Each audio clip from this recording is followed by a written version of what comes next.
Musty Bud, hello, sir. How you doing?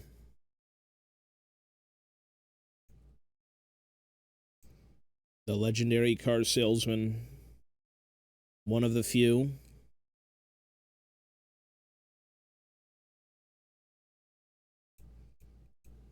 One of the legends.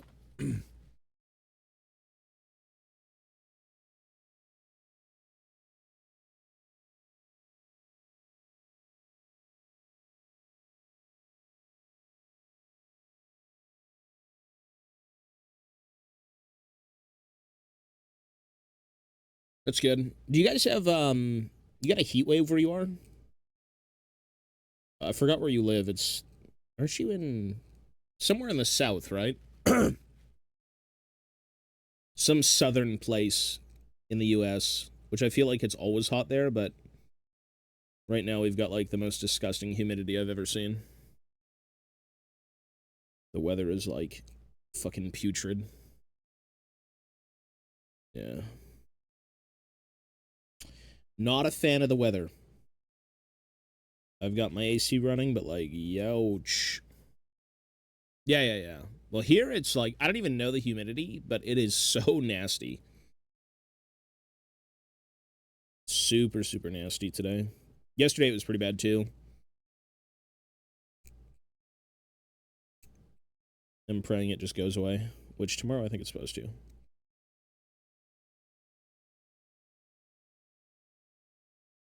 Go away! Jeez. It's disgusting lately. Yeah.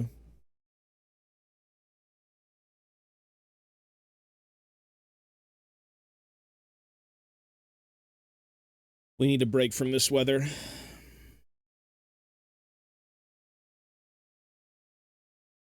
You've got people in South America who are like, well, that's the usual weather. What do you mean? It's like, no, it's not normal. 80% humidity. Yeah. That doesn't sound very fun. You gotta find something to do indoors.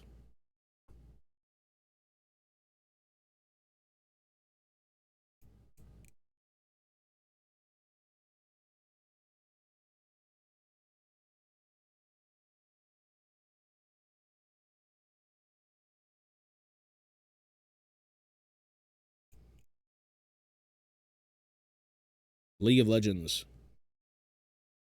That may feel like you're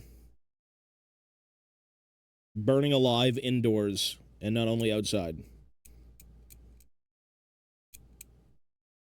It's like if hell was supposed to stay inside the earth,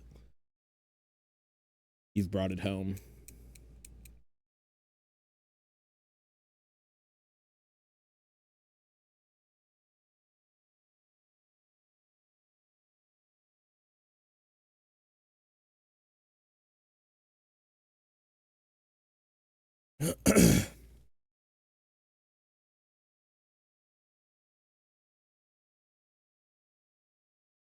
Well, that's good though. We're all just chilling. Chilling and doing something. On a weekday. What's today? Technically, today's Canada Day, so there's nothing really going on. Everything's like closed. Yeah.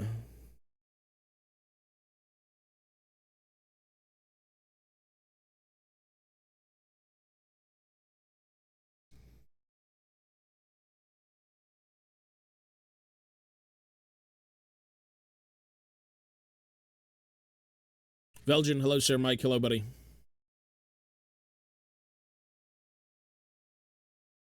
Alawi is very fun, yeah. I prefer Alawi support, but yeah, she's fun. Alawi support's more of my thing. My shitty goat. My goat! The beads, man. You buy the beads? You need to buy the beads. If you're not buying the beads, you're not doing it right. The beads make her more fun.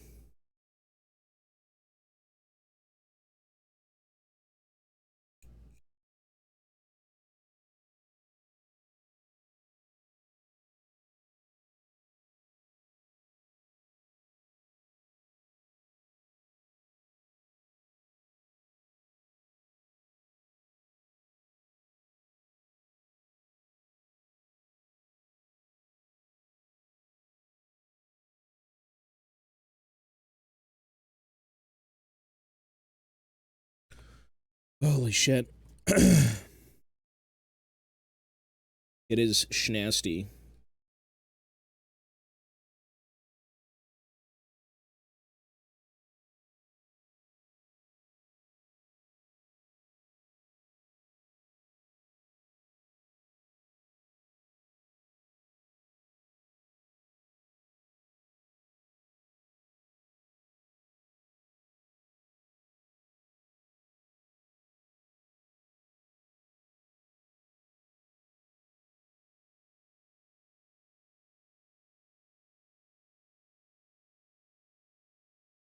Momo.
What day is it today? Heat warning. When isn't there a heat warning? Today's Wednesday. Holy shit, we're already in the middle of the week. I thought it was Monday. I thought we just started the week. Whoops. Oh, long week ahead of us. I feel like in this heat, your days go by so much slower. You feel like you're just dying. Your whole body is just slow.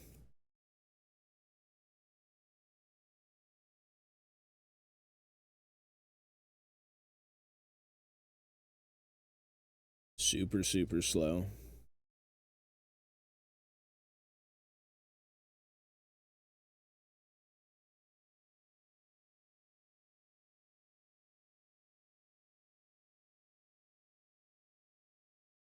Oh, boom.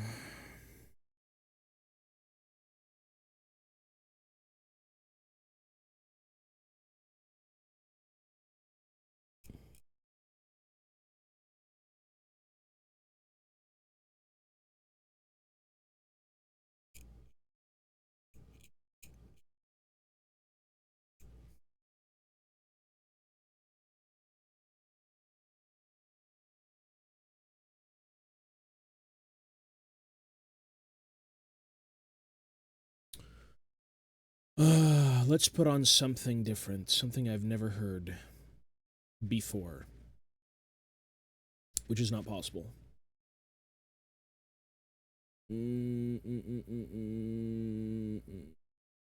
Let's just put this shit on. Sure.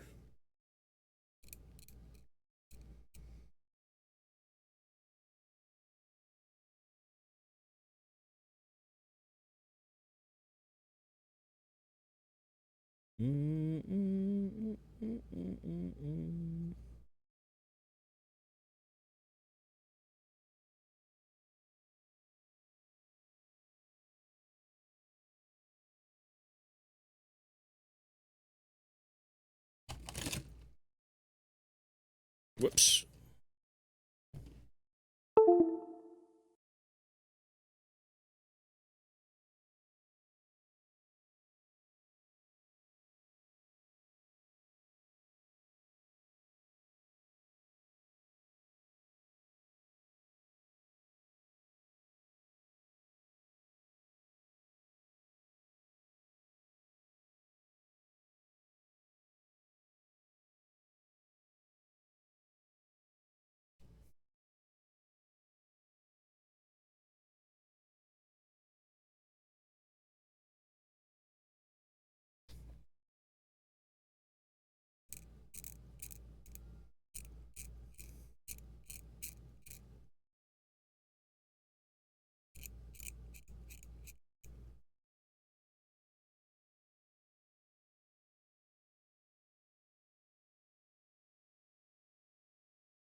Messi, hello, sir.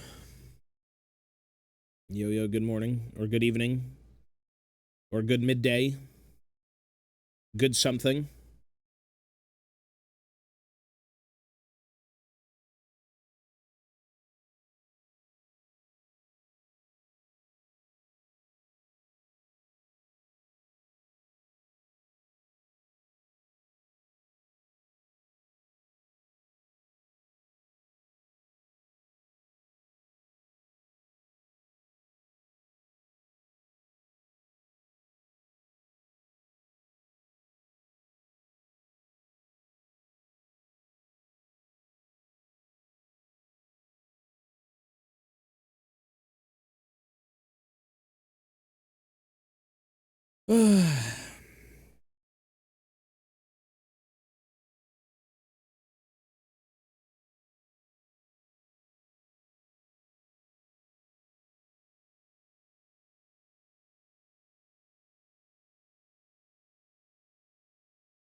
Scarm, hello, sir. Health could always be better.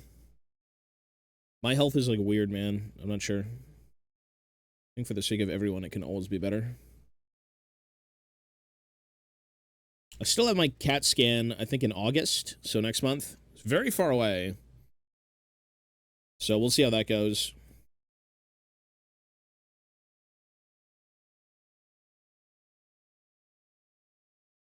So right now we're just chilling.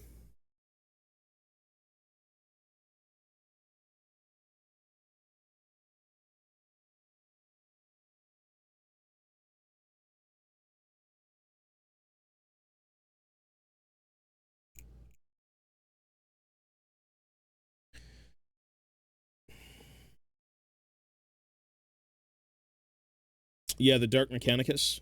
Well, I don't think you could even play them, right? Didn't you say you wanted to like convert them? You wanted to do like Dark Admech?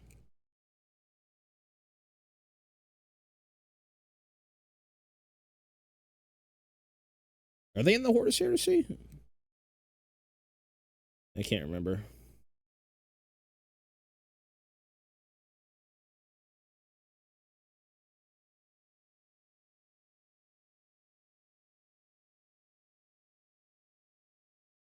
Unless that's not what you wanted to do.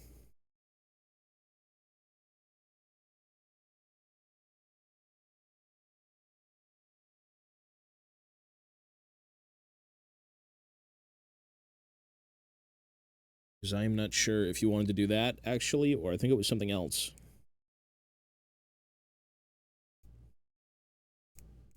It was one of them.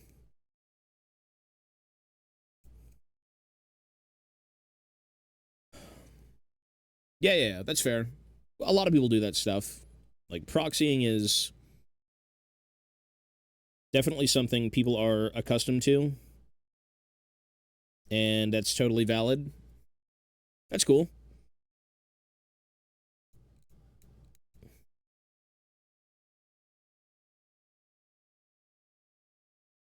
There's a lot of conversions that you can mess around with.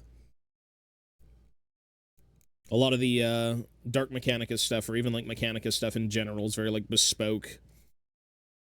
It's very bizarre.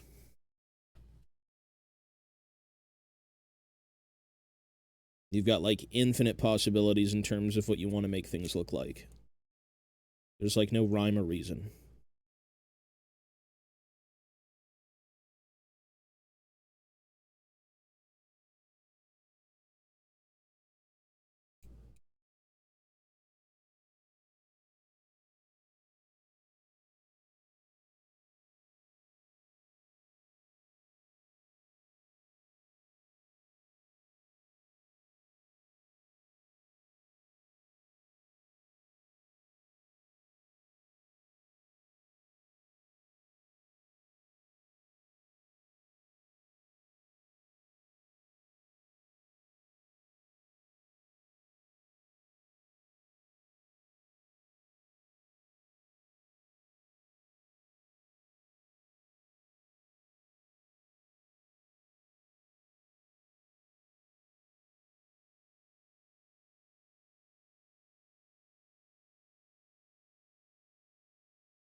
Um,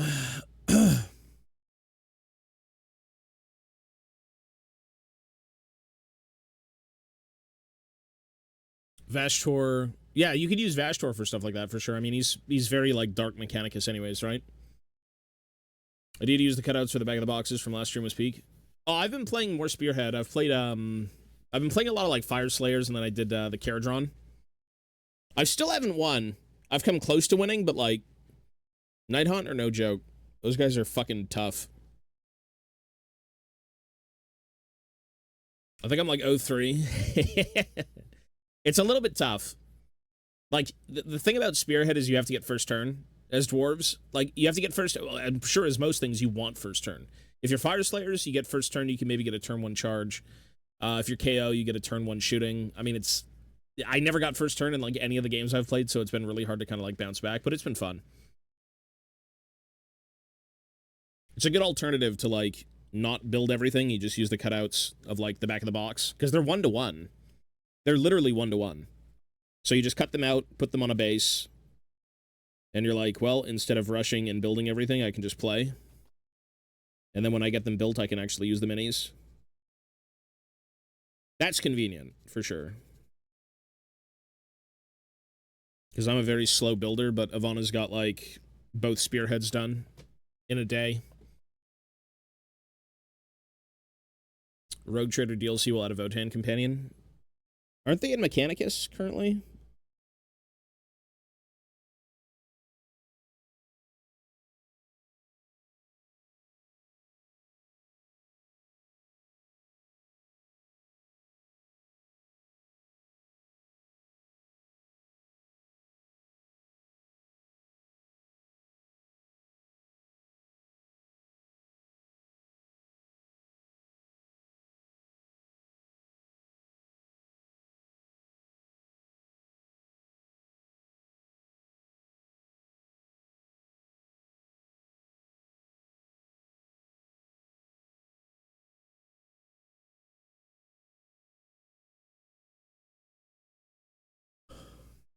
Stallman.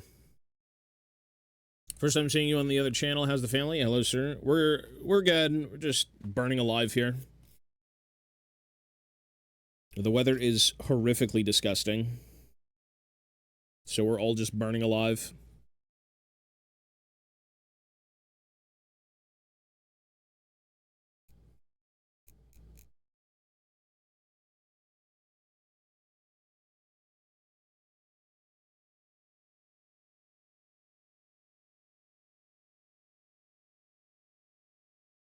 Tis the nature of the weather right now. Just wretched.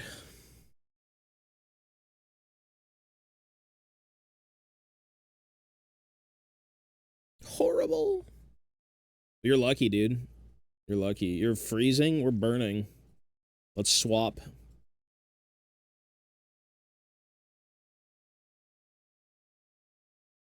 It's so disgusting. Like, you're out there for a few minutes and it's just, you're dead.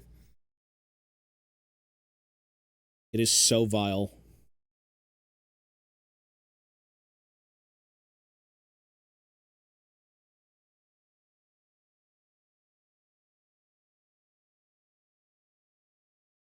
I haven't done anything lately, bro. I've been burned out.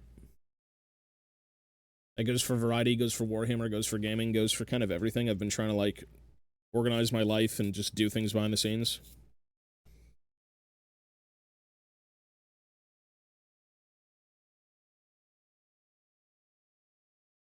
Like, we're gonna get back to it, but I just don't want to say anything more beyond that, because I just don't know when.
It's the natural order of things. You do something for so long, you just got to take a break. It goes for everything. There isn't one thing you can't get burned out doing. It just happens.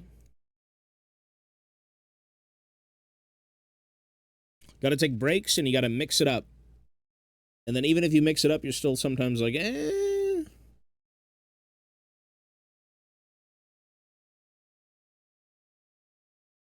Just takes a bit of time to get back into.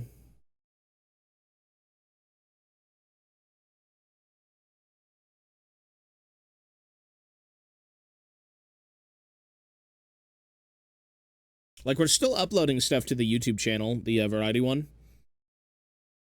And we're still doing thumbnails and everything right now. We've got, I think about 15 to 20 unlisted games. Not full games, but like videos of multiple games. So things are still happening, but they're very slow / like low-key. I just gotta find my groove again.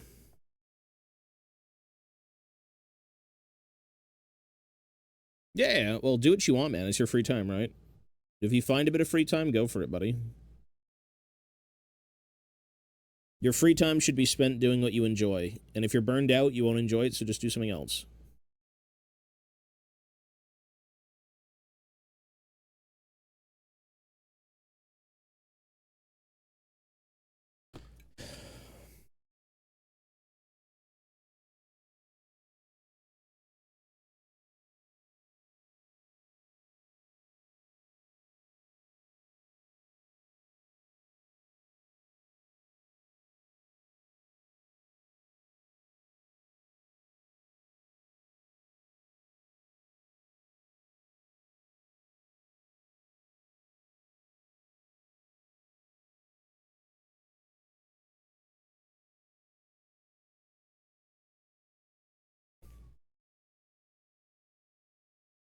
Everyone's got to stay busy somehow.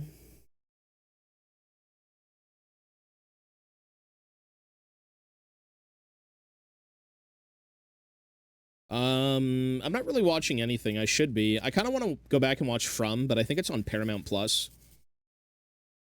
That would be like the only series I'd probably go back and watch currently. I never finished it. Yeah, this is the Spearhead terrain. I need to finish cleaning up all the Spearhead terrain because we're playing Spearhead. And then I got a bunch of other shit to work on, but it's chill. You know, either way, cleaning up anything is kind of a pile of misery. I did not finish Andor. I don't even have Disney Plus anymore. Maybe I'll get it in the future, but right now it's not that big of a deal. Like, it's not really going anywhere, so I'm not really in a rush to kind of see it.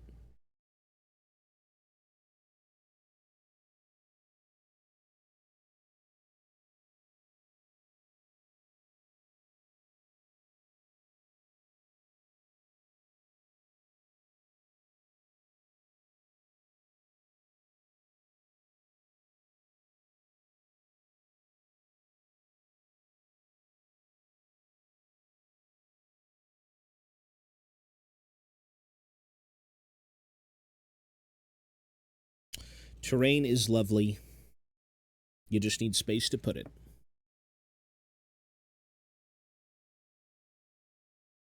Lots of space.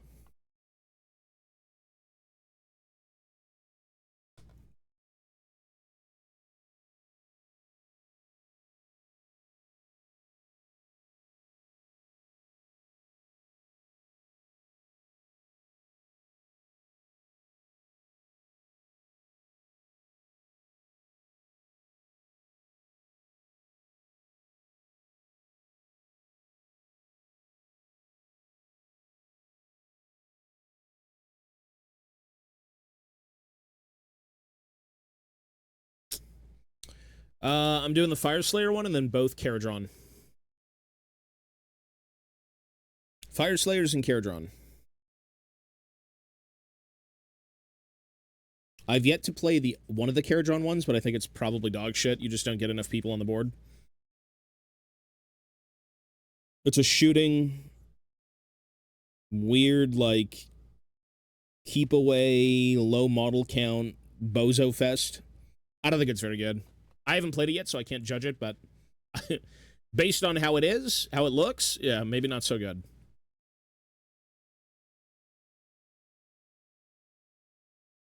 Picture frames the other day. What are you using? What do you mean picture frames? Are you using that as like the base?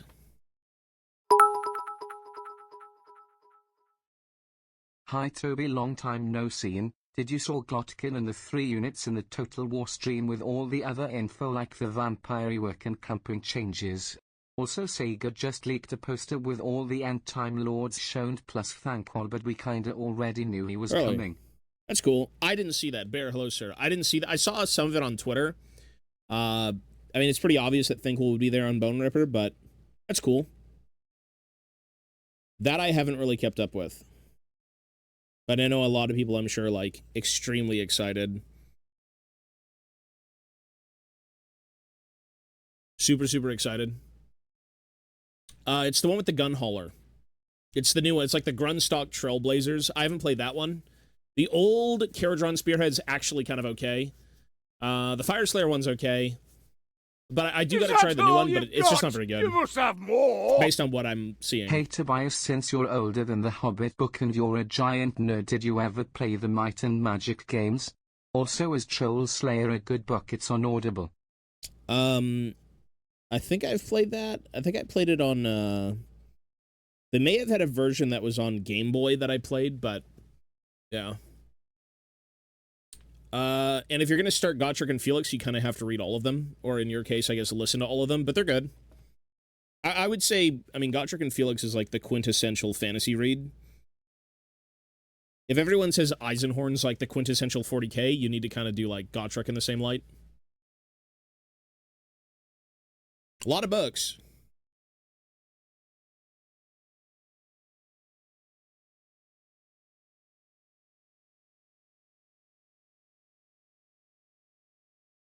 Yeah, I'm not really doing Total War anymore. It's just when you have so much hobbying to do, you're like, eh.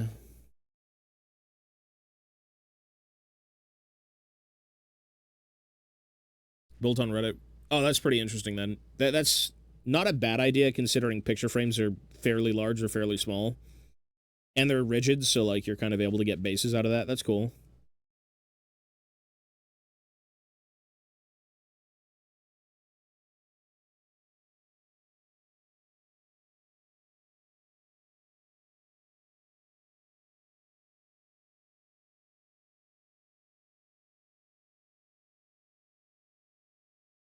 Yeah, there's a lot of things out there that will grab your attention. You just kind of have to dictate what's worth your time. It's not that it's bad or anything, but like you only have so many hours in a day, you know?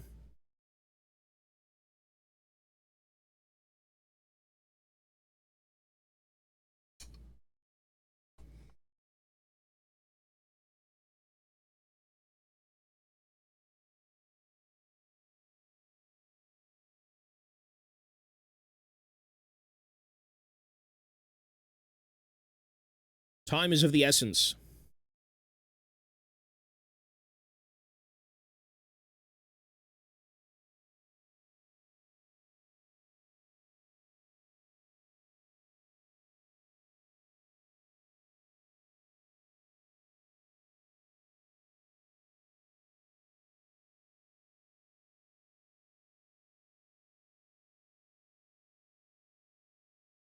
There's a lot of Gotrek and Felix books. A lot of short stories. It's the longest standing fantasy series, right? It's with like the most beloved fantasy characters as well, so.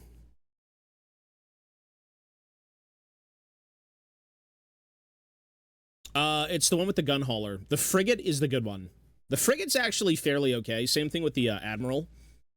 The frigate and the admiral actually do quite a bit. The Argonaut Company and then the Skyriggers, they kind of just get shafted pretty hard, but that one is okay.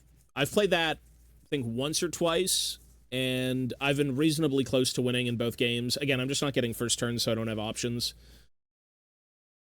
If you don't take first turn against Nighthaunt, you just get stuffed into the corner of the board.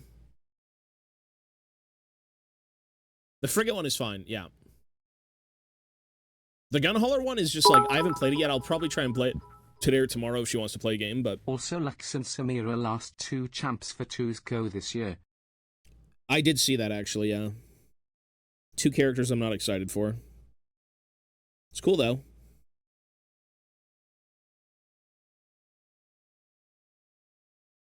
Potentially cool wall art. Are you turning it into a wall hanger or like an actual piece of terrain to like play on? And the warp stone's just going to be green. I'm not going to be inventive with this. It's probably just going to look normal, like the box art. Tego, hello, sir. Well, there's a new Fire Slayer box around the corner. Because the Fire Slayers only have 1 spearhead. So 2 minimum would be nice. And the thing about the spearheads, though, is they're meant to be very, like, introductory, beginner level, you know, start your collection type of thing. It's just the fact that they have rules, so, you know, when they build one out, they're like, we'll give you this, we'll center your game plan around this, and then we're going to give you something completely different in your range, and even if it sucks, at least you have the minis that you don't already own.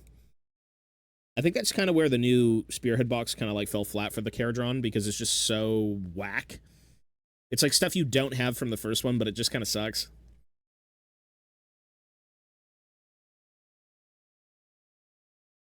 We'll see. But I don't think it's good. At least in the Spearhead ecosystem.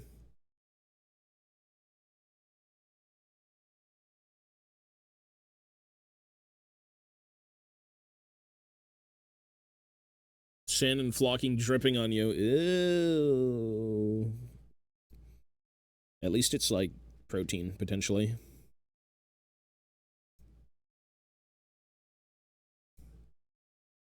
Turn anything into protein. I've seen them. They might still bring out lead belchers. I don't know why they wouldn't. Or a variant of them. Because those are hunters, right? Those are not the replacement to lead belchers. Like, those existed in fantasy. Everything is just a step up, next iteration of kind of like where it was in fantasy. So there's no reason lead belchers wouldn't be a thing. I just don't think they'd be called lead belchers, but they'd still, you know, blast you with something. Because that's not the entire ogre range, right? Whenever they reveal something, it's not the entire range. They revealed the ogres and then a day later showed the hunters, right? So the hunters are going to be more of like a skirmishing unit. Whereas the new lead belchers are probably going to be more of like a dedicated shooting unit.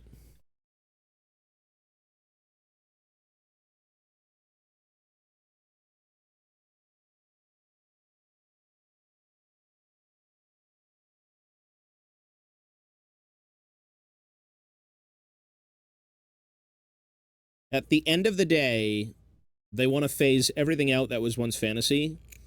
And I 100% support that because it's not fantasy anymore.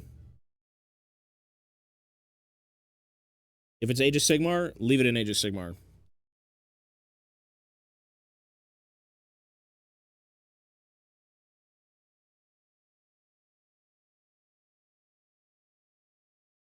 Yeah, it's like a weird, it looks like a big rhino elephant thing. Yeah. It's on the front cover of the Codex.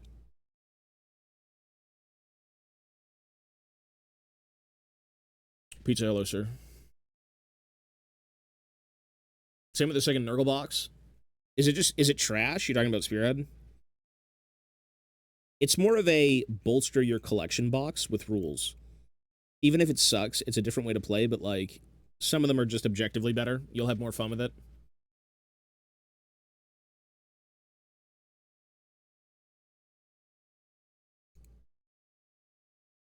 Spearhead's cool, though. I've got City of Ash coming on the 4th. I picked up Sand and Bone. So I've got all the Spearhead expansions. I just have to kind of build the terrain.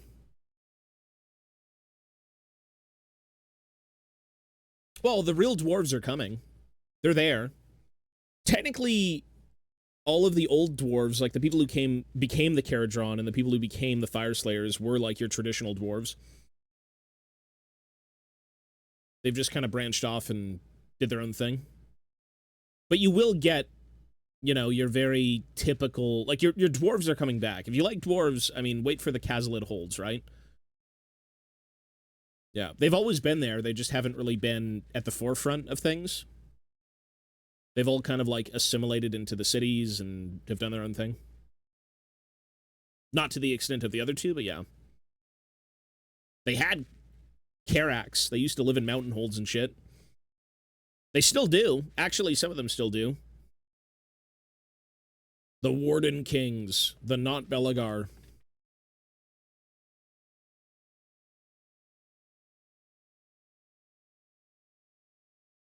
And I think the biggest thing, though, is that Age of Sigmar is still supposed to be a departure from fantasy. So, like, if you like your typical, you know, Tolkien-esque races, you'll just play Old World. Like, Age of Sigmar was always that Old World dialed up to, like, 11. Not even 11, more than 11. It's GW's own, like, copyrightable, trademarked universe. It's like, oh, you like these guys? Well, they're now even more special.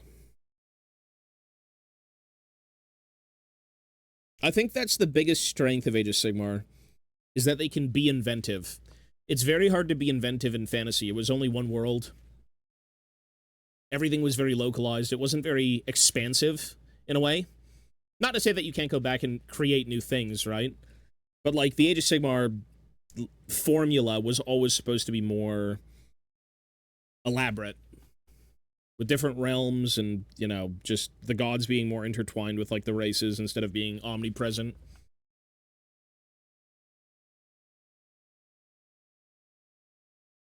Yeah. I like it because it's different, but it's good that it's different. Brainston, hello, sir. City of Ash is cities and Skaven, but I didn't buy the box. I bought the battle pack, so you get, like, the board, the cards, the terrain. I have no reason to get Skaven in cities. I don't care for them. Ivana doesn't care for them.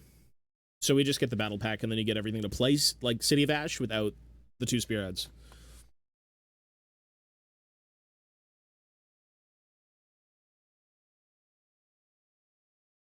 I do believe that's the way to do it.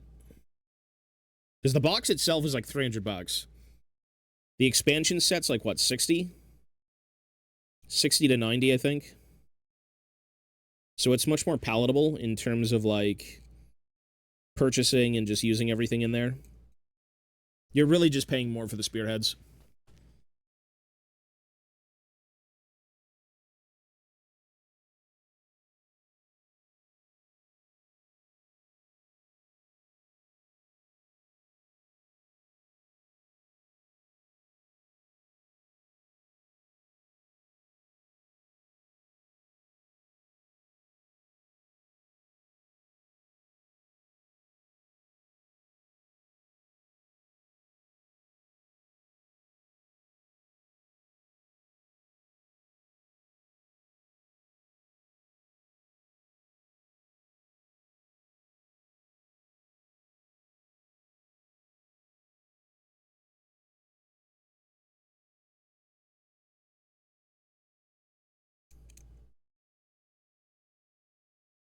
The krill.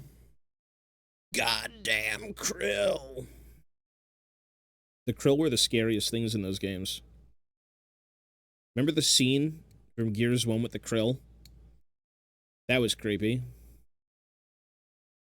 That was a scary mission.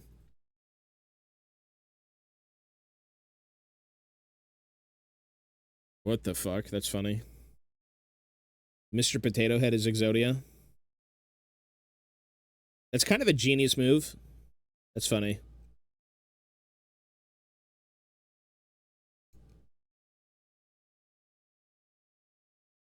Kind of weird, though, eh?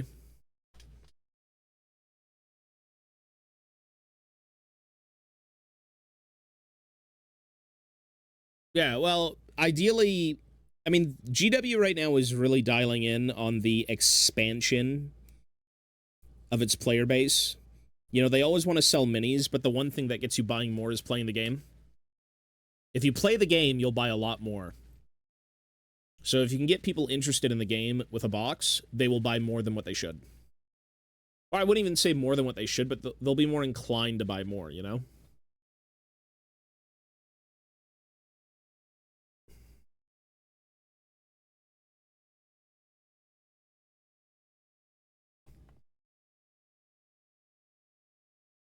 Oh, you bought this box? You can play with all the contents.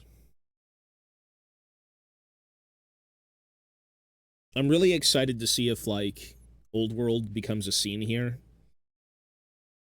considering they're dialing in the Battle March system. Because, like, Battle March used to be a thing, and then it was also thrown recently into Cetra's Fury, which is a supplement, which is not something everyone wants, right? Like, if you play Dwarves, you'll want it because it has the Slayer host. But now that it has its own book, and they're coming out with Battle March boxes, same deal. It's like, we want you to play the game. We want you to buy more shit so you can play the game. And, you know, the game is fun. I like every aspect of this hobby. But the one thing I don't like doing is rushing. So as much as I want to play games, I don't want to make my army look like shit and regret it in the end. That goes for anything, and that's always subjective. Shit is just very much how you view things. Yeah, they're releasing Battle March boxes. They have a Cathay one, and they have a Warriors of Chaos one. Which is great. That's excellent. You know, the thing about Battle March, though, is it's a little bit more... I don't know how they're going to do Battle March in this book. Like, considering Spearhead, considering Combat Patrol are very much dialed in, you have no options. You know, you're taking upgrades based on, like, little few things. You're not actually building an army. You're just using a pre-made one. Not sure how that's going to work for the old world. Because Battle March typically was you just putting together an army, right? You can do whatever you want with limitations. So we'll see how that works with the new box sets. They might just say, well, play with this army, and that's it. Or they might say, you know, build up to, like, whatever.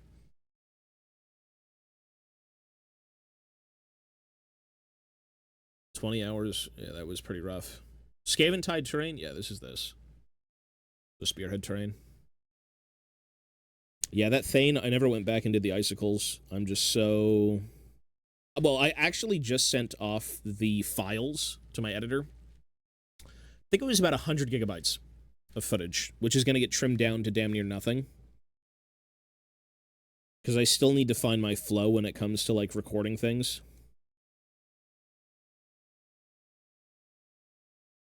So...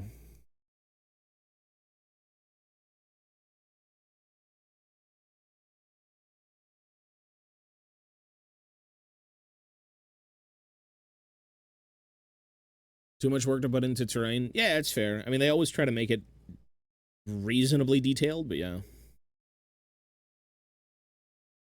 At least you get your money's worth if you like terrain. It does look nice.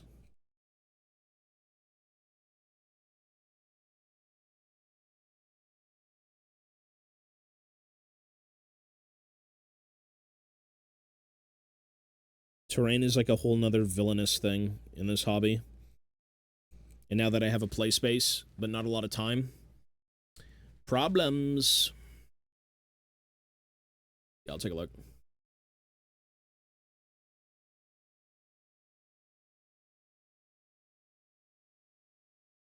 What the fuck? What is that? That's funny. You build them and you get Exodia?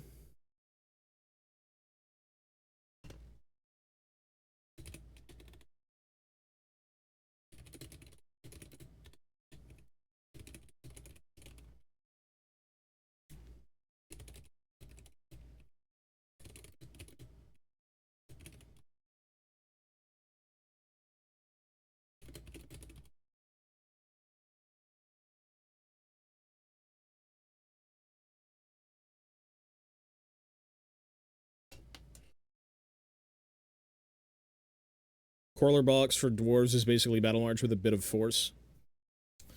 Yeah, Battle March is interesting. I mean, I played one on stream against Yak. There's, like, very obvious inclusions. The thing about fantasy is you can really spend too many points on, like, heroes, but the heroes do most of the heavy lifting. Like, your Dwarf Warriors are just going to sit there. Your Quarrelers are going to sit there. It's just going to be like a fucking grind fest, but nothing's really going to get done, you know? You got to throw, like, Thanes in those blocks, and the Thanes are going to beat people up. Or Lords. Get some gyros for, like, rear charges or anything that does damage. Because the Quarrelers and Dwarf Warriors, they're all right. They exist, and they do their job. But yeah. Old World is just the most amount of minis for a game. It would be appealing for today's times if it was more accessible. So I hope the Spearhead, you know, success kind of lingers and drives people to do, like, Battle March and updated Combat Patrol and everything.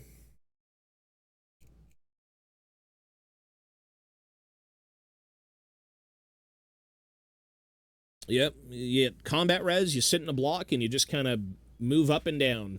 you don't really accomplish much with Dwarf Warriors, but they're humble. It's a very, very humble unit.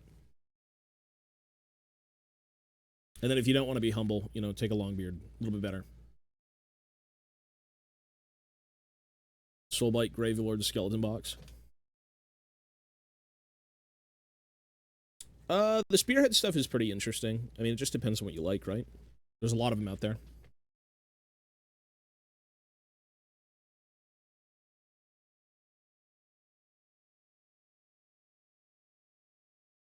I'm waiting for a new Fireslayer one. Like, I don't think Fireslayers are going to get squatted, but I do feel like their range is going to be redone a little bit, especially to fit into the new, like, Dwarven Cazalet Empire book, Cazalet Holds. Because for a while now, they've been trying to, like, get all the dwarves together. Like, Grungni's had conversations with, like, the KO and the Fireslayers, and, you know, their whole race is just fractured and sent off into different directions. So it makes sense that, like, as the world progressively gets worse, alliances, hopefully of old, will go back to the way they were. Which is good, though, because, like, all of the current dwarf stuff would complement each other, right? Like, you've got your melee-centric Fireslayers, you've got your movement-shooting Caradron. Like, there's no reason it wouldn't be perfect. And then you've got your Anvil Dispossessed. You know, your big shield walls, right? So you've got your trio of shooting and movement, defensive and offensive melee. They would literally all complement each other really well.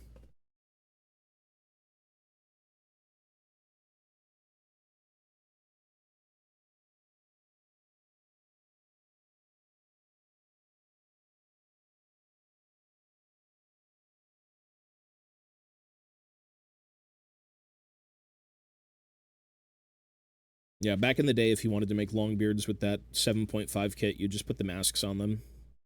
That was their excuse for Longbeards. And I'm pretty sure even at the time, you could still get the 6th edition Longbeards. Which I do want to pick up, because I want to do... There's so many hobby ideas, but I would like to do a 6th edition army. At least aesthetically, so going back and getting, like, all the medals, Ulrichsen...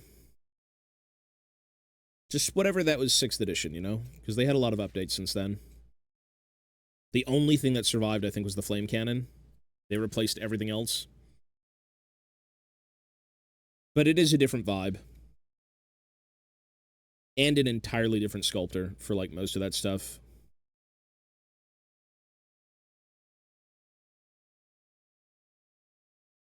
And then you really want to go back, you make your 5th edition... You know, old hammer looking cartoon cover. Bold colored Potato Men.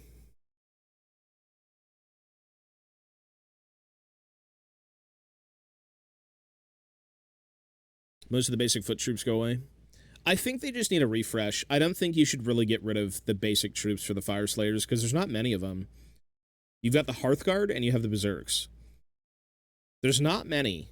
Like, you have 2 basic kits. One of them are bodyguards to the priesthood. The other one, bodyguard to the patriarchy. And then you have the basic Hearthguard berserkers, which are just like your typical, you know, members of the lodge. You don't have much to work with, genuinely. There's not much going on with the Fire Slayers. If anything, they have too many characters. Too many uninteresting, visually looking characters. Well, you just have a lot of people.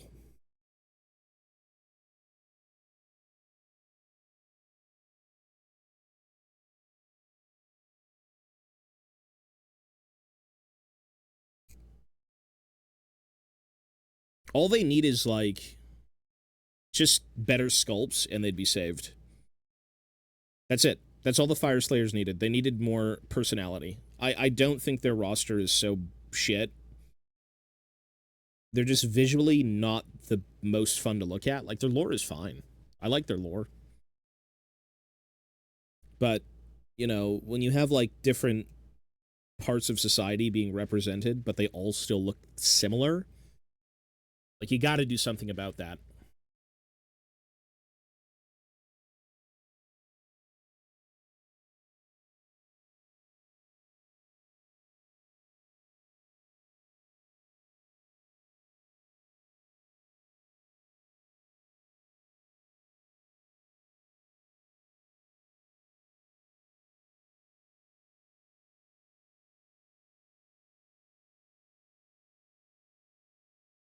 Yes, today is Canada Day. Today's Go Outside and Burn Alive Day.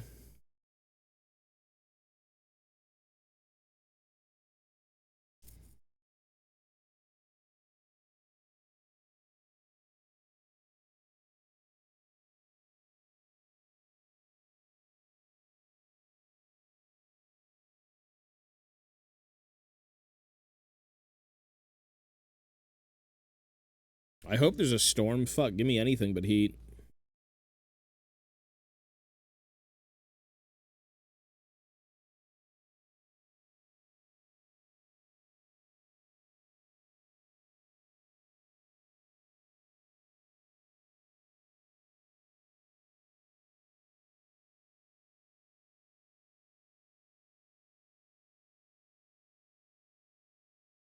I wonder if Grimnir would ever come back. You want to talk about uniting the dwarves? Just bring Grimnir back. Then the Fire Slayers have nothing else to do. Their mission is complete.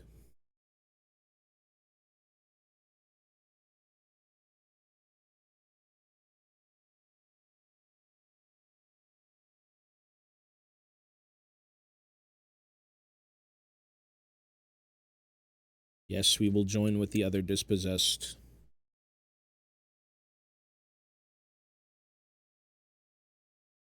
Shut up, you dickhead, now fuck off! Far cozy. Samuel, thank you, sir. I saw your ship, by the way. Wasn't it the Mayflower? Is that what that was? I think I remember.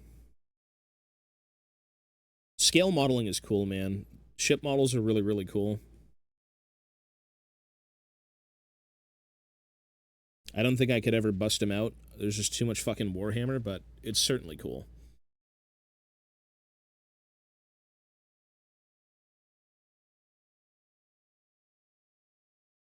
You need a model kit of the Dreadway.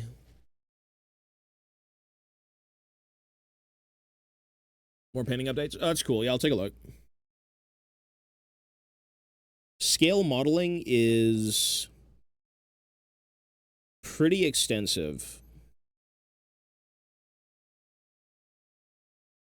The amount of shit people want to make and have made is fucking crazy. I mean, to be honest, though, they could do models of Runeterra.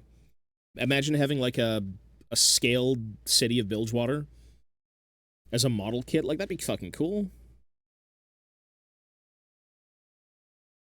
You talk about the MMO, why not give model kits or things to do with, like, the world?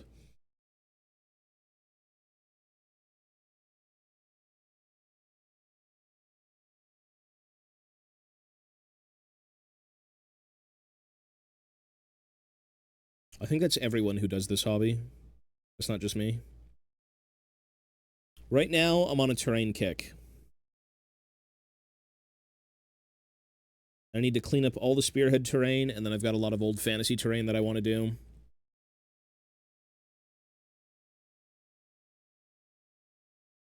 I fucking love fantasy. I miss doing fantasy. I want to get back into it.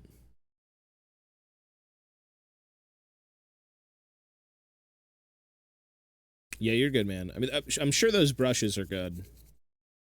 There's no reason he would sell something not too exciting.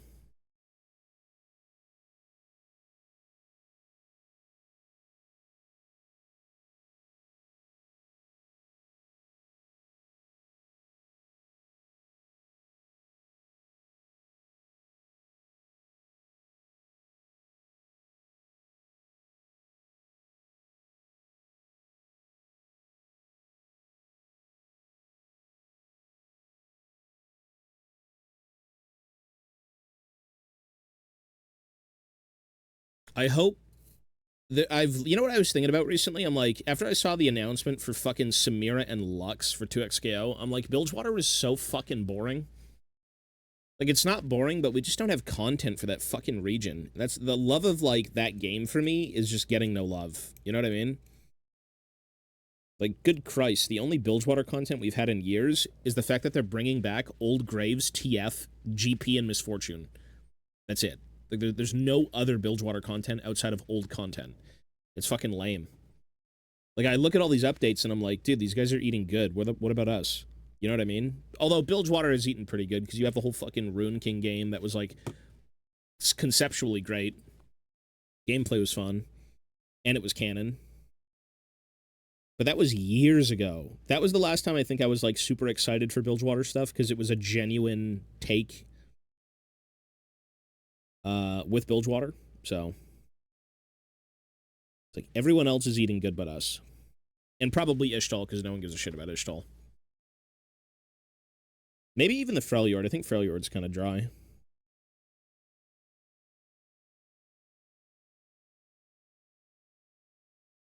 It's like the easiest thing to get on with. It's like, have you seen Pirates of the Caribbean? Yes? Okay, sell it to fans. Bilgewater. There you go. Easiest way to get into it. It's like, you know Jack Sparrow, right? It's like, yeah, it's that.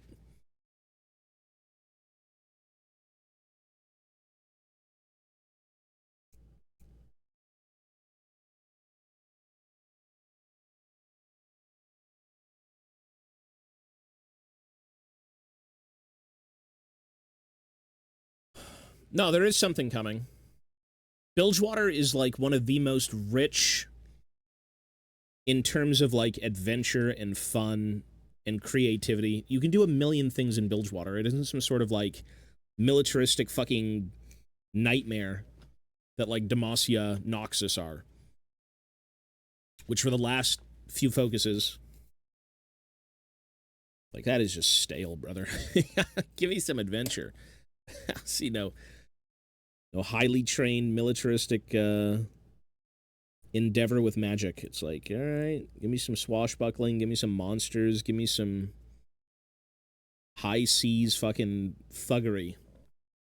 But I do believe there's a lot going on with Bilgewater in terms of when they finally get to it, they'll do a lot with it.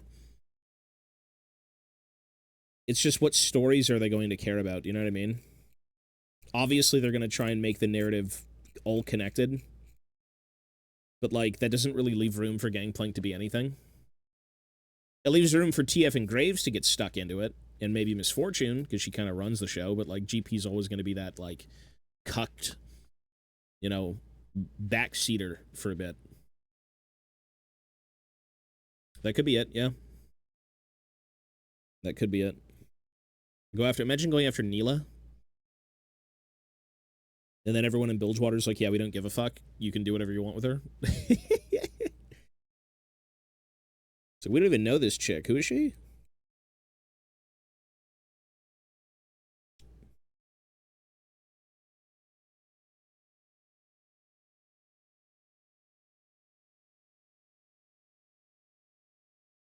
Well, she is, yeah. Well, that's what I'm saying. She has a demon with her. I think it was Ashlash or some shit. I forgot the name of it. Her lore is almost like a folktale. Some kid who wanted to go off and adventure and become the hero of their own story, and they kind of find that, but like it's really fucked up and like weird. Like, to become the hero of your own story, you have to kind of bond with a demon. So she's like this corrupted, weird demon thing.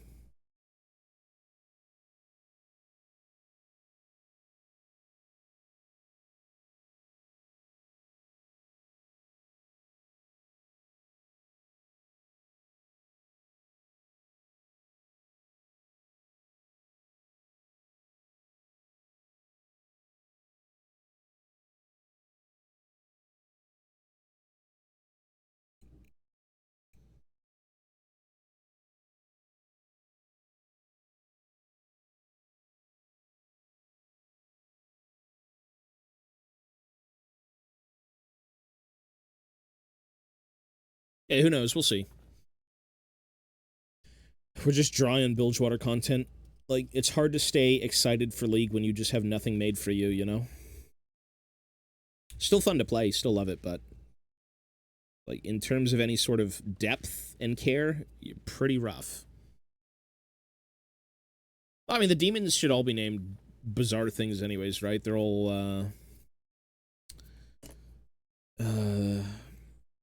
I don't even know how to describe that, actually. But they're funky.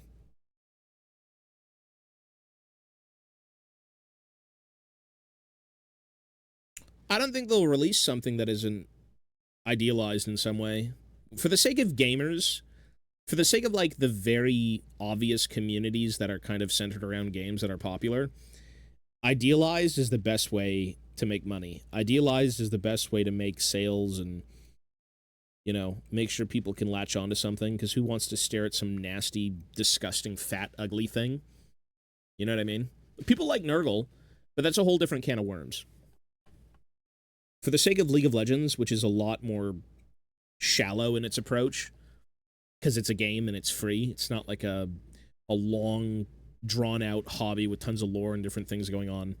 You know, you need something that's going to resonate with people immediately, not something that they can kind of, like, build up over a while. Why do you think Locke looks like an anime character? You know what I mean? And it's also serving the audience. If you have an audience, you may as well give them what they want, right? And if an audience is full of people who like that aesthetic, why would you give them a fucking Glotkin? Be like, hey, look, it's the new League character, Glotkin. It's like, sorry, what?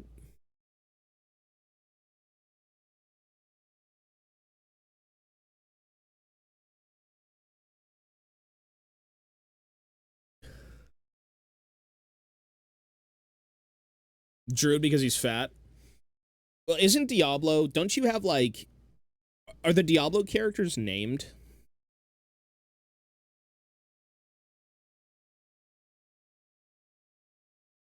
Because if they're not named characters, I feel like you should be able to make any body type you want, if it's technically your tail. If you want to make a fat mutant, you can't customize. That's kind of weird, though, no? If it's a named character and canonically in something, it's fine to have a distinguished, like, aesthetic, but if you're making your own character in, like, an RPG, shouldn't you be able to kind of change your body type?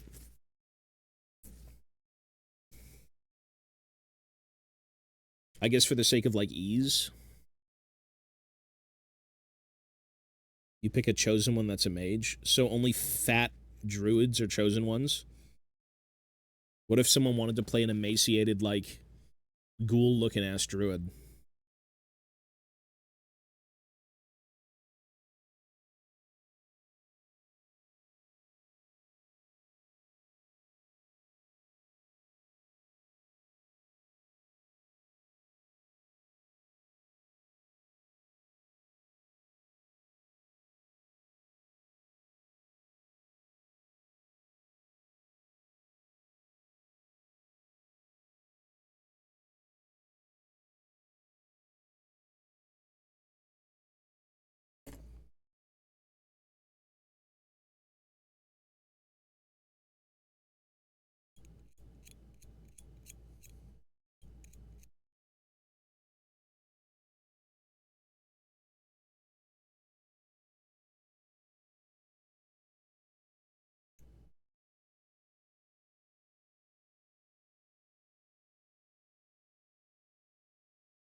Yeah, I'd be very disappointed.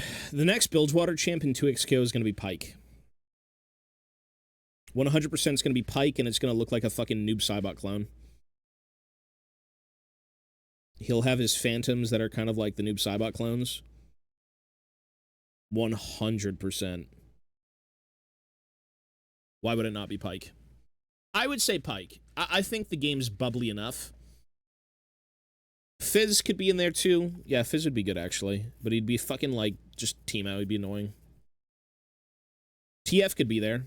If you bring TF in and you don't bring, like, Graves, that'd be very disgusting. Considering it's a tag fighter and that's, like, one of the most iconic duos in the game. Yeah, for sure.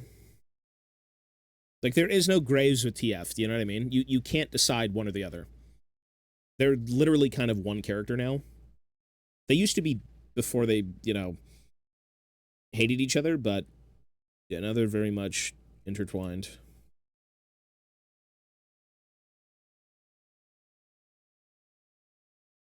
They could be. Well, Samira was released, and she was part of the whole set Jack thing. The brawl in Ionia.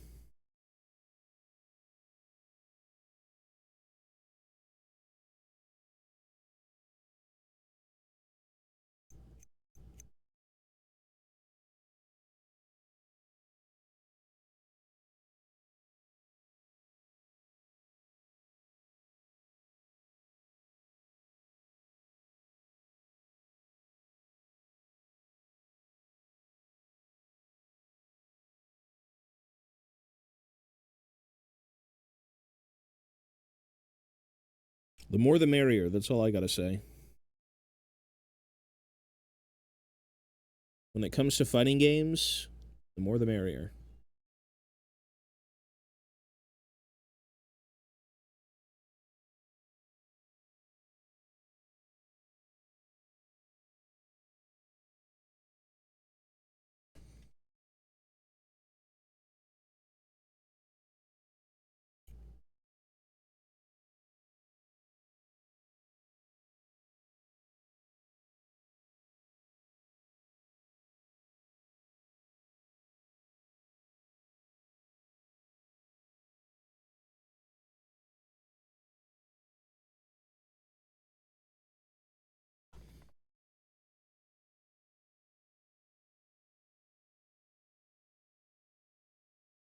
Well, Samira, regardless of, like, people want Samira or not, she's a good fit for the game. Lux is... I mean, alright. Everyone likes Lux, why not?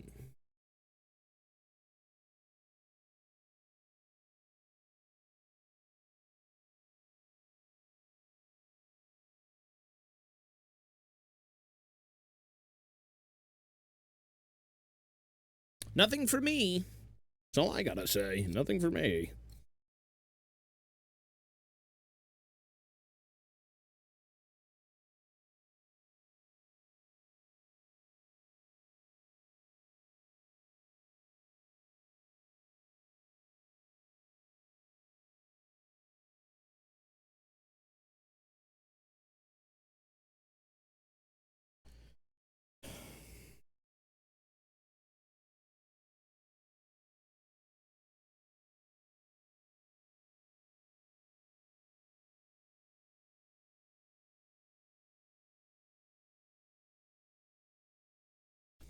Two XKO is such a great concept. I just think it needs a better roster. I'm always going to say that because it doesn't have characters I care for, but, like, their initial opening was really weak. It was very much centered around, like, Arcane and all the shit people have seen 3,000 times, you know? It's like, you gotta make characters a little bit more exciting. We've seen Vi and Caitlyn scissor for 3 years straight. We've seen Warwick furry out.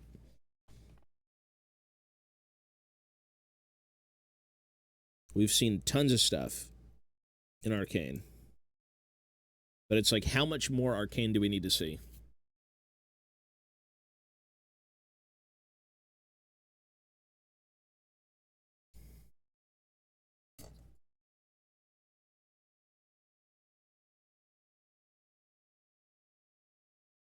I haven't seen the PvE stuff, so I can't really say much on that, but that's interesting. I can never imagine PvE in a fucking fighting game. Oh my... Not for me. But that's not the point. The point is to get people playing, and I think that's a pretty interesting thing.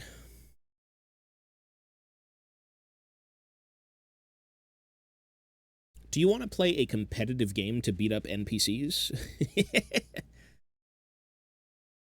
Well, a long time ago, maybe. These days, everything is a lot more competitive. You know, they still do story modes and shit. The new Street Fighter had like a whole... Technically, all of them have it. All of them have their own little single-player PvE arcade modes where you can have like a little story play out, but the real excitement isn't that. The real excitement is the fighting aspect of other people. That's the most exciting thing.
Well, ideally with any fighting game or anything in general, you do want a bit of everything for people.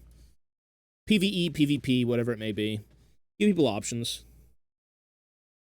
Not everyone's interested in the same thing, so why not? Variety is the spice of life.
I have to ask her, I'm not sure.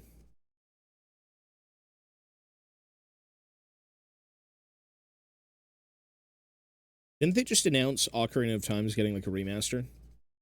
Not a remaster, a remake. Which means if that does well, they're going to remake all the other ones. Or at least Majora's.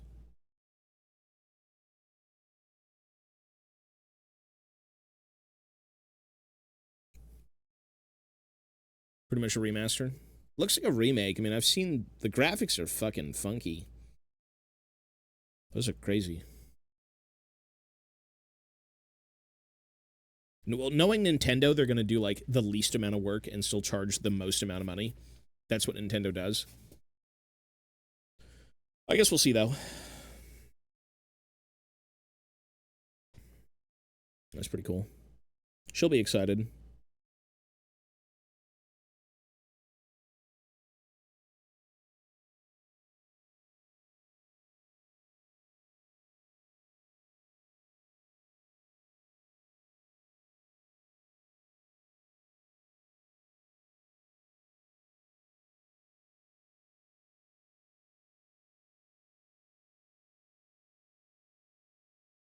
Sumo, you too, sir.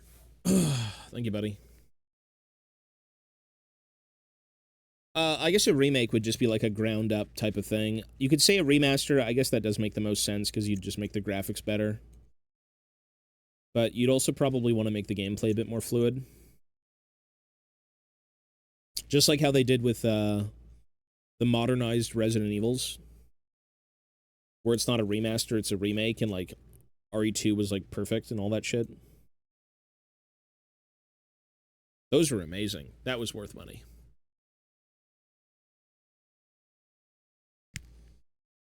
Those were like really, really well done.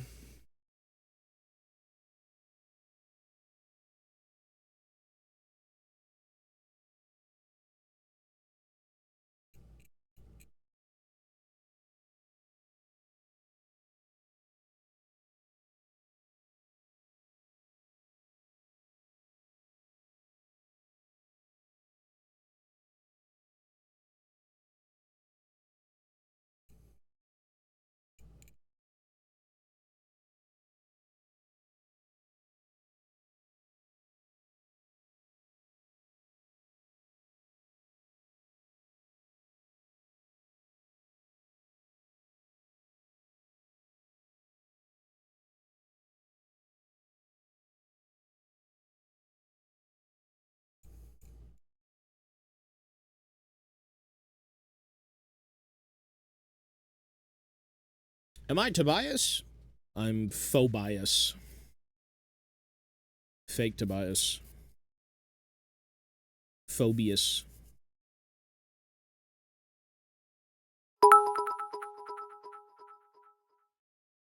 I think the champs chose for this year are cool but only fresh for me. I do hope next year it's more variety because this one was like fresh and the girls.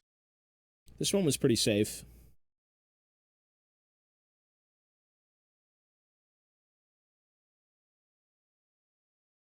Ideally, still a variety of characters, right? You don't want to make everyone the exact same. So you'll have an eclectic mix of weird playstyles based on weird characters.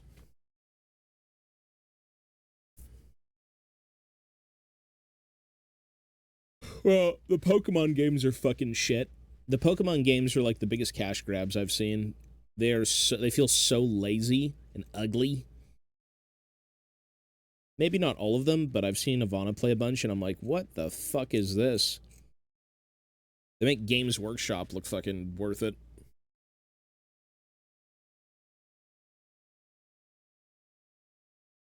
Like, this shit looks like ass. It's like the same game, no? New Pokemon? Yeah, but it was $100. New Pokemon?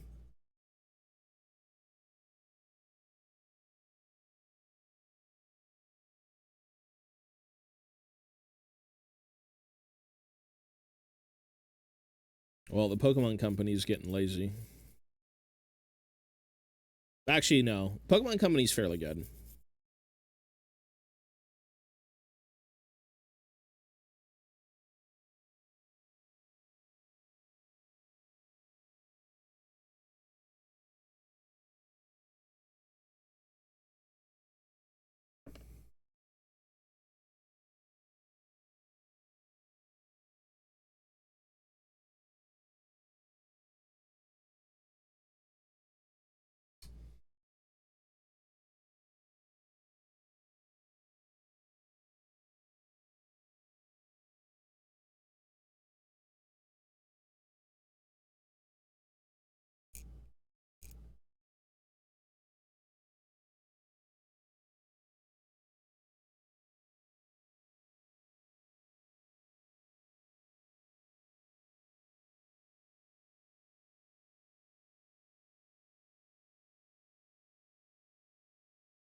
I don't think they care. I think that's why. Like, it's like, if these idiots are going to keep buying $3,000 pieces of cardboard, it's like, damn right, they'll play these games.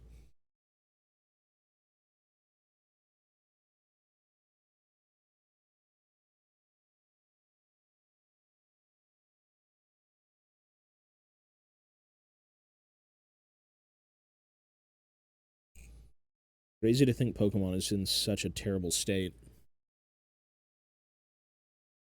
Everything Pokemon right now is just so rough. I don't even know, like, if you were a kid and you grew up with Pokemon, great. If you're a kid now trying to grow up with Pokemon, you're growing up with investing, not Pokemon.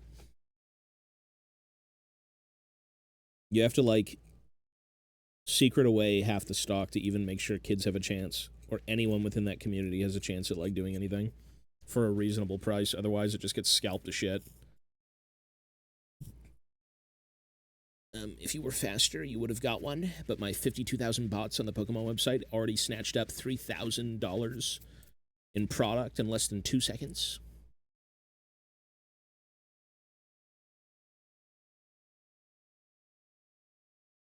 AI over humans.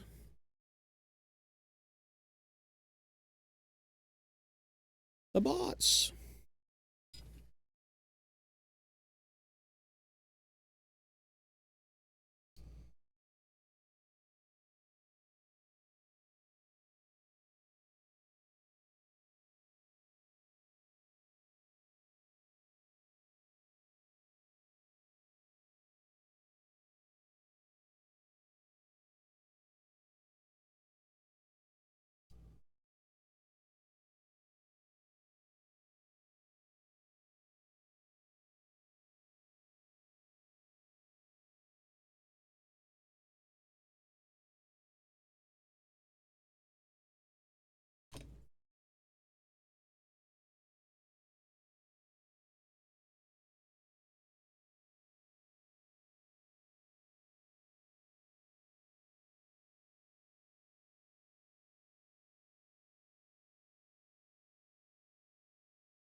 What is Pokemon ROM? What is ROM again? What does that stand for?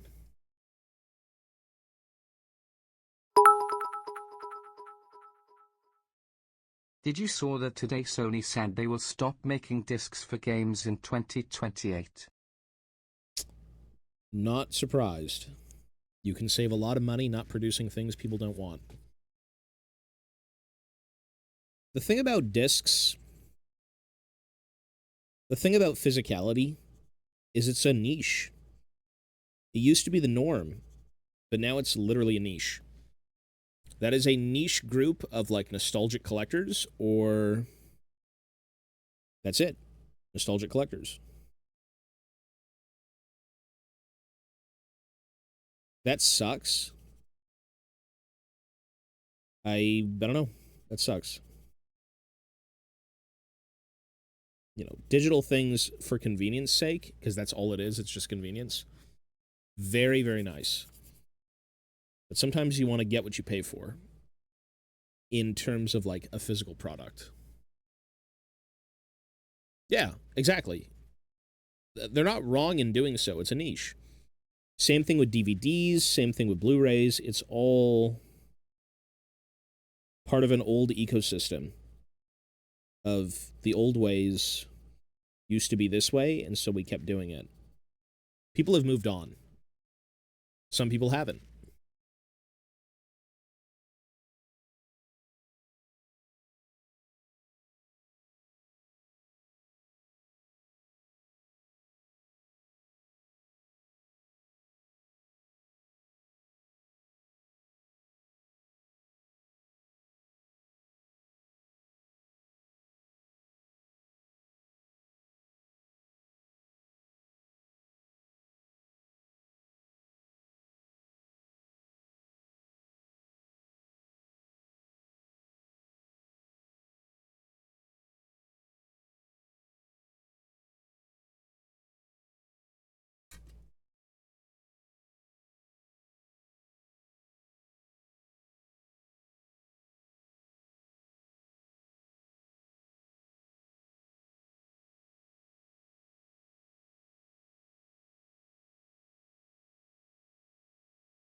Regardless, I think you'll have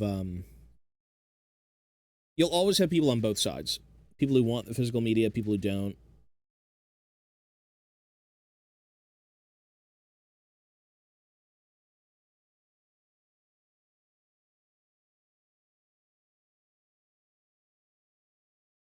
My favorite physical media beyond Warhammer stuff was always music. CDs are small enough and contain a lot of like cool ass shit, like the booklets with all the lyrics and everything, cover art, all that stuff is just super good.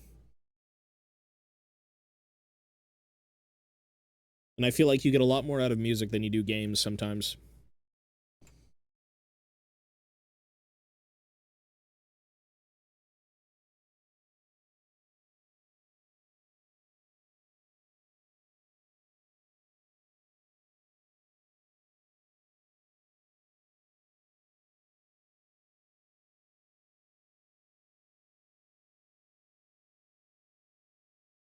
Just depends on the person.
Yeah, this is the Skaven Tide.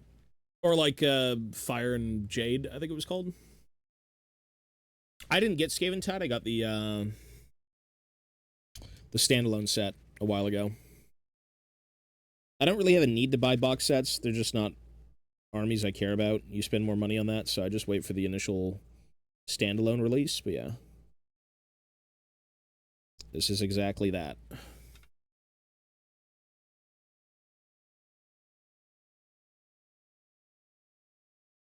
Well, the thing is with physical games, first of all, only some consoles can take them unless you buy the external drive. It seems weird.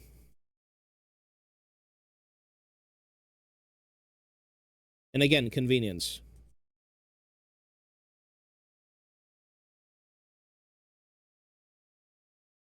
Lots of convenience.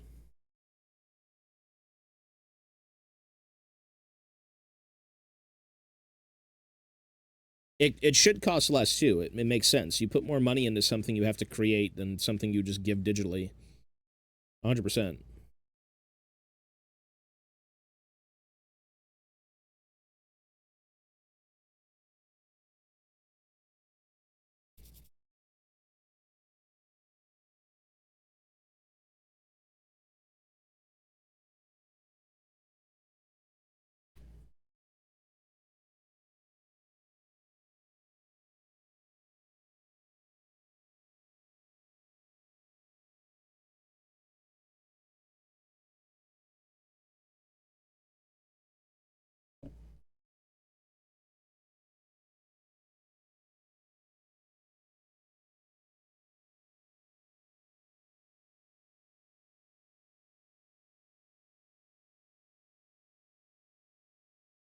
Either way, still a niche. You know, growing up, you were forced to kind of collect things just because that was the nature of stuff. You buy physicality. These days, you buy a library of, like, digital goods, but I understand that people don't want that anymore.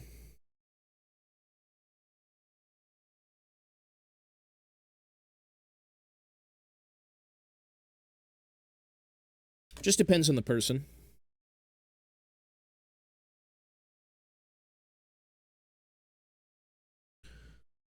Not everyone's gonna be the same way. If you buy a game, if buying a game is not owning it, then pirating is not stealing. I've never pirated games. I've always bought them, but I don't know, man. You do you. I'm not sure. I do believe companies getting away with shit like that, though, is just disgusting. But, like, it's kind of true. If you buy something and you don't even have access to it forever, it's like, what the fuck? Weird. That's why you just buy Warhammer and you'll have it forever. Might not have the rules forever.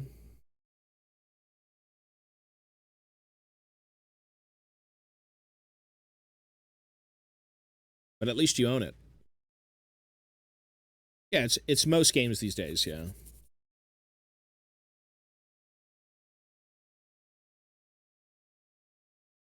Yeah, if you buy, exactly. Isn't that stupid? It's fucking weird. That is so weird. Yeah.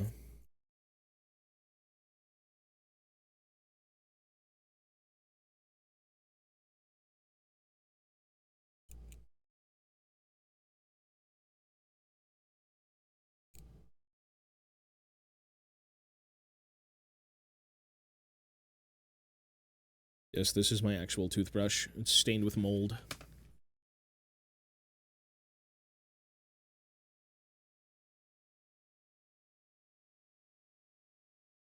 Well, whatever you decide to do in your free time, that's up to you. If you want to go pirate games or do any of that stuff, the conversation obviously shouldn't happen here, but, like, no one's going to stop you from doing whatever you want to do in your private time.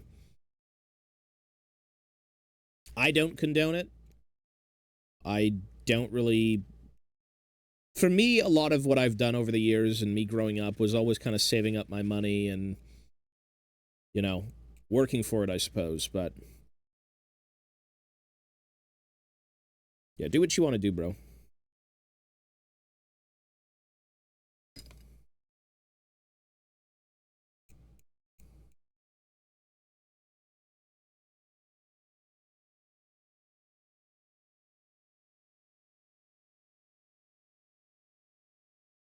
I didn't buy any games. I haven't even opened up Steam. I haven't really been on my PC as of late. Sprugu.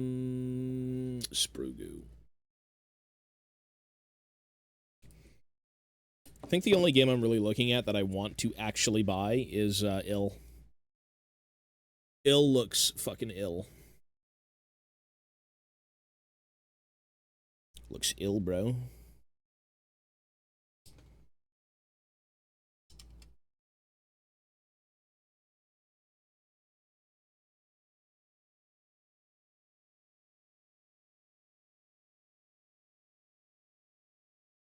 That game looks so good. That game looks exactly like what I've been wanting out of a game. Weird, creepy, realistic fucking nastiness. Super slow, super grotesque, super strange.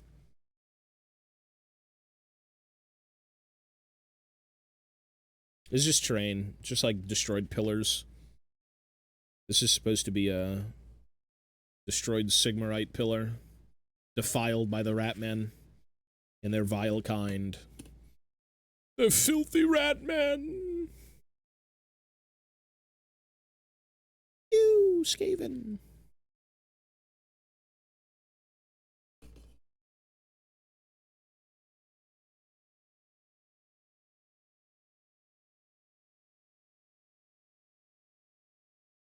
No, this is Fire and Jade. I do have City of Ash coming out. Or, not coming out. We know it's coming out. But I have it on order.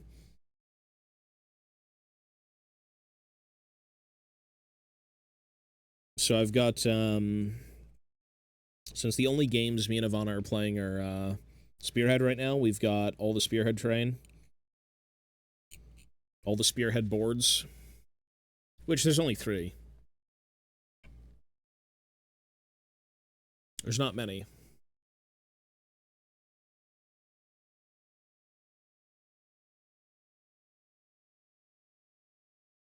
Thank God it's not Titus again. You don't like Titus? You don't like the Ultramarines and everything? There needs to be an ample amount of Ultramarines in anything they do. But as long as we get other stuff because of that, I'm fine with it.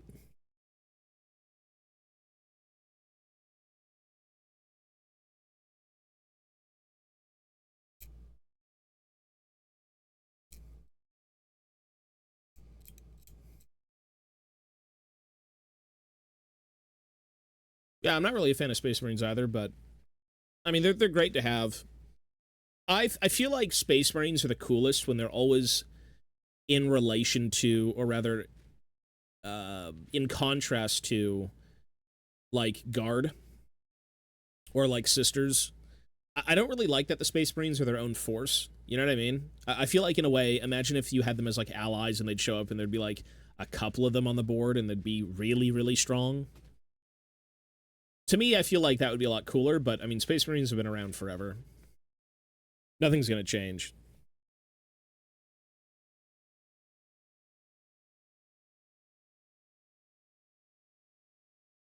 You can't get rid of them. Biggest thing I've made? This is probably the biggest thing I've made. I'm not even making it, though. I don't have... Well, technically, I have to work on... Technically, the biggest thing I will have made in recent memory is going to be a giant airship, but... Yeah, not yet. How's life going? It's hot. That's a good way of putting it right now. It's very hot. Life is too hot right now.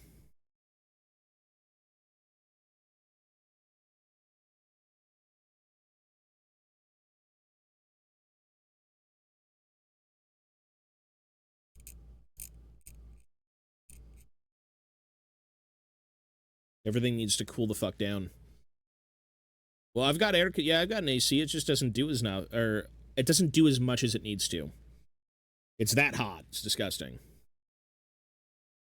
It is so fucking humid out. Like, I'm not walking Mochi right now because it's so bad. He has got a little... We put down a little poop pad, and he can go poo-poo on the pad, but I'm not taking him out today. If I can be out there for about 5 minutes, this thing is a walking snowball. Except the snow isn't cold, it's laced in inches of thick fur. So he's going to chill with me today.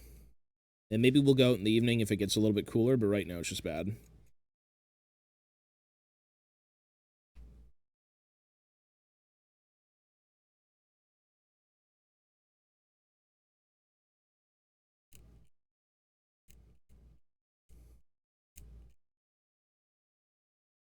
It is so nasty.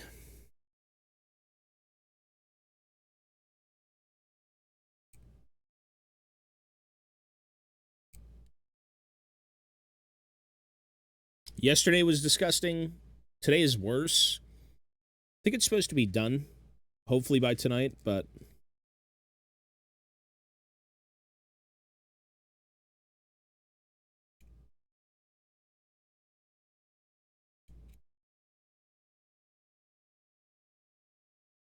Yeah, that's nasty. That's so bad. Low humidity. Oh, right now, I don't even know what the humidity's at, but it's so bad. Where is it? It's not telling me. I usually have the weather on the little taskbar.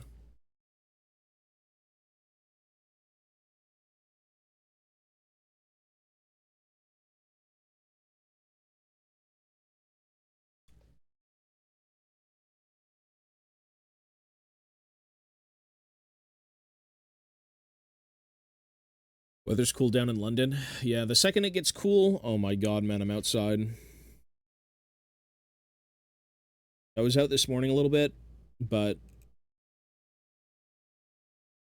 yeah, not fun.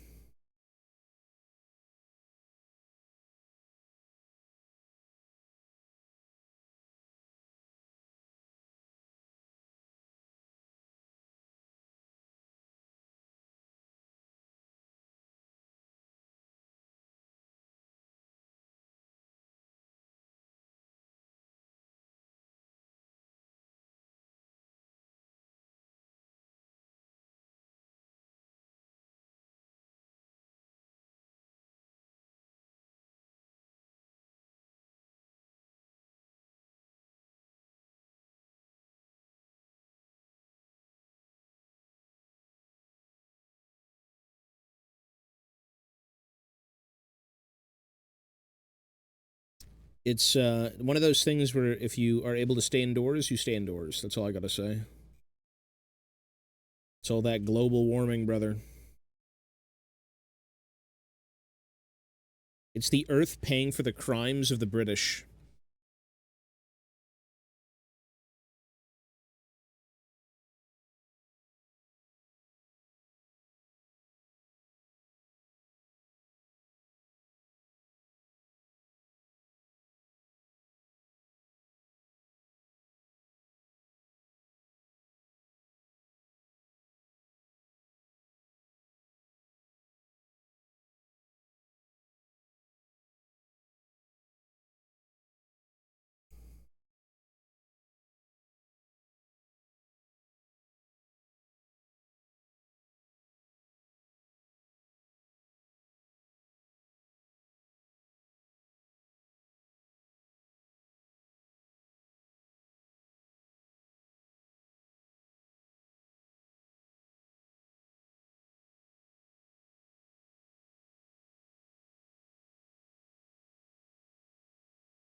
I opened up an Instagram recently. I haven't posted anything, and I haven't really advertised it, but it is in my link tree. If you go to the Tobias Fate link tree, or like there's actually a Hearth and Hobbying link tree that I had to make separately. It is there. I just haven't posted anything. Right now, I'm trying to figure out a schedule, and from the schedule, I hope to basically consistently post on that, but also just be consistent in everything else. So like streams, YouTube videos, literally everything. Like I'm so fucking behind right now that I just haven't really been able to, but yeah, there is an Instagram. You might be the first follower. I know Insta's kind of the place to post things, so I was like, yeah, you probably should make one.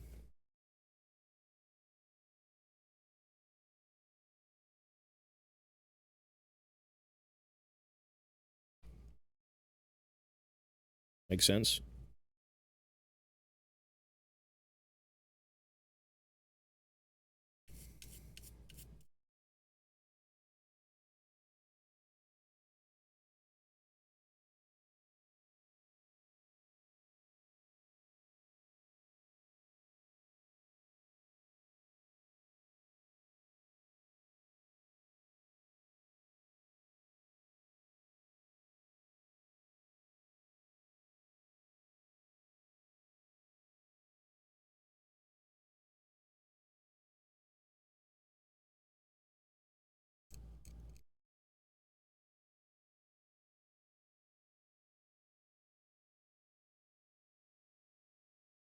Just followed. Thank you.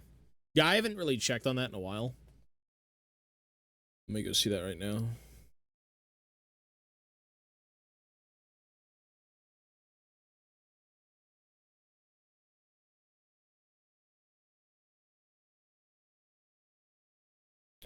Let me check Twitter.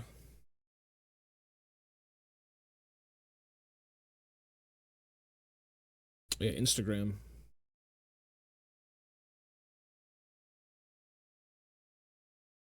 You can't even check Instagram without logging in? Really?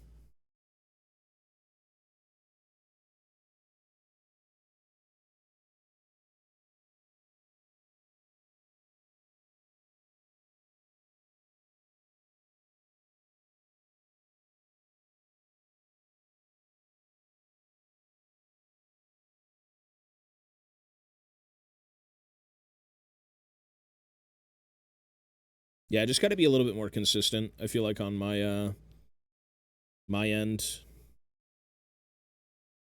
it can just feel a bit overwhelming.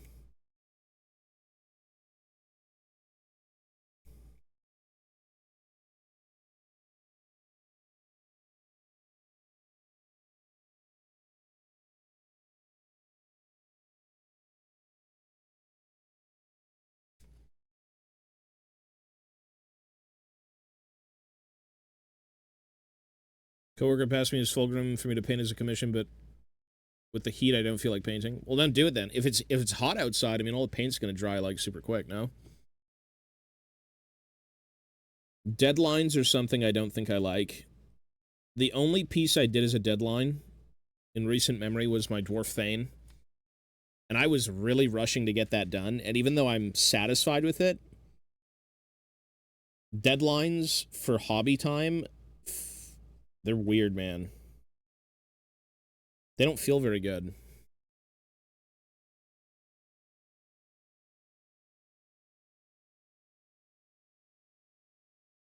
It was an interesting experience.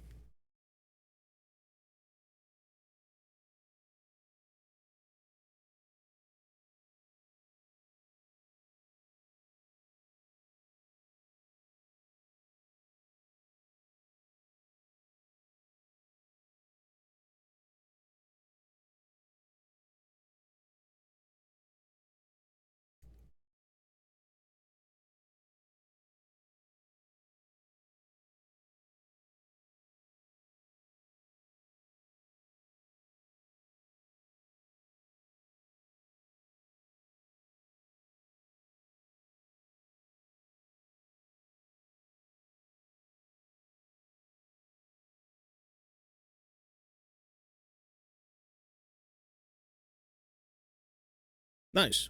That's cool. Yeah, I guess for the sake of like painting competitions though and stuff like that, I mean, there always is a deadline because you're always at that date, but yeah, unless it's a competition and stuff like that, sure. But deadlines are weird, man, with painting. You can always do more. Running out of time just means you didn't get to do as much as you wanted to.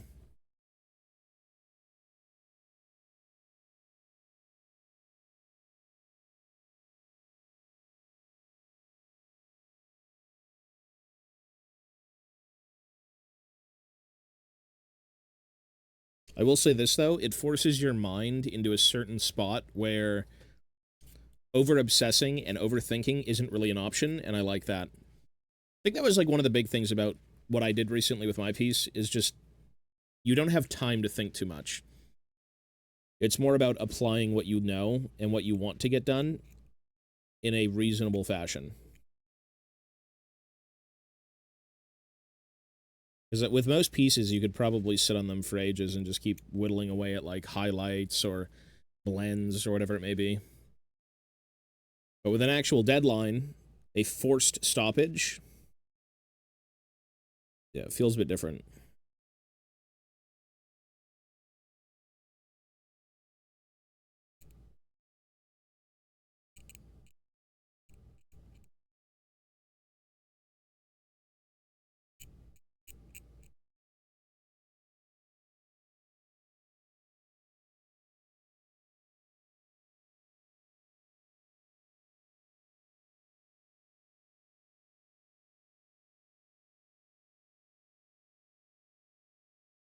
Fucking mold line everywhere. Oh my god.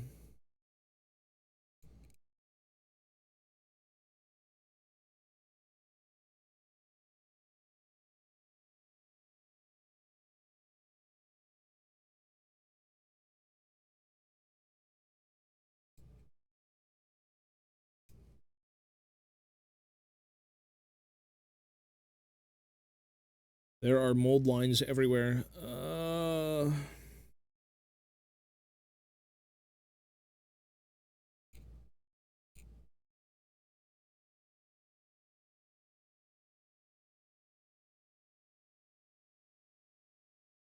I mean, I'd say both. I'd say both. Right now, I'm just building AOS terrain, but I want to do more old world terrain. I want to finish up my old world armies, AOS armies. It's kind of been a while.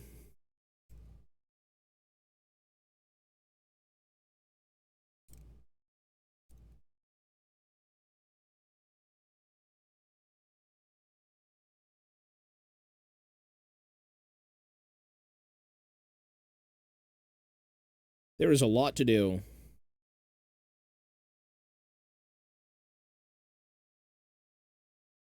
Logically, doing more Age of Sigmar makes sense where I live, just because there's not much old world going on, but, you know, you do what you do. You like what you like. Old world's still kind of a niche here. It wasn't when fantasy was around. Like, everyone played fantasy here. These days, yeah, it takes a little bit to get back into. I hope with the resurrection of Spearhead proper, more, or not Spearhead, sorry, Battle March, that more people get into it.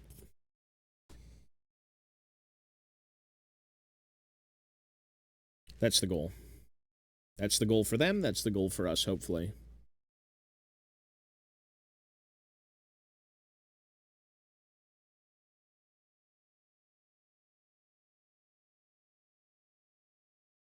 Tongue punch closer.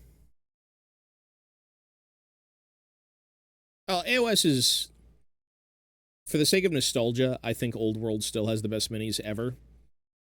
And it's just my preferred thing anyways, but I do like AOS. I think for the longest time, I've been a little bit indifferent about minis in AOS, but you just have to accept that they're meant to be different.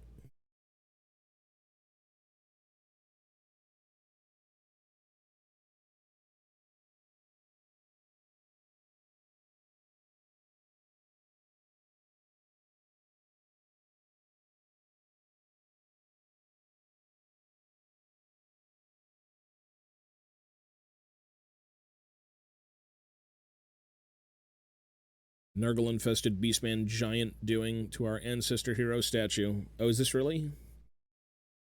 Are these the Stormcast dwarves? Was that once a dwarf?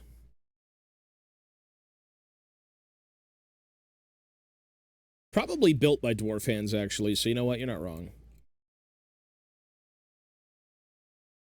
I don't play D&D now.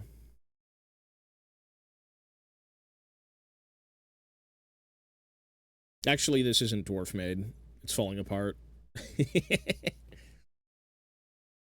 The skeleton's legs, true. The knee is right here. That's where his foot's supposed to be. That's his ankle. True.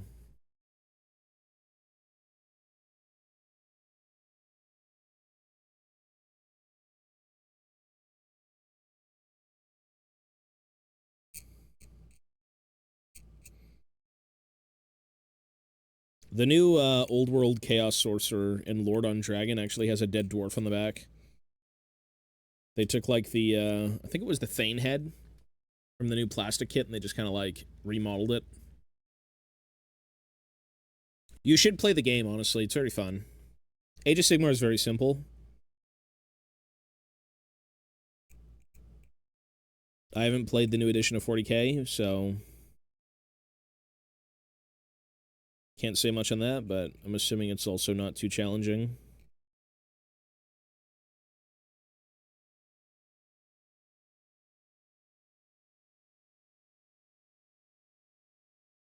The new Chaos Dragon's really nice, yeah. It's very, very nice. All the new Chaos stuff is good.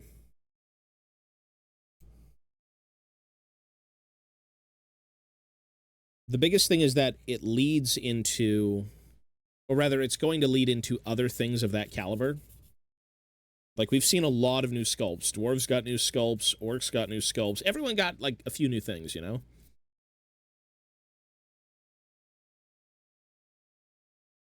Or rather, maybe not everyone, but, like, the majority of them got new current sculpts. And they all look great.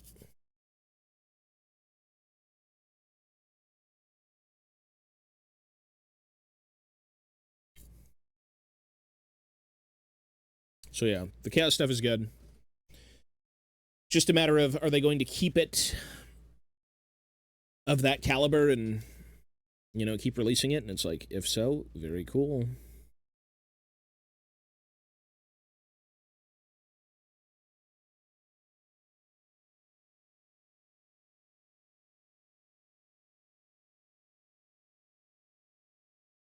A taste of what's to come.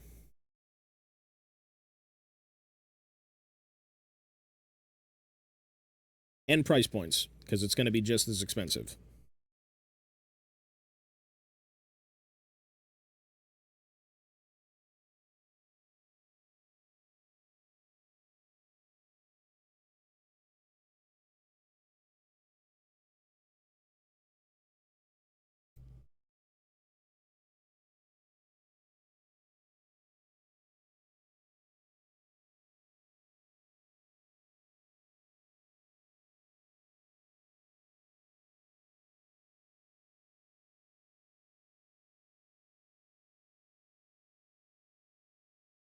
Is this hobby price-wise is not slowing down anytime soon.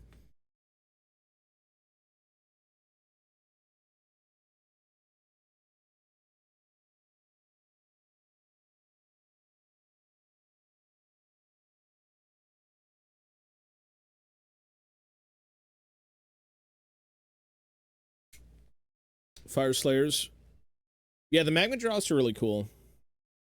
Well, if you like the magma drops and you decide to play or paint or do any of that stuff, you should do Lofnir. The Lofnir Lodge before they get squatted out of Vega Sigmar from some calamity.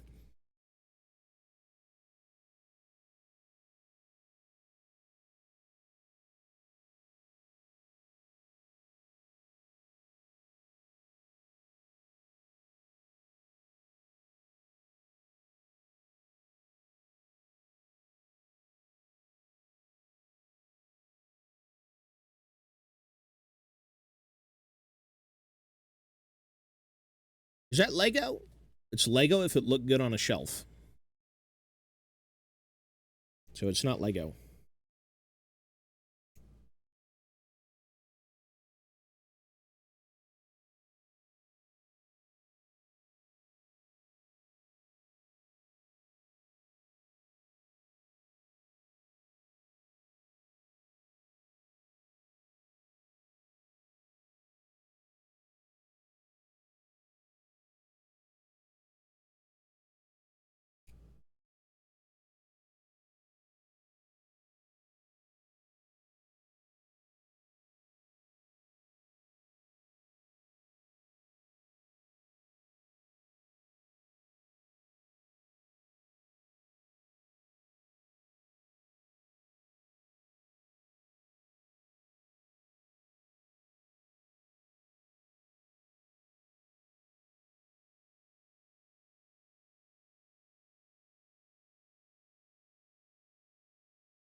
Whoops, I shouldn't be getting these wet. These are so rusty, fuck.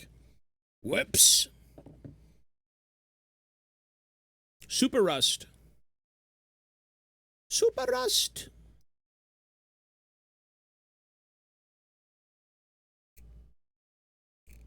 Cleaning this shit is so miserable. It's like more chill than cleaning minis because you don't have to make 50 of them. But like, it's just ghoulish. Like, you've got mold lines everywhere.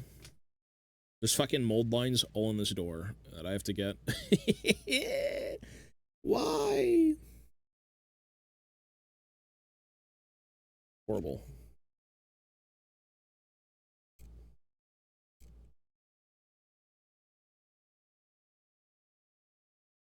Favorite model in terms of design, like a centerpiece?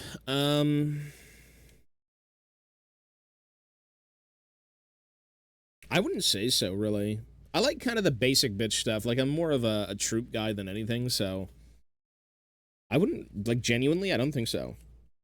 Like, every army has their centerpiece minis. But even with those, I'm like, I don't know. There's not many centerpieces in, like, a typical old dwarf army, but the Age of Sigmar stuff definitely has a few.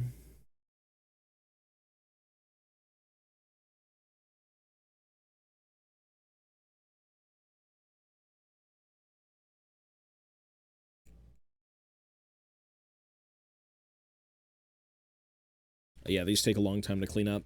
Technically, it's terrain. You shouldn't have to clean it up, because who gives a fuck, it's terrain, you know? But I bought it. It's like, why not make it look kind of nice?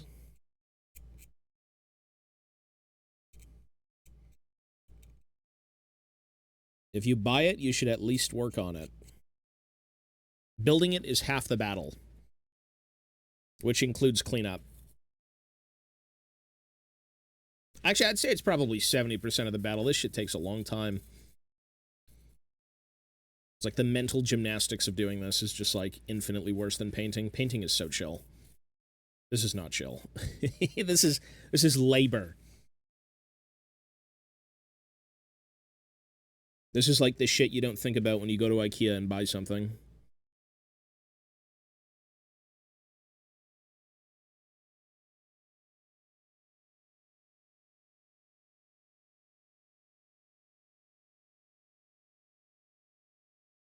Oh yeah, building can be fun. I don't mind building, but I have so much to build and so many things to clean up that it's just kind of draining. Where are my blades? Where did I put my blades? Oh.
Yeah, this is a very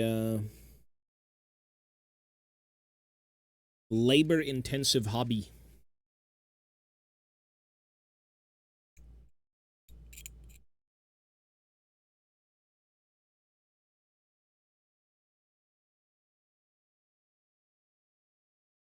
But it's good. It's fun. It's rewarding. When everything's done and you can look at what you've made and you're like, wow, I'm impressed.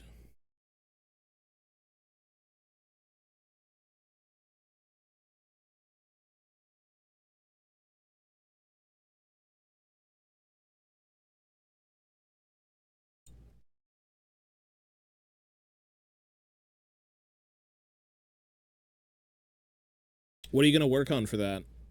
Is it like a painting competition? Is it playing? Is it... What exactly is it? Because they got a million things you can do in this hobby.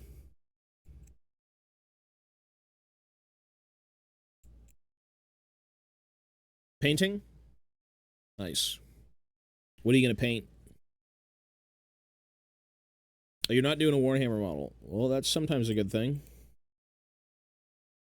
I feel like when you do Warhammer, you kind of get mentally locked into, like, the GW scape. Is that all you've got? You must have more. Will you be queuing up in Old League? Maybe today. Maybe today. It's Ark, thank you, sir. Maybe today. Right now, I'm just going to chill with this for a bit. I want to do a little bit of cleaning, because this place is still kind of a fucking mess.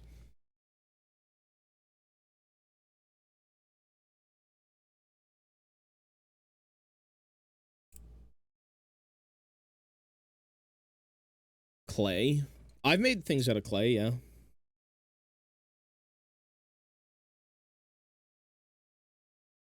It's a bit weird. I prefer, like, actual epoxies and things that you can sculpt with, but clay's pretty chill. I guess you can sculpt with either. And you can really dial it in with clay. Technically, that's not, you know, a problem, but...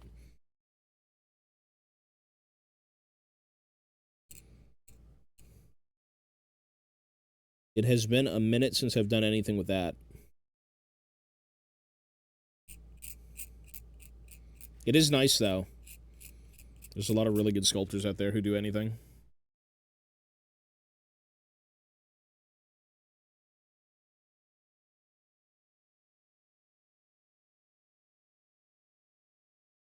Well, I read your donation. Is you talking about playing League or playing Classic League?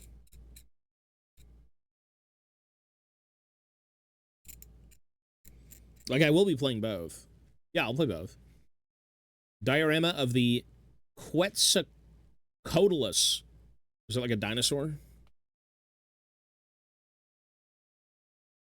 Is it like a Jurassic Park moment? The Quetzalcoatlus. Coatl. Well, you learn, bro. No one was ever a pro to begin with, right? You just want to do what you do, and over time, if you're happy with it and you want to get better, then go for it.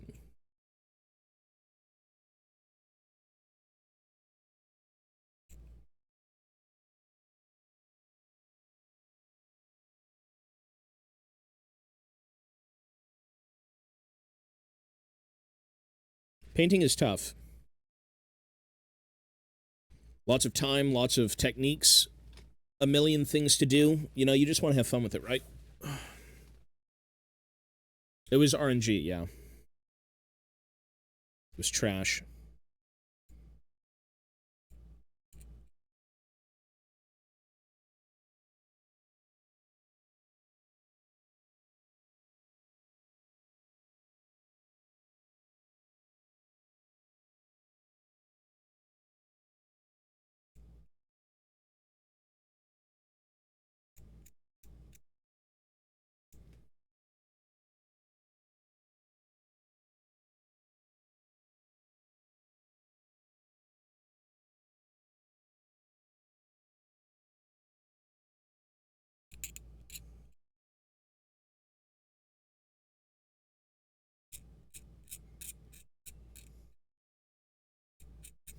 This is like so... You gotta go over every brick, and oh my lord.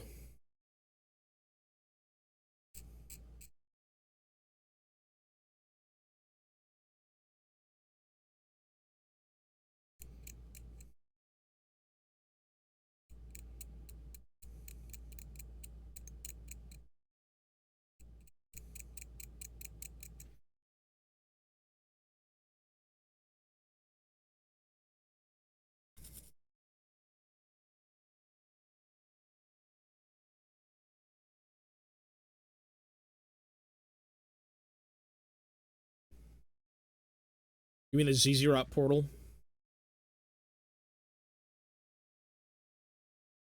Is that a microphone? A podcaster? You want to sound like a podcaster?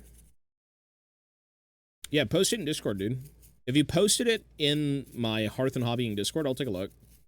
You just gotta post it in, work in progress or, like, stream sharing. I'll take a look. Oh, you just wanted a good mic? There's a lot of good... I think I'm using, I haven't really dialed in the settings, but I'm using a Rode mic right now. And I think for the most part it works pretty well, because I can actually move around and use it, but...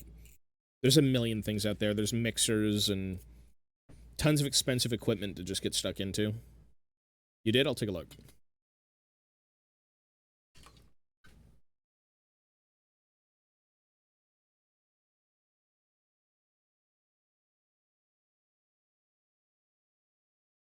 That looks really good.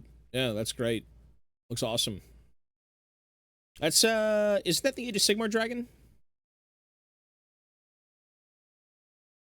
Yeah, it looks really good, dude. You did like the cork spackle base. Oops.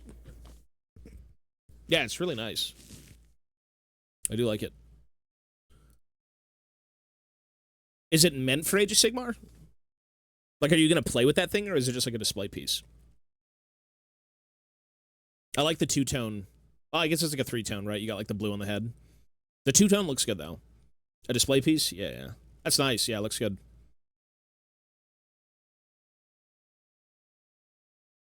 You know, maybe one day, as you said, you might want to play. It is fun. It's just a lot of, like, you know, figure everything out, build your army. You don't have to paint shit. You know, you can play with unpainted minis, but obviously people are going to be like, you should paint your minis. You know, it's, the biggest thing about playing the game is that it's another layer of the hobby to enjoy. And like, a lot of this hobby is just kind of it feeding into itself. You read a book, you want to do the army. You paint, you want to play. You play, you want to build more. Everything kind of, like, loops itself. Yeah, the back looks good, too. Everything looks great. Yeah. Looks awesome. The wings and all the scales and the folds and everything. Looks good. I don't think I've ever... Have I ever painted a dragon? I painted a dragon so long ago. I think it was like 16 years ago or something. It was when the Cave Drake first came out. Or it wasn't a Cave Drake. It was, I painted a Wyvern for Orcs and Goblins. And I painted, fuck, it was the Lord of the Rings dragon when it first came out and it was metal. Yeah, dragons are... They can be cool. I'm a dwarf guy, so, like, you know, not the most friendly of things to be with dwarves, but I'm not gonna... I don't think I'll buy Smaug. That's way too much money. It was like $1,000 for Smaug. For one mini. $1,000 for one mini, or I can get, like, multiple armies. Frog is the main character. Ooh.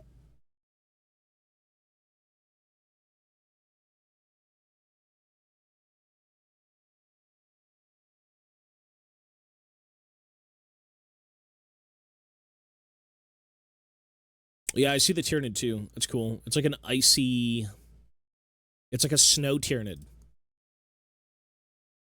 Yeah, these things are crazy looking. Yeah, they look good, dude. Highlights and everything are great. Everything's very vibrant. Everything's very, saturated. Looks good.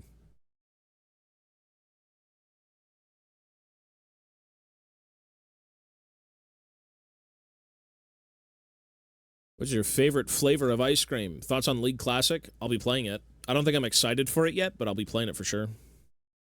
I just want to see how much they're going to support it first.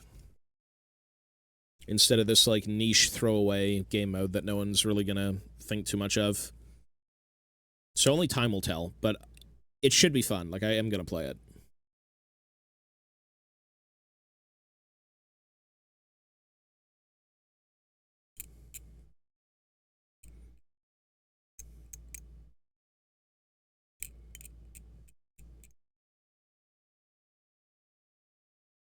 Ice cream flavor, that I don't know. Maybe like cookie dough, possibly. There's a lot of good flavors out there.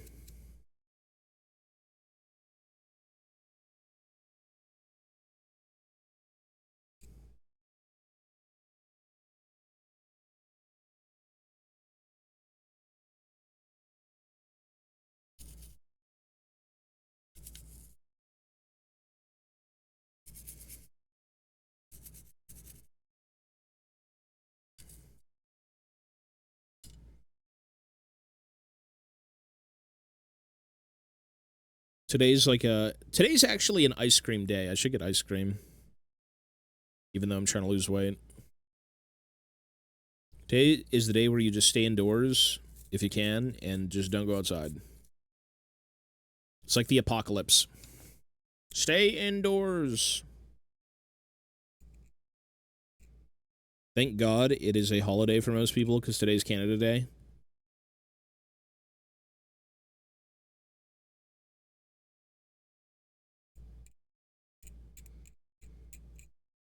You do not need to be outside.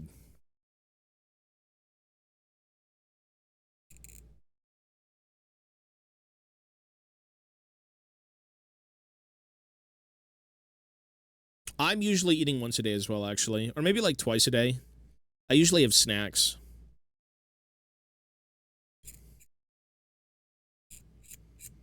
I've been feeling like shit lately, and I think that's just because I haven't really had water, and it's been, like, disgusting outside, so, like, I'm just completely dehydrated. I'm turning into, like, a raisin. A water-deprived raisin.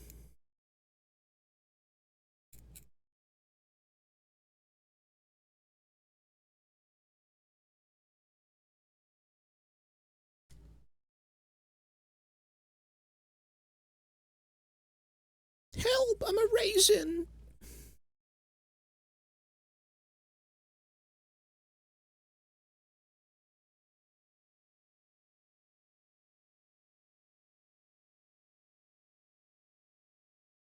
Uh... 4,000 points of Tyranids. See, that's like the perfect thing to start then, right? Just play the game with that. No one's going to force you to do anything. It's your own hobby, but I promise you, if you do play the game and you end up liking it, you'll want to do more hobbying. It's fun, but, you know, at your own pace if you want to. Because if you've got 4,000 points of display minis, it's like, what are they doing for me, you know? What am I doing here?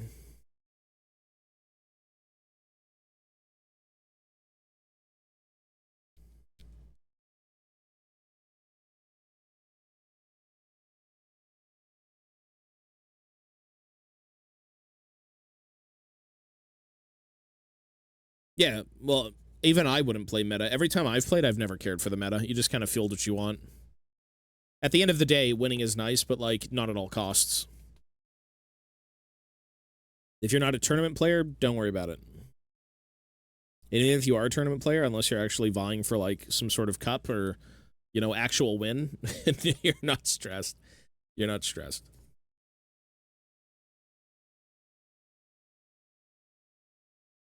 Some people just want to play things differently, you know? Not everyone.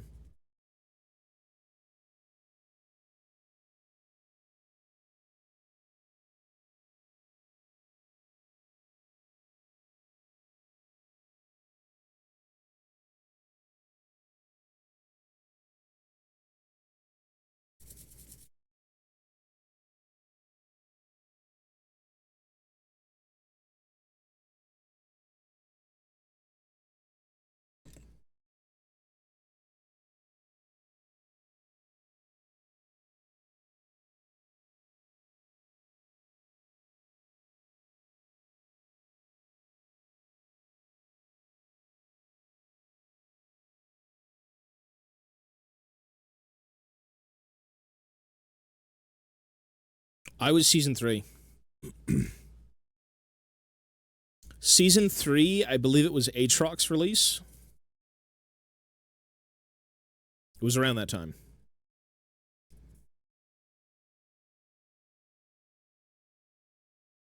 So I've been playing League for over a decade. Is that correct? Decade and a half? I can't remember.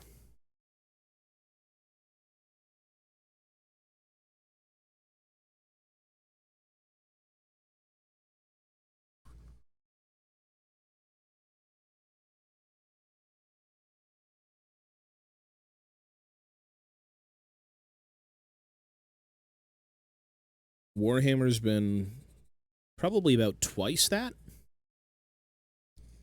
So we've done a few things for quite a while.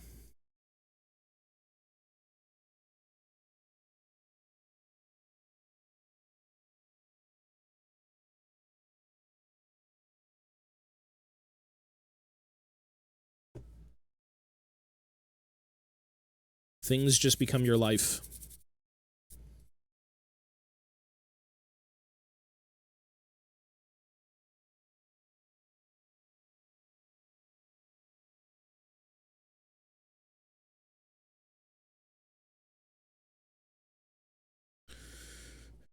You do something long enough, you are part of the ecosystem. You just melt into it.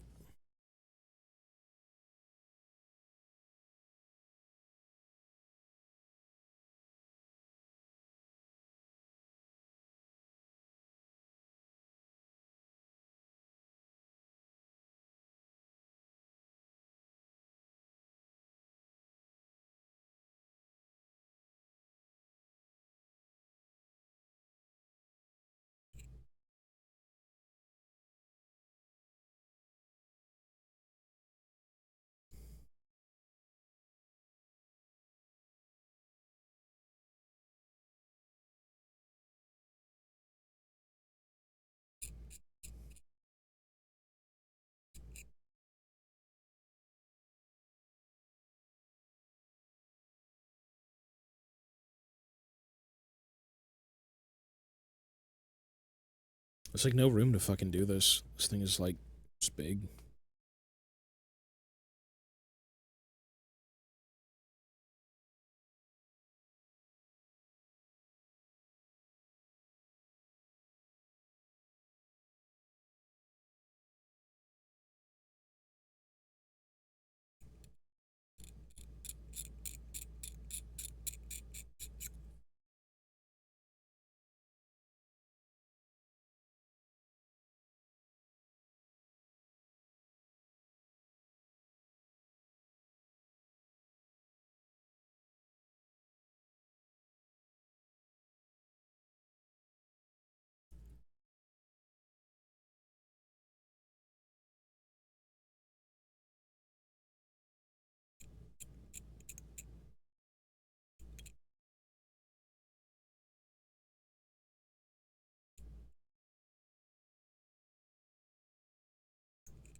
Yeah, that dwarf, that was the last thing I did. That was for a little store display type of like competition-y.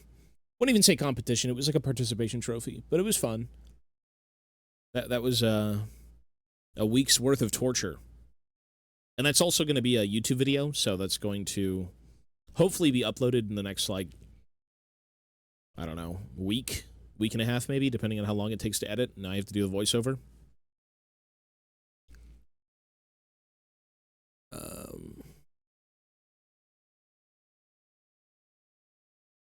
Jesus. Aren't you in, like, bronze? What rank are you? It sounds like a bronze thing. Oh, it's normals. Okay, it's even worse.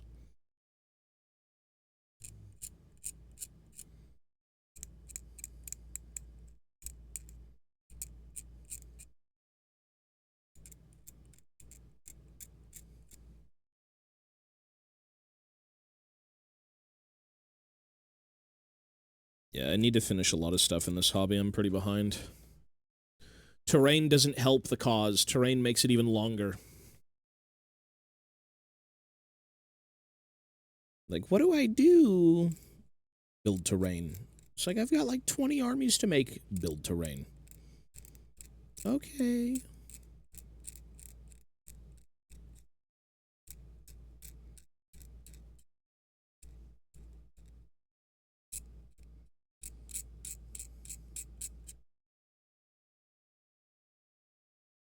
Reznov, hello, sir. Build the damn terrain. Only terrain. So no more, please.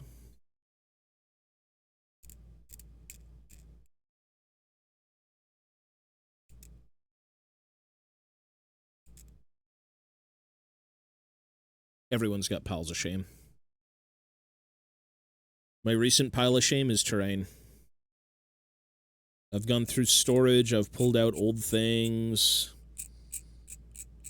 I've got, like, the new Spearhead box coming, which is not the most terrain, to be honest, but it's still terrain that you have to clean up and fucking, you know, do things to.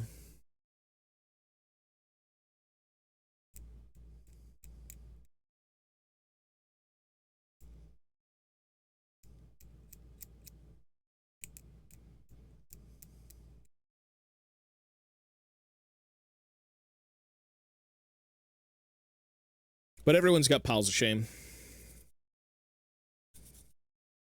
It's the norm. Pile of potential. It's very, very easy to window shop in a Games Workshop or a hobby store or literally anywhere. Window shopping is like the #1 thing you do. And then you look at the price and you're like, all right, never mind. It's like, I can hold off on that for I don't know how long, but we're going to do it.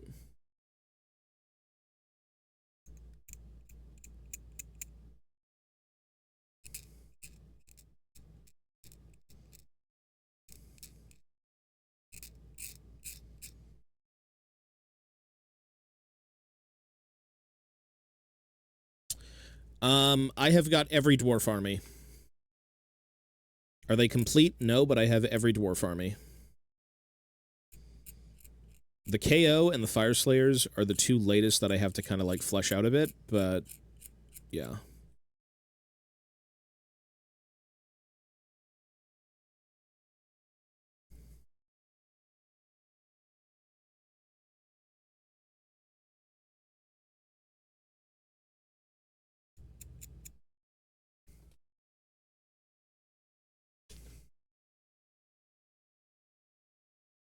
What do you mean you pay them to save?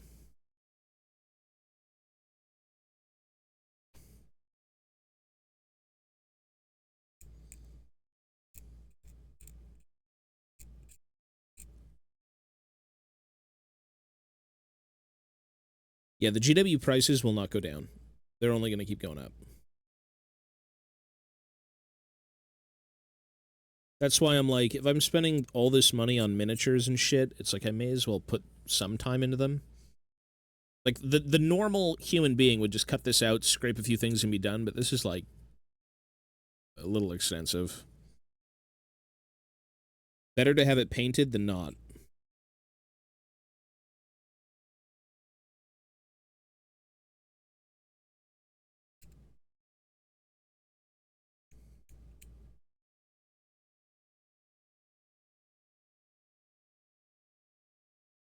$180 before tax. Yeah, well, it's always, again, it's adjusted for inflation, but I feel like GW prices are beyond inflation. They're not even, like, adjusted. They're just like, here's a new price tag. Have fun. The technology has gotten a lot more out there, too. I mean, these kits are pretty insane.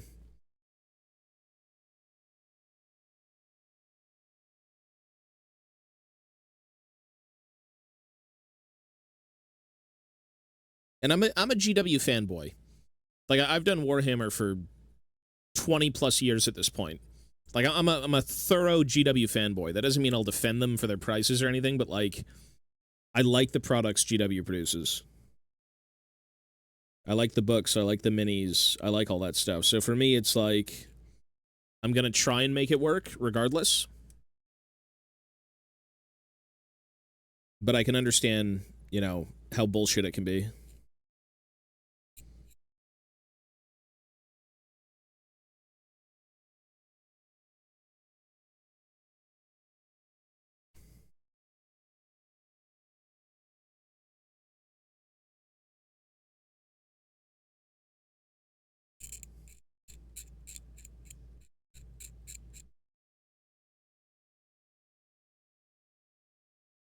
Box sets to save some cash. Yeah, you know, it's funny how it's like air quotes saving cash, but it's still fucking expensive.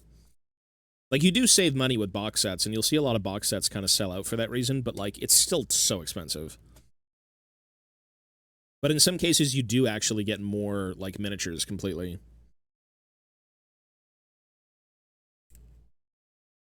You just have to kind of shop around. I mean, GW literally sells, I think the cheapest thing GW put out was, the Combat Patrol magazines and all that stuff. Like, those were dirt cheap. Compared to what you'd actually pay at a store.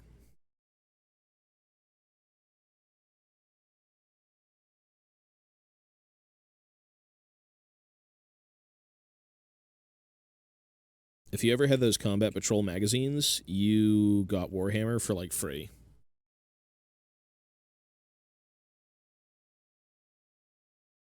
Intercessors? Well, no, you were able to pick your own race. You could pick your faction for the Combat Patrol stuff. You could pick Votan and get the whole range of Votan for, like, I don't know, what, a tenth of the price or something? It's very slowly, but it was actually, like, such an insane deal. Tyranid box, but I have so much to make already. That's the problem with this hobby. You'll eventually see more of what you thought you didn't care for, and then you're like, maybe I want that. That's the number one thing. Used minis are great. Oh, the battle forces? Oh, they still sell battle forces beyond... You're talking about starter sets, you mean? With, like, Space Marines usually is, like, 50% of it? Well, because, like, the battle forces are always tailored to, like, whatever faction. But yeah, you're not wrong. But, I mean, the thing is, with, like, launch boxes, When it comes to launch boxes, you can still pedal off the other half. Like, back in the day, I mean, even Games Workshop would accommodate stuff like that. Like, when I was buying Blackreach when it came out, I forgot when Blackreach was. I think it was like 2006 or something. It was the Space Marines against the Orcs. They would allow you to trade in store. You'd be like, all right, we're going to call up someone who doesn't want their Space Marine half, and, you know, here's 2 times the Orcs, or here's 2 times the Space Marines. Now you just do that on Facebook Marketplace because they don't want to facilitate that in their store. But it's not such a bad gig. You know, you'll always have people wanting to trade. It's like, yeah, I don't really care about Space Marines, but someone does. So just give me the Orc half, I'll give you the Space Marine half. You need the glasses. I think it was 2006. 2006 was what? 6th edition fantasy? Or was that 7th edition fantasy? That was Skull Pass, Blackreach, and I want to say Ballin's Tomb. I think those are the 3 starter sets at the time for 2006. Before that, it was a couple of other ones, but...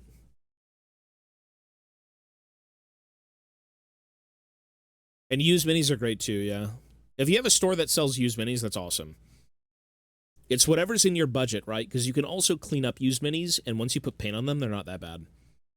Used minis will always look like complete shit before you put paint on them. Unless the person actually made them well, because half of them aren't made well. Half of them are just like, someone took a glue gun to them, someone dropped them in a pile of fucking, like, dandruff and concrete, and, you know, here you go, it's like 20 bucks off. It's like, all right. Some of them are fine.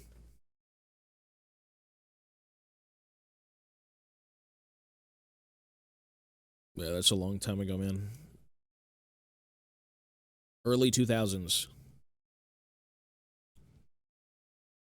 They had clearance on the website for Stormbringer magazines. Each issue was £7. Is it €7 or pounds? Is Stormbringer, that's AOS? Or is that like Space Wolf stuff? I don't know what that is. Is that euros? I don't know what that... I think that's euros, right? That's a euro sign.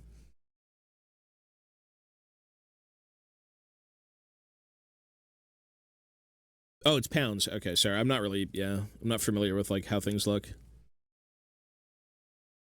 Yeah, Age of Sigmar stuff, I feel like, doesn't sell for much. Not as many people are into AOS as they are 40k. I feel like the 40k stuff will always be slightly more. Like, you can go on eBay and find things that should be retail that are, like, half their price. And I think Space Marines are infinitely more popular than Stormcast. They tried to do the same thing with the Storm Keeps and all that stuff. It's like, oh my god, they're not chapters. They're different keeps of Stormcast Eternals. And it's like, I get it, but it's not the same.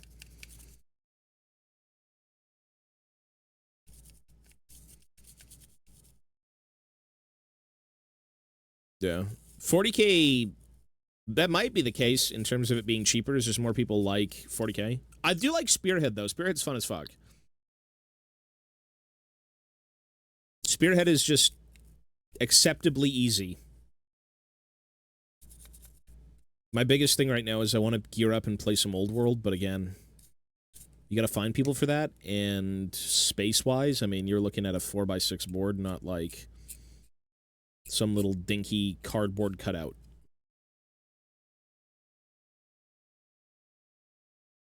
All the good Combat Patrol stuff got scalped.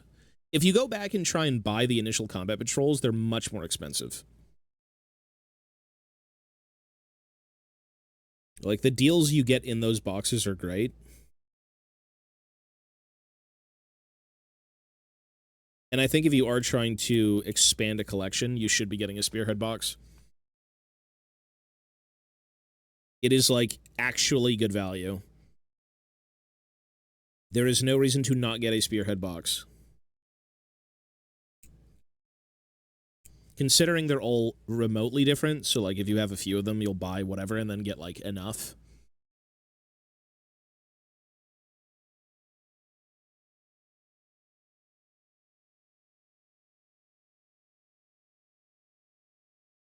Underworlds is cool. I'm actually looking for, I gotta go back and buy the Chosen Axes.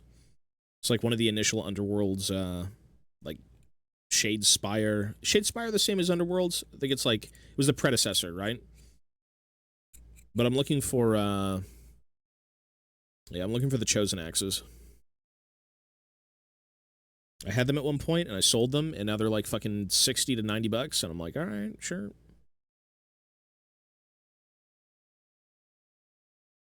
But all those smaller board game type of minis are really good. They're all very flavorful. They're actually doing things. They're not like rank and file, like falling asleep.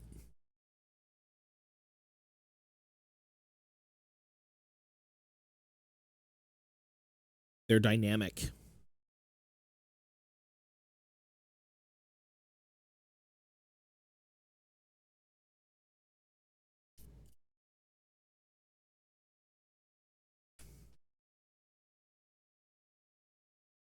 That's great. Those guys are what, like 30 bucks usually? No, they're sick. Those are great sculpts. I like the dude that's reloading the crank gun. I forgot the name of it. It's the like Aether minigun. The rotary gun. Call it a crank gun. It's so like simple, but they're just flavorful. They're cool.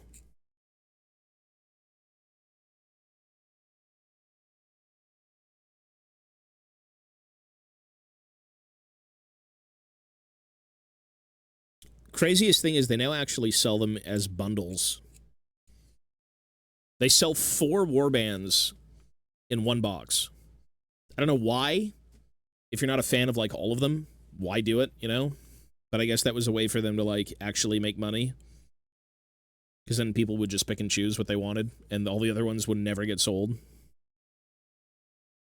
All the least popular ones.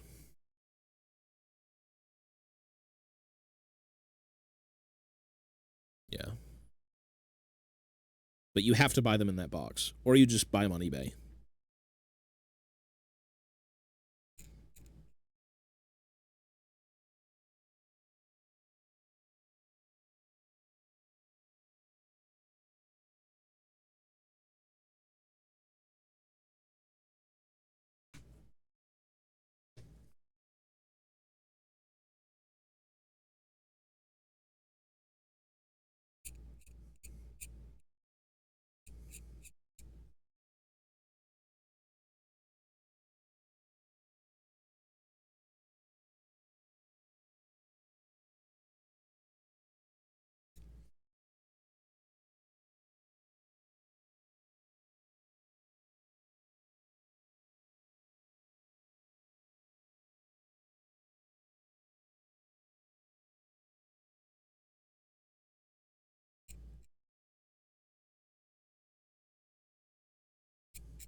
Mm-mm-mm.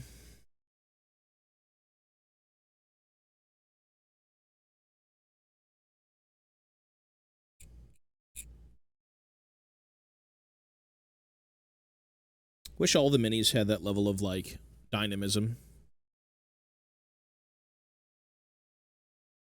I wish they all looked like they were doing something. Which, some of the new AOS stuff is great. I think more so the first edition Age of Sigmar stuff was a little bit flat. The art in earlier editions of Age of Sigmar was so uninspiring. I think that was one of my initial problems with AOS, is it just didn't encapsulate, visually at least, what the world, in my eyes, was. But the new AOS stuff is, like, pretty good. Some of the art's great, though.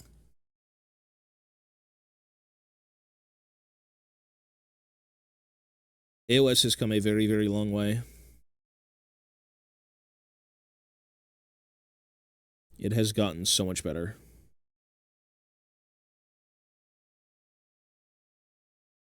And it's become more distinct, which is good. Of course, you're riding off the tail end of fantasy, but now that we have fantasy back, we don't need to do that anymore.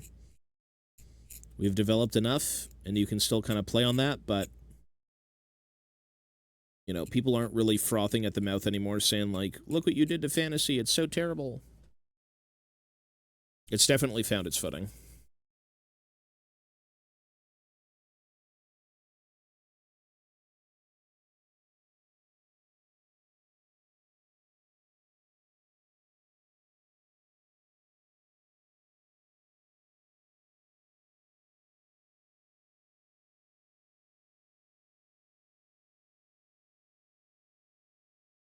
You killed fantasy, you bastards. Why'd you do it? Money. Okay. Money.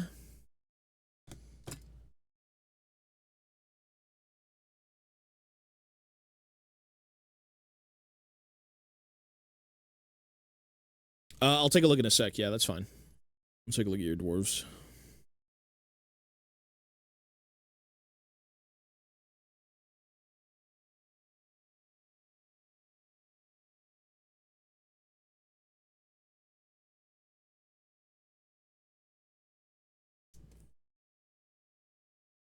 The Sky Dowie.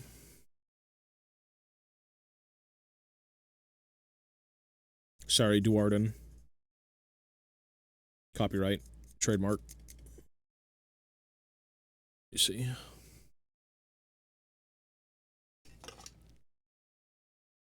Oh, yeah, I see them. That's cool. They look very rusty, eh? You went with some sort of, like, rusted Caradron. I love... Those sculpts are sick. They're so good. I've always enjoyed the Caradron look. Certainly more than, like, the Fire Slayers, but... They look good. You got, like, the purple base with, like, the blue, gems. First non-metallic look. They do look metal. I would say they read a little bit more rusty, but they look metal, for sure. Were you trying to go for some sort of, like, bronze or something?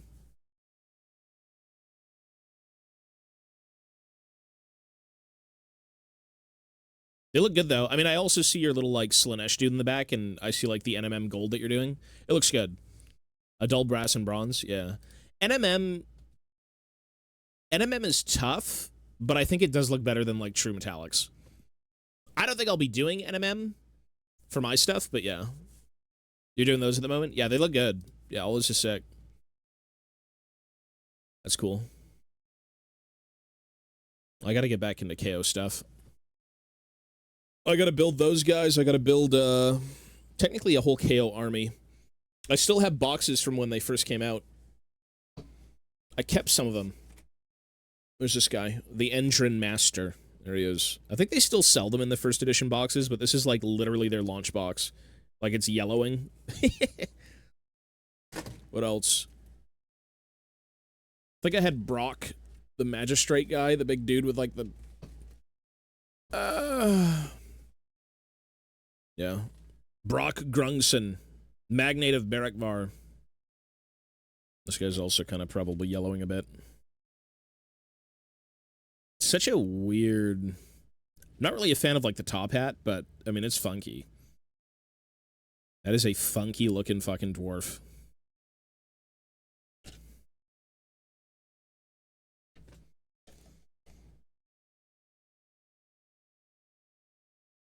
Ugh.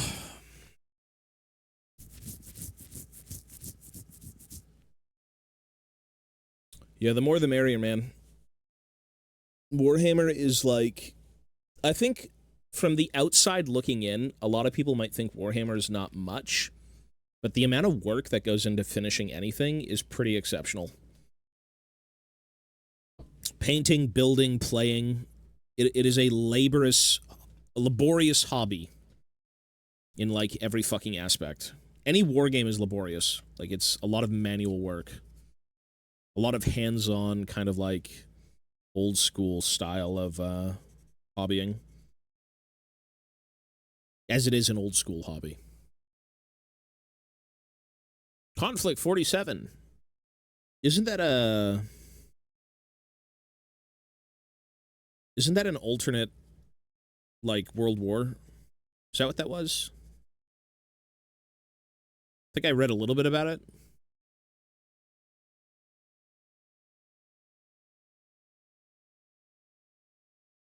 World War II steampunk. Yeah, that's cool. I'd have to put dwarves in there and just say that was the history that I read, so you can't really blame me.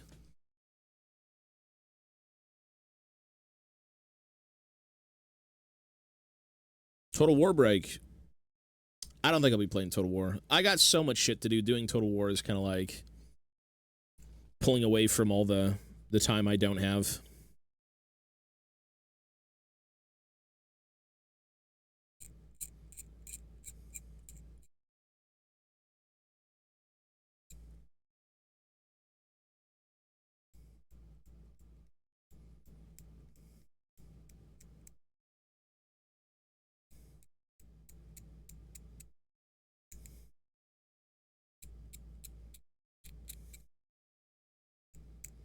Total War is on the indefinite back burner.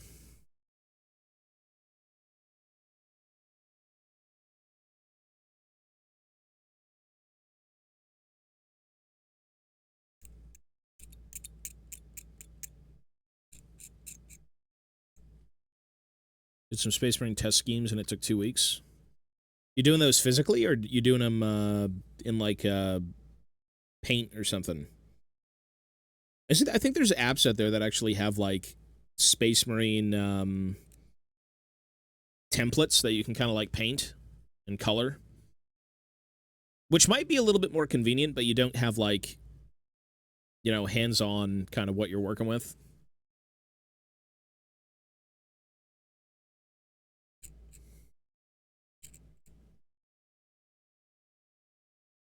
Oh, gotcha. Yeah, yeah. That's cool. Were you trying to do like a homebrew, or were you trying to like paint a certain chapter? Every time I hear people talk about 40K, I kind of like slink out of the conversation. I just don't really... I'm not like current on 40K, so I don't know everything, but I do know of like some of the chapters and stuff.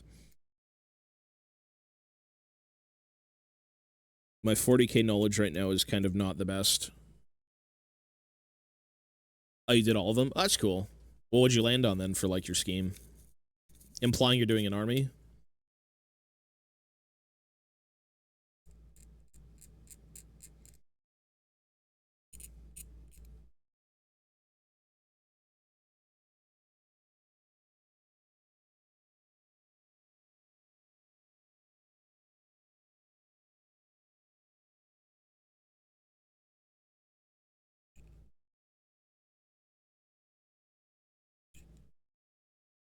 Blood Angels. That's cool, yeah. The Armageddon poster boys right now. Tyranids. You can't go wrong. I think for the sake of like Xeno stuff, I mean Tyranids are like Tyranids and Orcs, I feel like are the most like quintessential Xeno. All the Eldar stuff kind of got swept under the rug for a bit.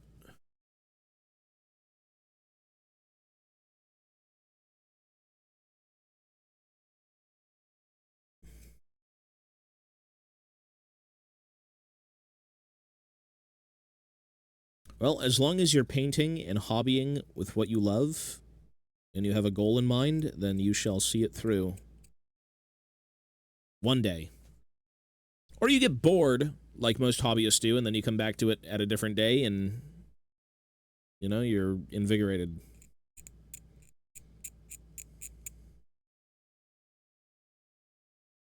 This is like mental warfare. 101. Definition of insanity is doing the same thing over and over again, expecting a different outcome.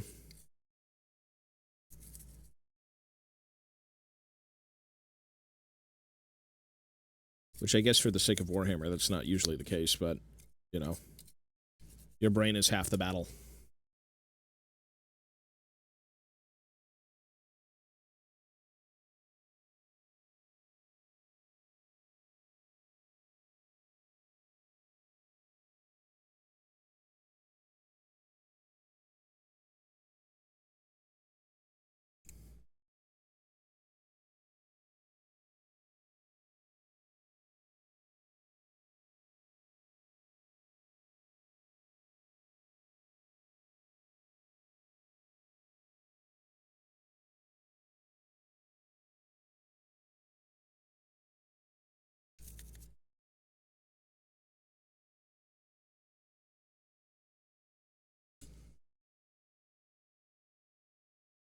Yeah, I mean, if you're a fan of Alien or anything Alien related, I mean, Tyranids are going to be up your alley, right?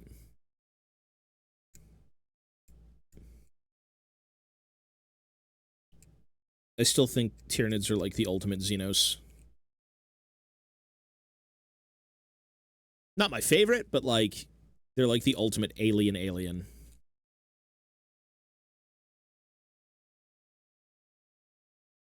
You can't go wrong with Tyranids like anywhere when you do 40k stuff. They always make things interesting.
And the good thing is that there is something for everyone within the Warhammer hobby.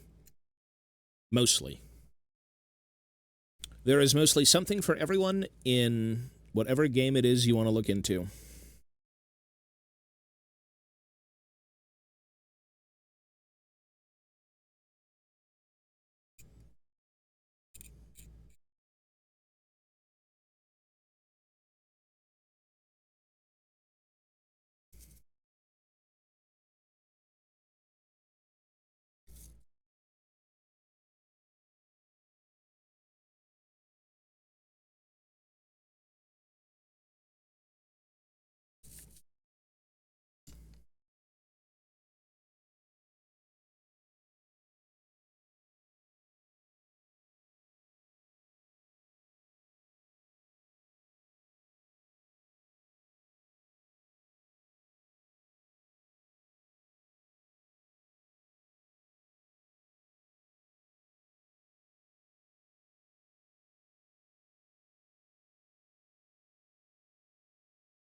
Yeah, exactly. I mean, if you like trees and nature and bows, which I think reasonably most people will like some of that stuff. I mean, Sylvaneth is there. They're not as exciting as the Wood Elves, but I'm glad they're still around. Although I don't think they get too many new minis, right? I think the last one they got was that I forgot the name of it, but they had like a fake like commercial for it.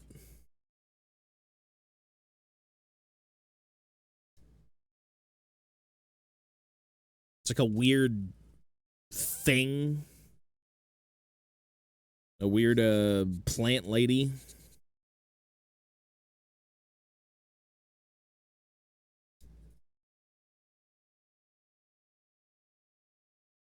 But again, they have something for everyone, right? That's the idea.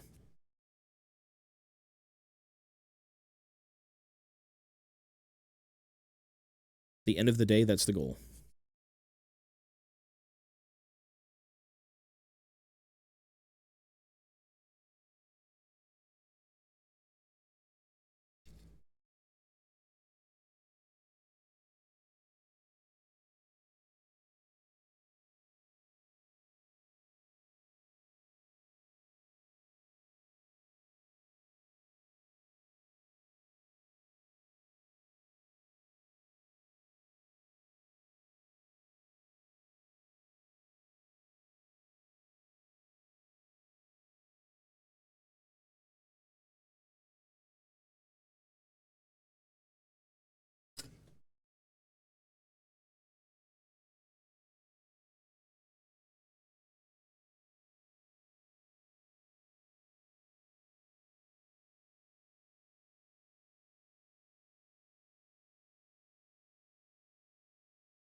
Yeah, that weird like tree.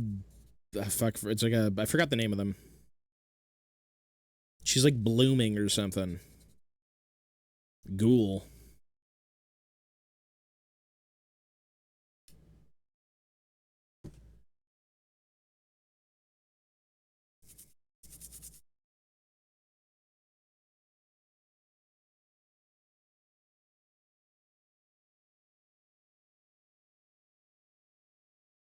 Dryad.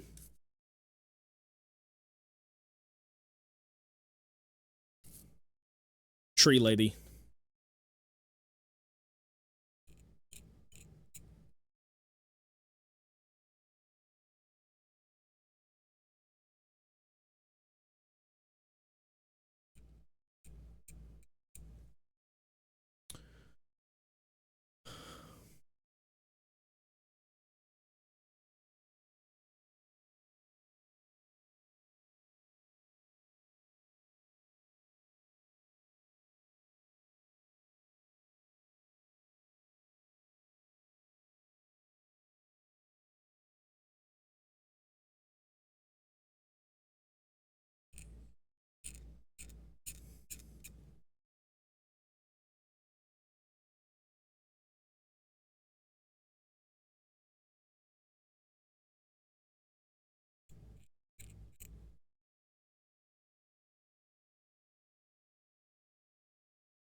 Oh, it's getting hot up here.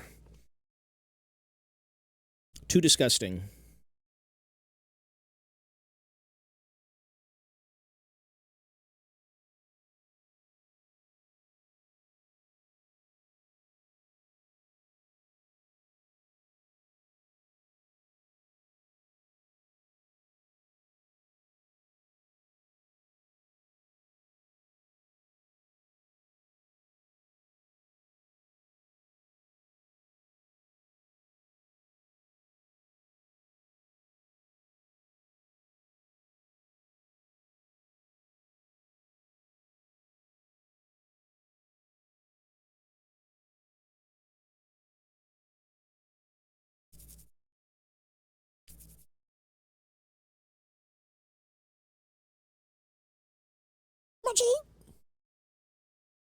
Oh, she's sneezing.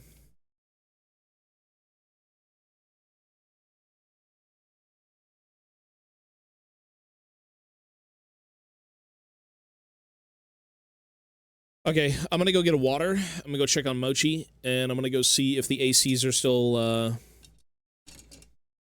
doing its thing. Oh my god, disgusting. I'll be right back, folks.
All right, we're here. I need baby wipes. Are there any baby wipes in here? Baby wipes? Nope. No baby wipes.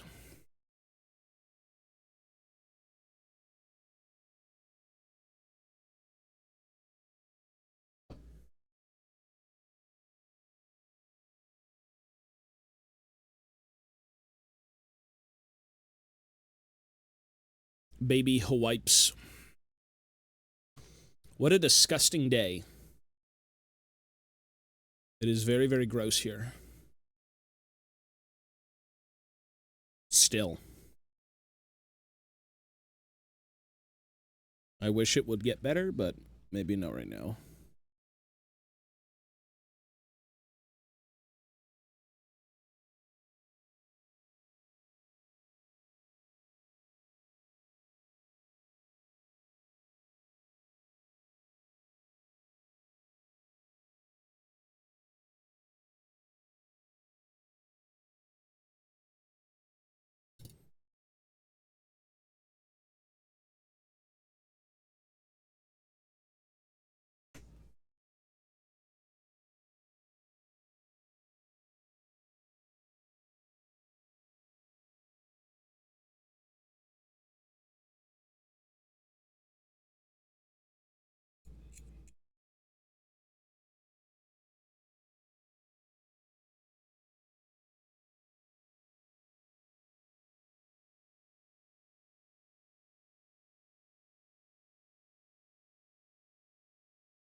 Do do do do do do do do.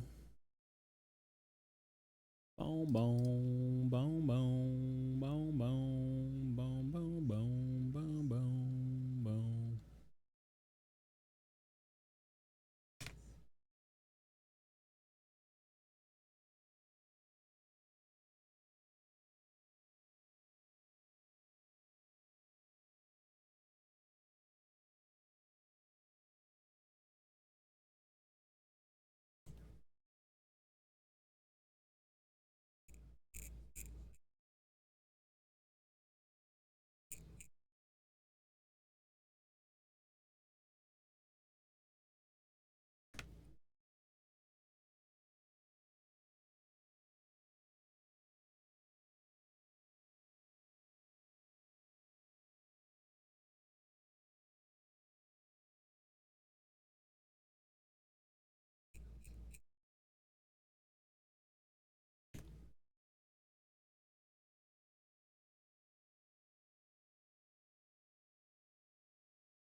Bum, bum, bum, bum.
Oh, this one wasn't even done. Whoops. Didn't even realize.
I'm printing some stuff for my local tabletop club every now and then, and I'm positively surprised how many third-party games are out there with high-quality minis that people want to try out.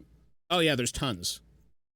Compared to just only Games Workshop, which was like your typical, you know, everyone knows of it company, there's a lot now, with a lot of really good minis.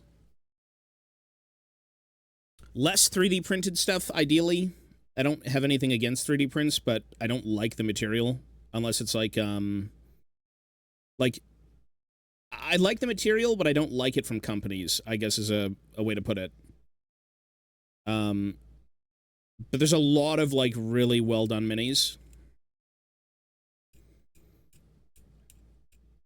A lot of good sculpts, a lot of good flavorful things that you just won't find anywhere else. Tons.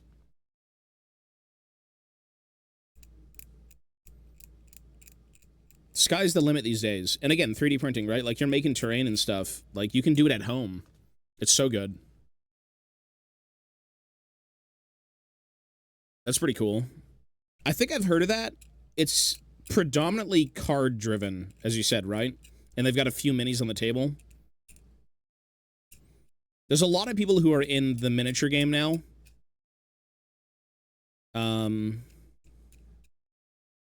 And of course, everyone wants to stand out. Because, like, you don't want the same thing everywhere.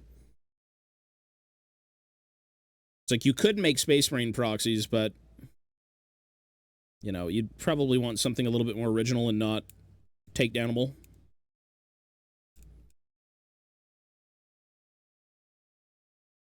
Yeah, that's cool. I have nothing against 3D prints. What I mean by that is companies who sell resin prints are not my favorite. I'd rather have, like, injection molded, cast resin, pewter. Because you could just do that at home, which is so much more convenient than buying, like, a resin print. I've been scarred by that material. I just don't like it. Yeah. That's what I mean. Like, I love 3D printing. I think it's one of the best things to have ever happened to this hobby. But if I go buy from a company, I don't want to get, like, a resin 3D print. A cast resin print would be sick. Or it wouldn't be a print exactly, but it'd be just cast resin.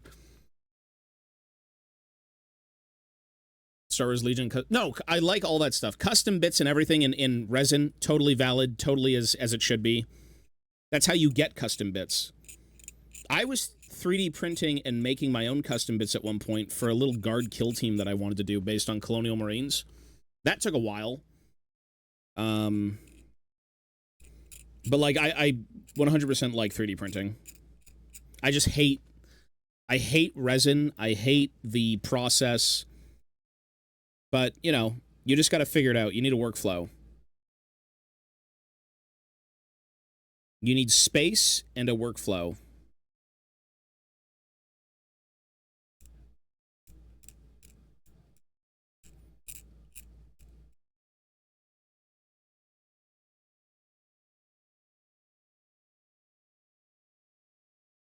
Exactly. That's what I'm saying. It's like that was my biggest gripe too. It's like, if you're going to sell resin prints, the material is so cheap, but the work was what was the hardest part. If you put like 100 hours into a sculpt and you're selling super cheap prints of it, I don't know if you're going to make your money's worth, you know? But, like, knowing how much resin is, bottles of resin, compared to what you're paying for, yeah. And that's, again, that's why they sell STLs. But it's also not even what the material is. It's, like, everything that went into it. The cleanup, the actual labor, creating it, just tons of different things. But that's kind of my ick with it, is that I just know how much resin is, and I know it's not worth that much. So I really wouldn't want to pay that much. But everyone's different.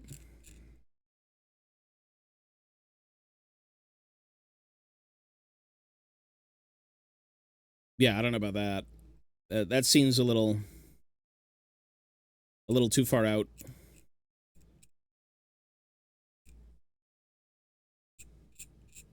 Anything cast resin, though, way different. Because cast resin is like molds and, you know, dialing everything in. It's a lot more hands-on, a lot more labor-intensive. Much different.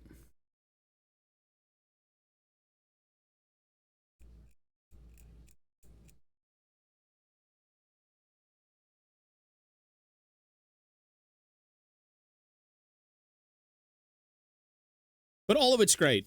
I do like all of it. All of it has its own applications and uses, and, you know, as long as everyone can enjoy the hobby in their own way, that's totally valid.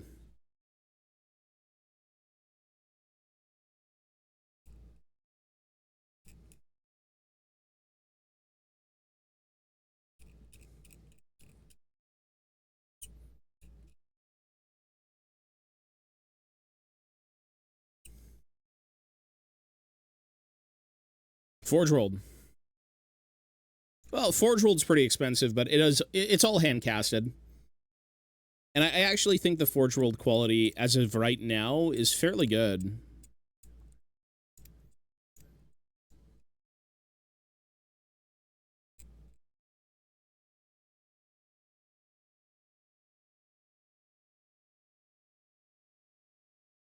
But yeah, it's very expensive still.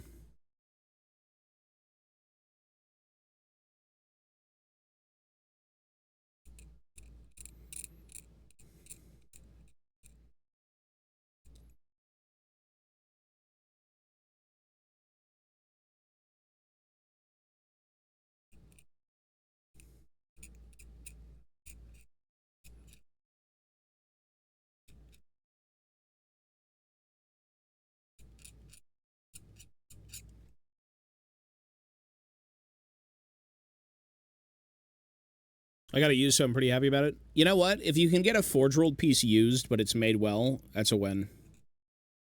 Forge World kits are not the most exciting to put together, but, you know, for the sake of smaller runs and more niche things that they don't want to dial up injection molding for because it's going to cost way too much, yeah. It's just what you got to do to make smaller runs and make things work. A lot cheaper to make resin. Casted pieces.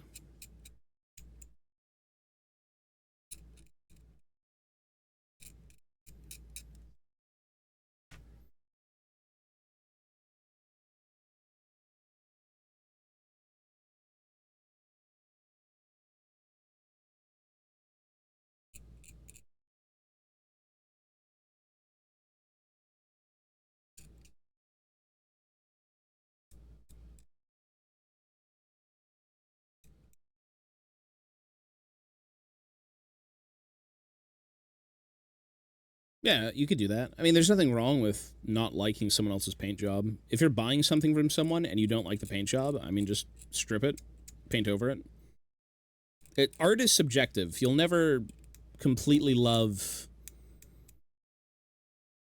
like, what everyone else loves, you know what I mean?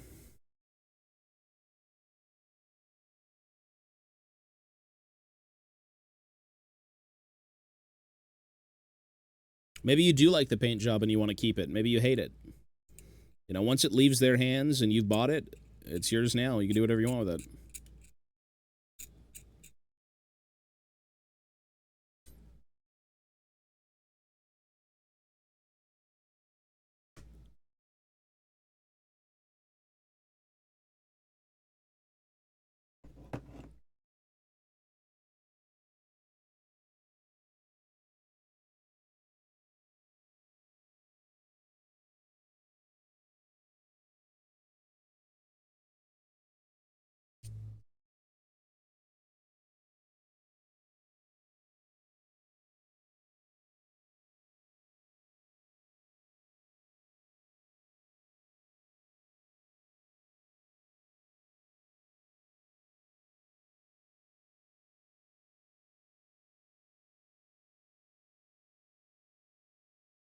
Dumanite, hello, sir.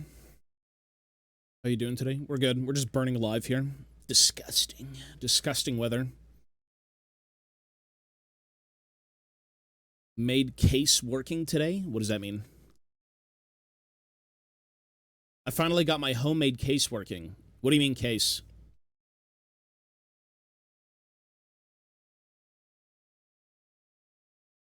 Yeah, well, there's nothing wrong with paint job. Whatever paint job you have on a Mini, whoever painted it, the goal at the end of the day is that they had fun and they liked it.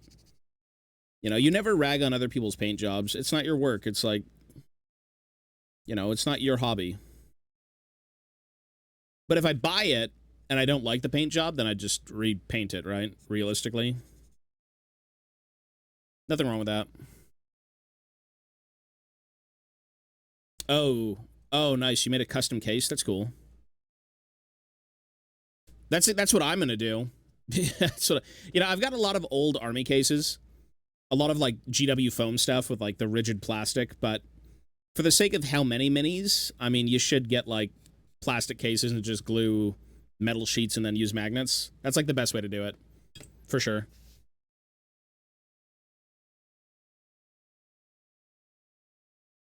A lot of DIY in this hobby.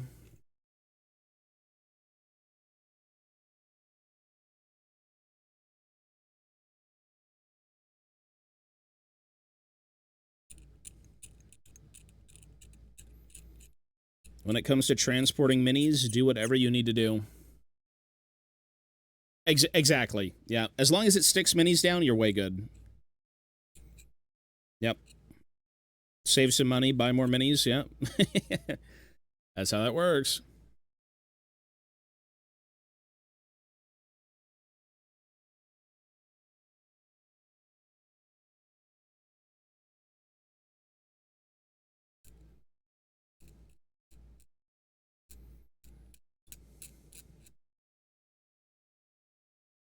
Pre-made products are great if you need things in a flash and, you know, you're very confident with, if I buy this, I don't need anything else. But you don't always have to do that.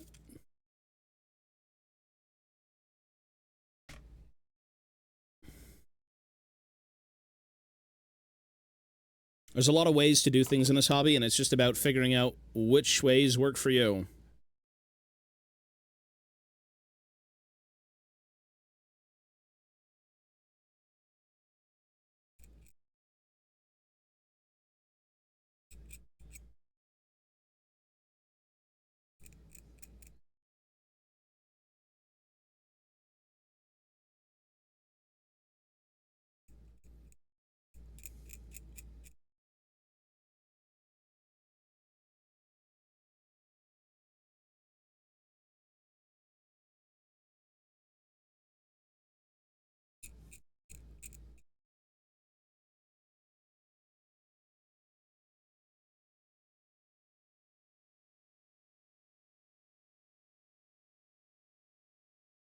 What does scraping do for patterns? What do you mean patterns? Like patterns here?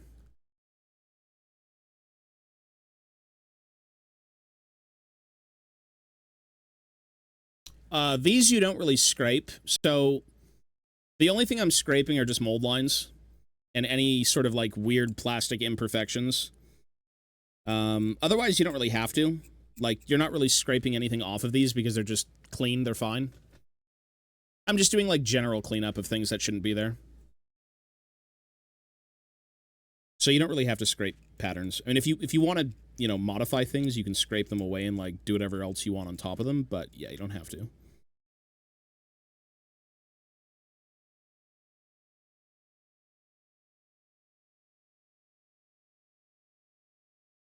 Yeah. Anything that doesn't have a mold line or, you know, is imperfect, you really can just leave. You don't have to think about at all. Sometimes you can kind of like glance at it and be like, that doesn't look right. You might want to shave it away a little bit, but like, this is usually pretty perfect. Like 95% perfect, or 100% perfect in most cases. Yeah, but you'll have a lot of shit kind of floating around on the Mini that you just don't really want. Or maybe you do want it and you don't care that much, but...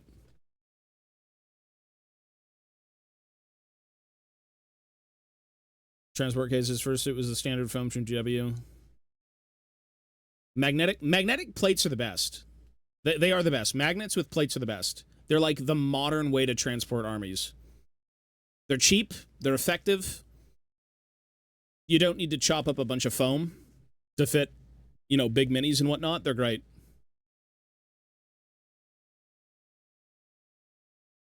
Slap chopping for boys a lot and finally going for vehicle done. The DACA rig.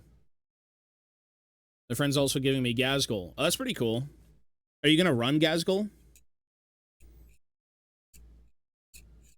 Yeah, people have already banged out that Armageddon box, and I'd still probably be building them. I'm not gonna lie. People are hobby machines.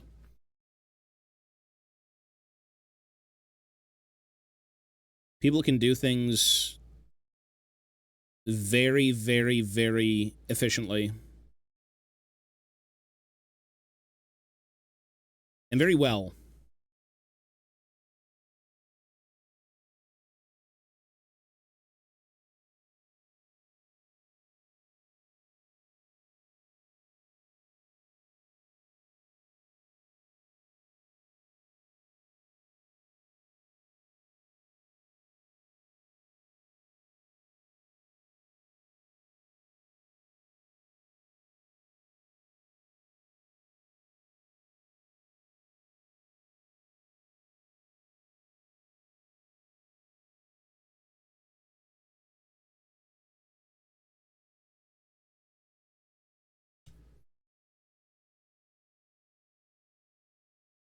Tomorrow's my first game of 11th and 2,000 points as well. That's pretty fun. Have fun with that, bro. I haven't played 11th yet. I've actually bought the, I bought the 11th edition terrain markers, like the footprint for all the terrain, but that's about it. I haven't. You know what? I also fucking okay. I got lulled into buying something I had no interest in because I was told it was a different product. I was like, I bought it and I'm like, okay, that's kind of cool. I'll read through it. And then when I got it, I'm like, this is something that a Games Workshop employee would want to explain to you. Why do I own this? Whatever you do, don't buy the Combat Patrol Companion. That shit is not... I don't even know what that is.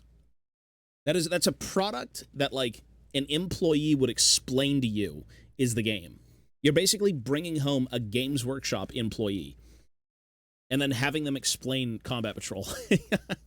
I thought it was the rules. I'm like, oh, new Combat Patrol. In the rules? Cool. I guess I interpreted it wrong. Whoops. I wish I was a millionaire so I could just do hobbies every day. Yeah, me too. That'd be something. Do a bit of both.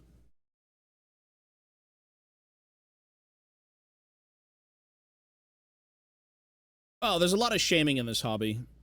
Obviously, people don't like other people, but at the end of the day, I don't think they see it as a hobby. Right? Like, I think for a long time, the Tau kind of had, like, everyone hating on them and their players, but you play what you play, you like what you like. There shouldn't be complaining. It is what it is. Like, let people enjoy the hobby, right? That's the point. If anything, it's great to have more Warhammer, not less. Like, why do you want less people doing the hobby you love when you can play more games and shit? And you could say, well, the gatekeeping. Yeah, but we're talking about just playing and enjoying the hobby.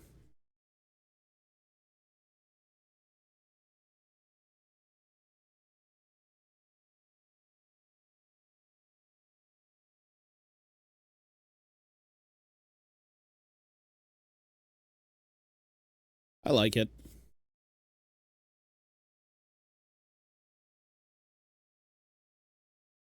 I just do Warhammer. I'm not really into other, like, tabletop things like War Machine and Battletech and all that stuff. The only reason I would ever do other tabletop games would be like, how can I somehow shoehorn dwarves into this game? Battletech would be like, dwarf tech? Yeah, some stupid shit like that. I'd have to, like, really gaslight myself into thinking dwarves are in the setting.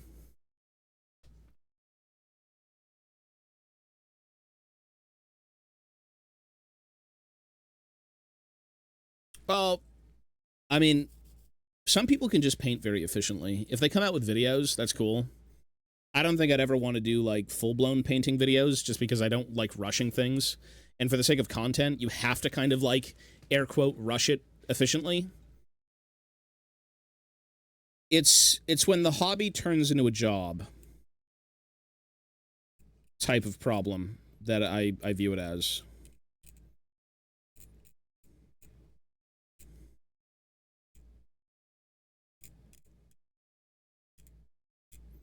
That's my biggest gripe.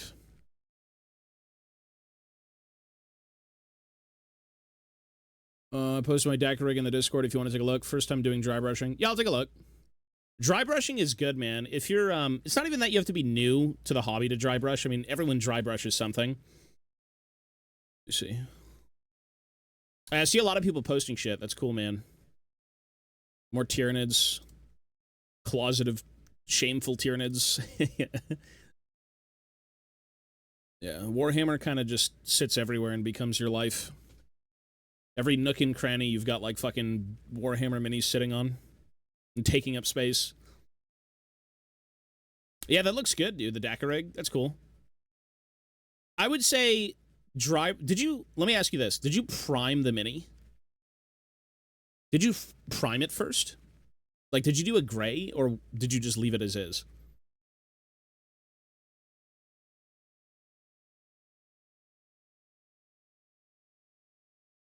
I did with light. Okay, I was going to say, because I was looking at it, and I'm like, it looks like you didn't prime it, but if you primed it gray, that makes sense then. Yeah, that looks good.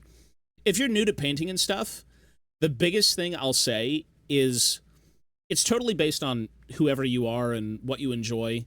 You know, any sort of thing you could tell anyone, it's null and void if that's just not how you enjoy the hobby.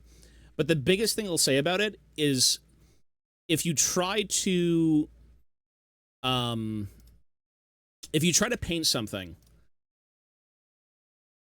I would say baseline, try and make everything as neat as you can. That's what I would say. As like a very simple baseline for like getting a mini out. You know, like a coloring book, you know?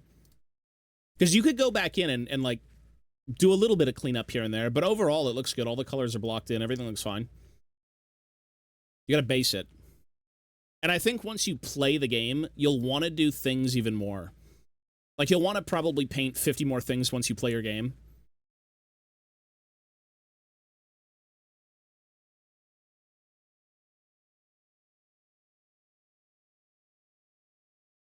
I thought it'd be better with a dry brush of silver.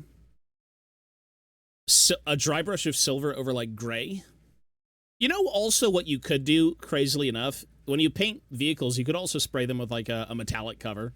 Or not cover, sorry, color. And then just dry brush it that way. That could be a thing, too. But it depends on what you like, right? Like, art is so subjective. You know, everyone has something to say. But I'd like it as, like, a beginner piece. Sponging and dry brushing. Yeah, I see the sponging. Yeah, I see that on the armor. I like it, man. You could also, you know what? Hey, throw a wash on it. You could do some other stuff if you wanted to it as well. Yeah, metallic spray would be... It's all time-consuming, you know. Again, it just depends on what you want out of the hobby, right? If you want to sit there and paint every detail, go for it. If you don't want to, that's fine, too. This is on Discord, yeah. It's just the mini pics and work in progress in the Discord server. Having something painted is better than not. And once you have things on the tabletop, you'll be like... I want to do more. At least if you like it. If you end up hating the game, you probably won't want to do more, but if you love it, you'll be like, I need this. I need this. I need this. I need this. It's one of those things where it's like a never-ending quest for more. It's like the ultimate greed. It's like, well, what if I run 50 buggies? What if I run 50 bikes? What if I have, like, 25 hecatons? It is. It's better to have things painted. Or even primed. Literally primed. But again, everyone's different. Like, some people take more time. Some people just want gaming pieces. The older I've gotten, I think the more critical I've been of my own work. But at the same time, I'm more accepting of maybe doing tabletop standard. Instead of sitting there and doing, like, every single thing.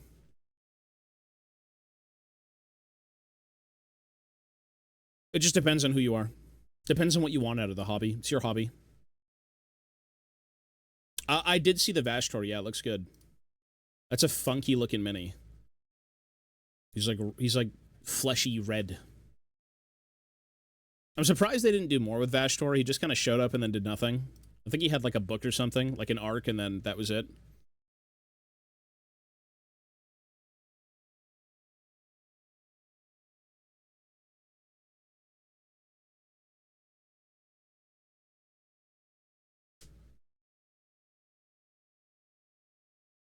I try to hit the details where I saw them, but I need to study shading and highlighting a lot more personally. I would say, you know what? The easiest way to do shading is still with a wash. It's still with a wash. Wash the fuck out of everything. Like, if you painted and then just washed your mini, technically you could call that done. Technically that would be done. But again, it's up to you. You know, when it comes to highlighting, it's always the shading and the highlighting that's the biggest thing, because those two things have to be, you know, fairly dialed in to make something look like contrasty enough, I should say. But I think as a baseline for what you're working with, it's good, bro. If I had to say anything, I would just say be a little bit neater. But that's just like my own critique of it. But I think you have the right direction. As long as everything's blocked in, as long as it's painted, and again, at a distance, if it looks great, you're good to go. And also base your mini. Base your mini. Base your stuff. But yeah, painting is, not everyone's going to like painting, and it's a very laborious thing to just sit there and, like, work at something repeatedly. But it can be satisfying. Have fun painting 80 orcs. That's all I gotta say. When I was playing orcs, I think I had about 120 that I was running. Gotta get that green tide. Or I think it was 90. I think it was 3 times 30? 120 might be a bit too much. I added the smoke for more detail. You're talking about on his exhausts? No, I saw it. It looks good. Vashtor is, like, weird, man. He's, like, so Dark Mechanicus, but at the same time, he's, like, a one-off. There's, like, nothing else that goes with him.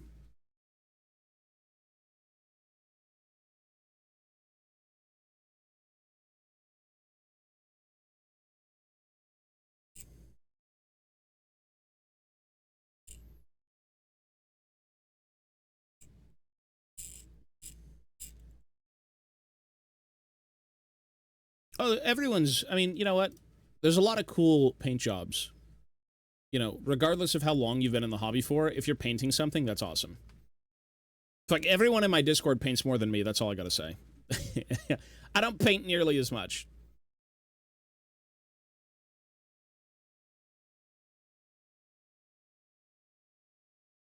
When I have more than 100 bases, I put less effort into them. Yeah, for the sake of, like, rank and file. I mean, you won't even see half of them, but some people like putting detail into each thing.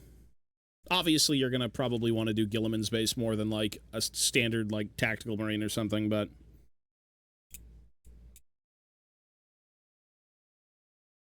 I will say this. I do feel like basing is 50% of the battle. As good as a mini may be, the base ties it together really well. If you want to do the basing in a certain way. Like, thematically.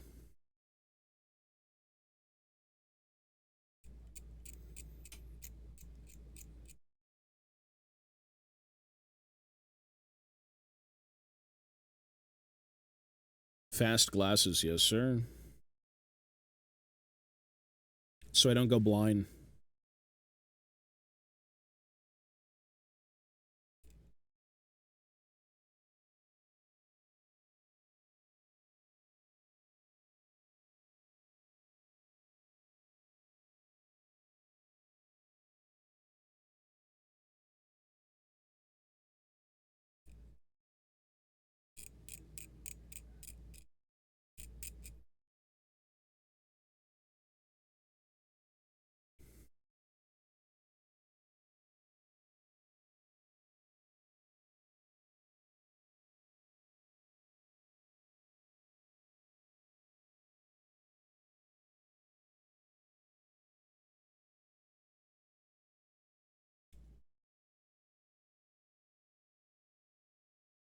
Are you listening to the Swedish version or the English version?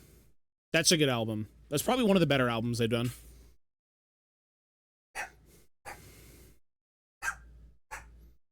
Mochi! The English one? Yeah, they're both good. I think the English one sounds better in some cases, but... Yeah, they did the Swedish album. I think it's Swedish.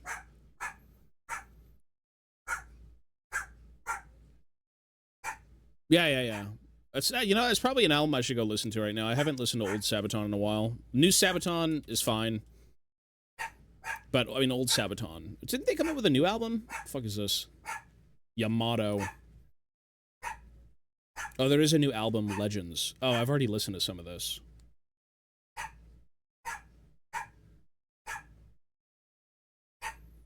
We used to blast Sabaton quite a bit, but it's been a while. Mochi! Coat of Arms. Holy fuck. There you go. Oh, the old Sabaton stuff I think I like more. Yeah, for sure. I mean, they're Sabaton is a band that's like... You'll like them, but then you'll be too comfortable with them. They're a lot of their music kind of samey, but like, that's not a bad thing, necessarily. They're very consistent. But that can also lead to just being a bit boring. In some cases. It's like Cannibal Corpse. I really like Cannibal Corpse, but I prefer the old Chris Barnes stuff. It was just funkier. And then some of the new, George stuff when it came out was actually pretty good. And now I'm just like, oh, it's good, but I think it's missing a bit of flavor. I still like it, though.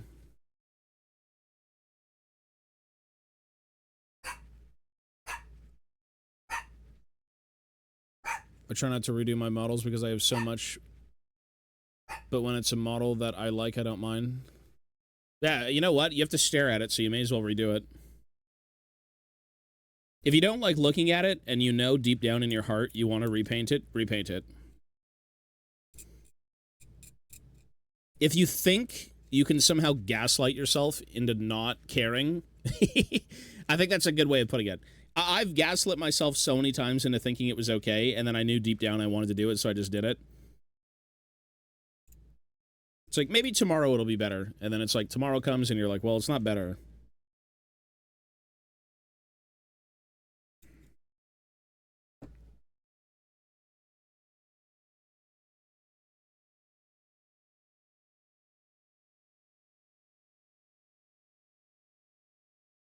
On the new albums, there's 2 songs I really dig. I think some of them are good. Some of them are very punchy, very catchy. I mean, Sabaton's always been kind of about their choruses and stuff, but I would agree. They've got a few very good new songs. Oh, yeah, I see that. That's cool. See, it's a little bit more, the original one was a little bit flatter. The new one's a little bit more saturated. It's more punchy. Yeah, they both look good. That's cool. The older one looks like something out of like a John Blanche kind of like image where it's all desaturated, which still in its own right is awesome. Obviously, when you throw a million highlights on something and then make it punchier with colors, it may stand out a bit more on the tabletop, but they both look good.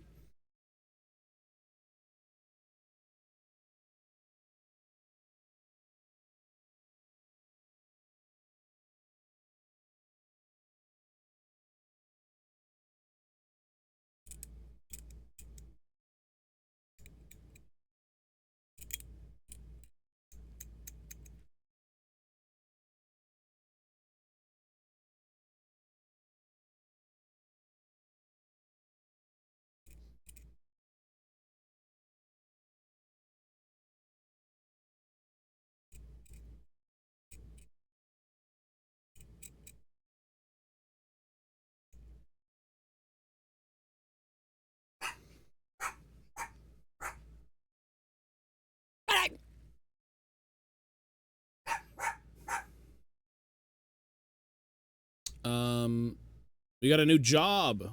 There you go, brother. That's awesome. What are you doing now? What'd you land?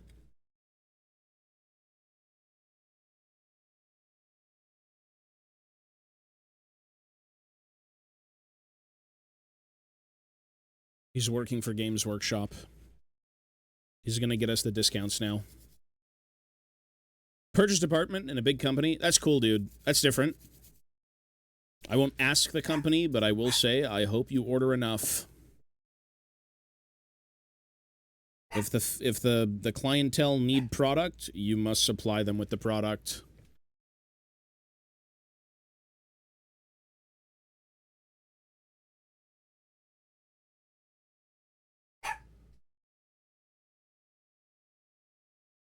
And yeah, well, you know what? Sometimes you don't nail it the first time. Sometimes you do want to go back and kind of like change paint jobs and schemes. That's cool. Again, as long as you're happy at the end of the day, that's like the #1 thing with painting. When I was younger, I didn't care as much. Now I'm like way too critical of my own work, but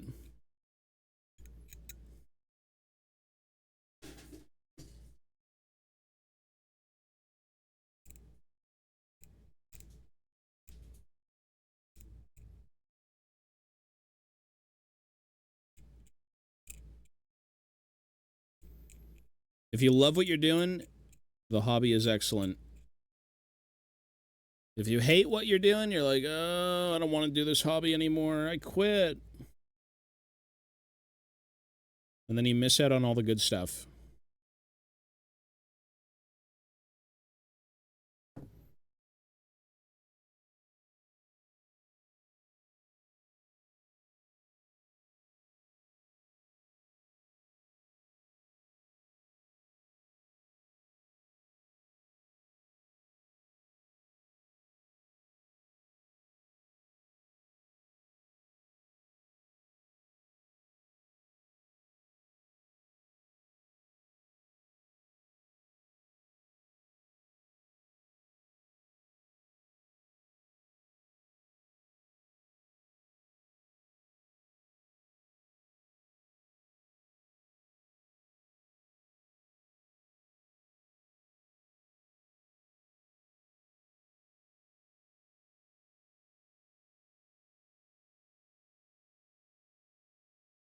Well, it's good, bro. You know what? Hey, when you get a new job or something goes on in life where you're like, shit's looking up, I mean, you'll feel fucking amazing. Hopefully it stays that way. That's the goal. You feel like a new man or a new woman. A fresh beginning. Permanent contract. Do those even exist? Is that a real thing?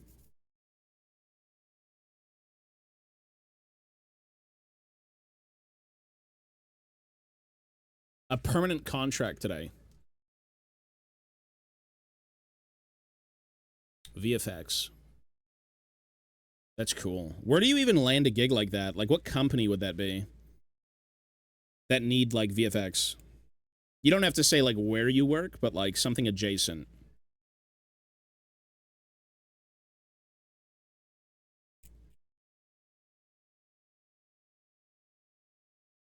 I want a new job. We have a new boss and everything is worse. Bro, bosses are so...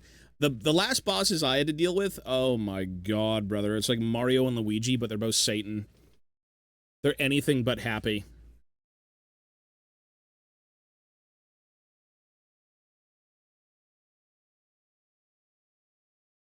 Pension and paid holidays. Well, you're fucking set, brother. That's awesome. Hey, life does look up sometimes. And new beginnings, fresh start. Wake up and you're not in the same monotonous shit cycle you once were, and you're like, you know what? Let's do this. This is new. This is dope. You're reinvigorated. Everyone needs a bit of that eventually.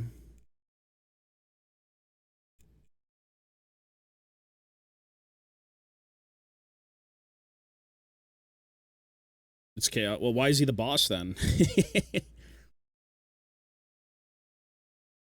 Yeah, my last bosses were, let's not do anything, but, like, let's yell at everyone to do other stuff. I guess it's kind of how bosses work, but for a labor-intensive job, it's like, all right, brother, I get it. You know, you could pick up a pear too, bro, or an apple.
Fucking hell.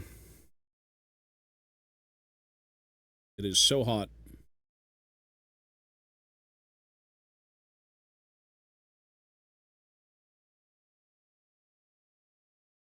It is so disgustingly hot here. Ay, ay, ay.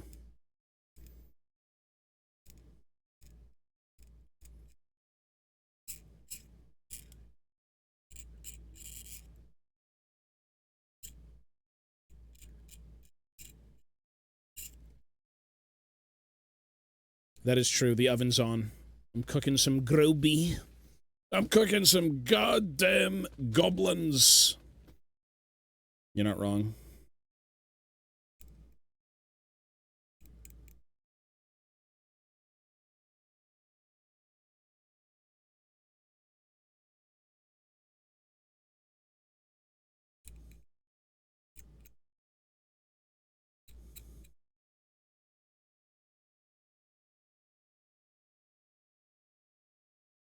This is so demonic. I just realized there's more sprue here. Got more sprue gates. Sprue. Sprue. Sprue. Fetid sprue.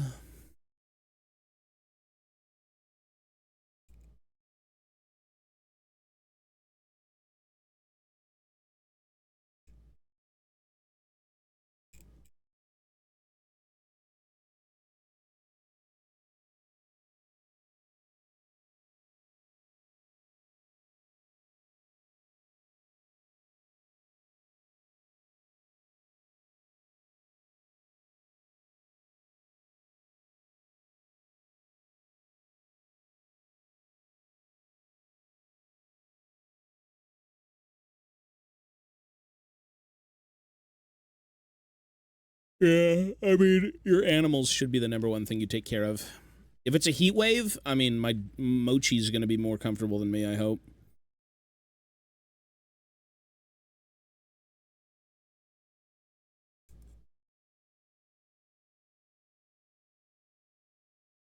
Mochi!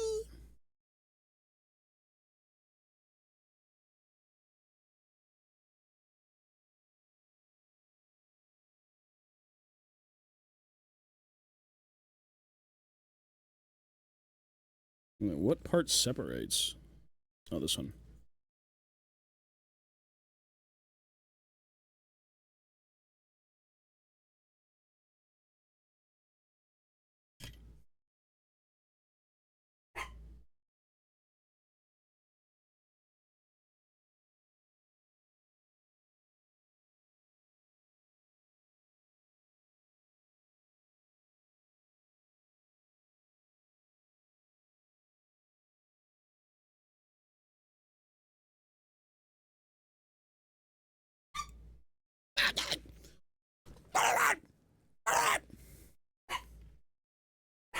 He's being a baby.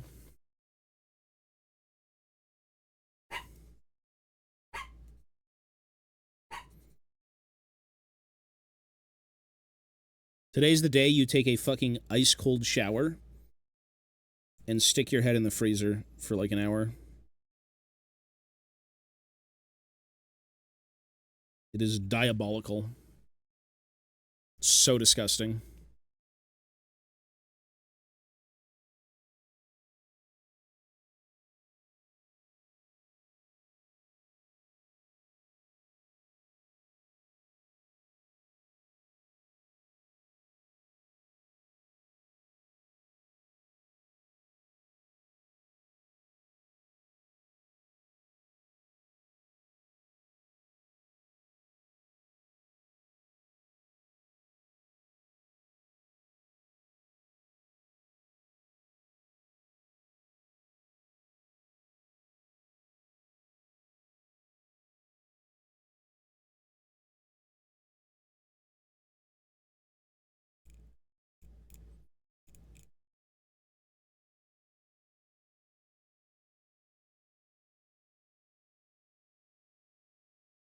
Do they like that? That'd be cool. I could do something like that. I actually saw a weird ice hack that I've never seen before. I don't know if anyone's tried to paint in excruciating heat. Forgot what YouTube channel it was, but it was about wrapping a bunch of like ice cubes in an ice tray in aluminum foil and then putting your paint on top of that, and it becomes almost like a weird frozen ice palette. Or not ice palette, wet palette. With like the condensation. I was like, damn, that's kind of a really good idea. That's what that reminds me of.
What was satisfying? You talking to me, or who are you talking to?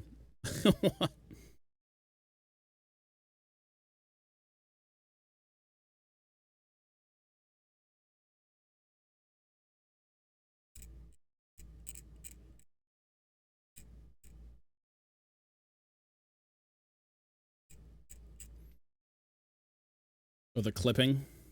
Well, there's not much more to clip. Technically, there's a little bit, but you got to get that ASMR going.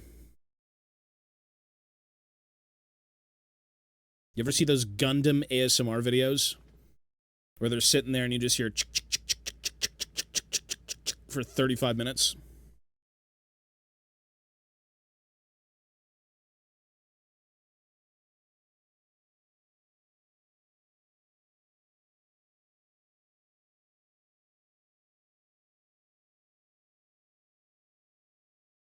Technically, you could do Warhammer ASMR, and I'm 99% sure it already exists, but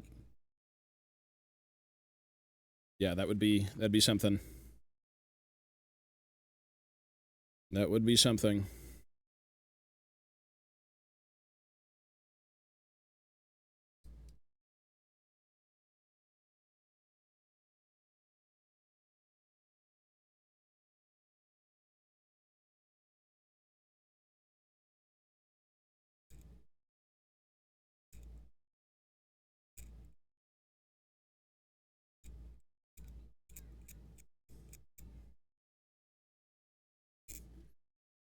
These are from Spearhead. So these are all like GW molded plastic.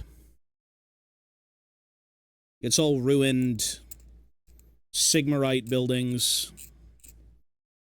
Skaven defiled Sigmarite buildings. You know, if you think of rats, and then you think of how big the Skaven are, if you've ever dealt with rats shitting and pissing everywhere, imagine man-sized rats shitting and pissing everywhere. That in itself is a hazard before you even have to deal with them. Like, that's disgusting.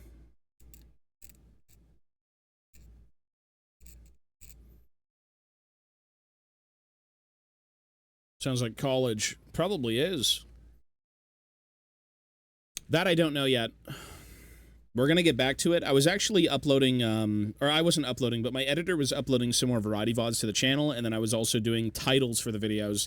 So we are going to get back to it, because we're still consistently doing it, but I need a little bit of time.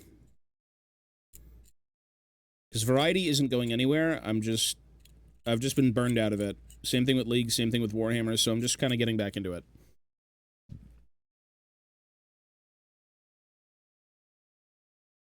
Oh yeah, there's the rats will defile anything they get their hands on. Same thing with greenskins. You've got like centuries old fucking dwarven masterpieces that are being like shit on and bred on and like just defiled in every single way by rats.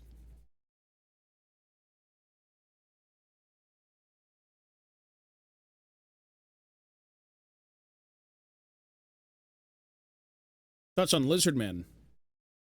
Yeah, they're cool. I mean, I'll say this about the lizardmen.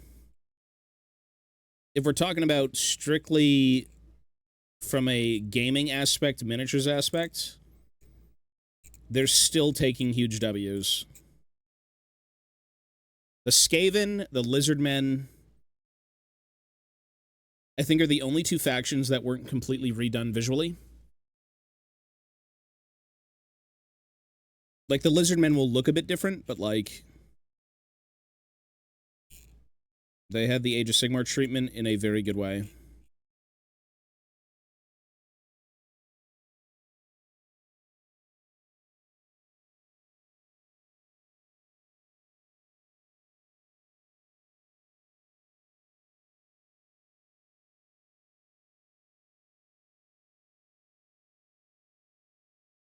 The YouTube videos are gems. Well, we've got another one coming out. We always have a lot of YouTube videos being made. It's just one at a time, though, so there is another one coming out. I don't know what it is. The last one was ghoulish as fuck. It was good, though, but it was ghoulish.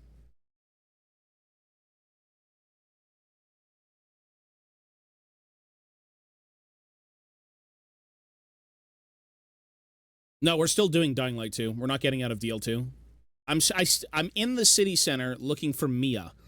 That's the last thing we were doing. So we just got to get back into everything. It's not like E33. E33 was like a complete burnout of like life. This was just a burnout of gaming.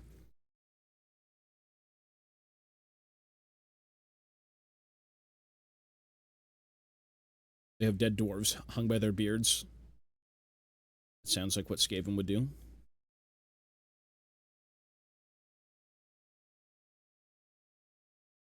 You don't like the lizardmen? Really? You don't like the Saurus or the Skinks or the Slan? The classic minis are great. I loved them. Then again, I'm rose-tinted glasses for anything Warhammer Fantasy.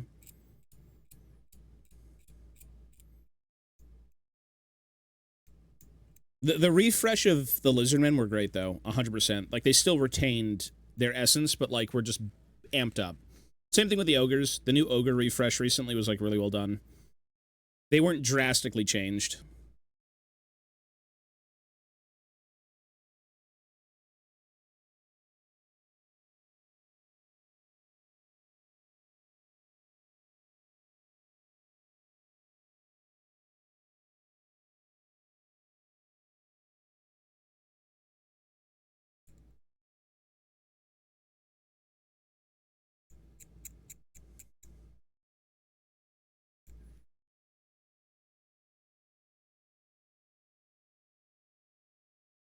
This is just going to be a standard. I don't even know what this is going to be. Probably some sort of, like, dark stone.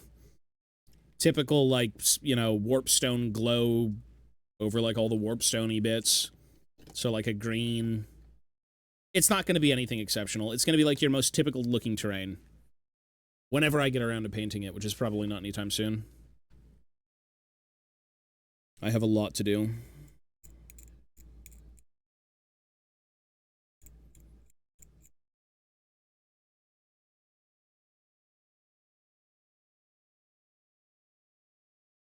I have 3 sets of terrain I have to do, and that's just Spearhead alone.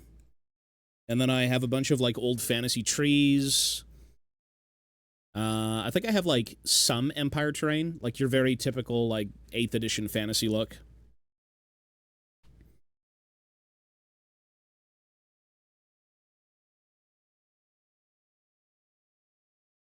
Yeah, we'll see. Lots to do. Yeah, multi, peace, bro. Take it easy, man. New YouTube videos will be out soon enough.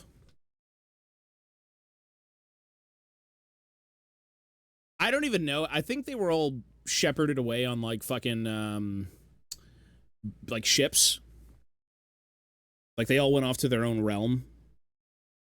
If I'm not mistaken. I can't remember exactly, but it was some shit like that.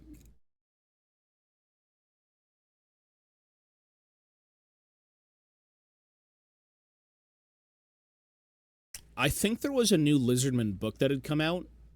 I would never read it because I don't necessarily care about Lizardman books, but yeah. They're there.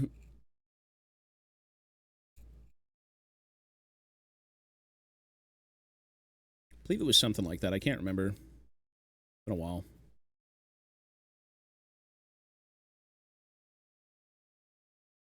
Either way, they're in the Age of Sigmar. I don't know what their goal is, considering their goal in fantasy was to always kind of enact the great plan, right? Make sure that comes to fruition.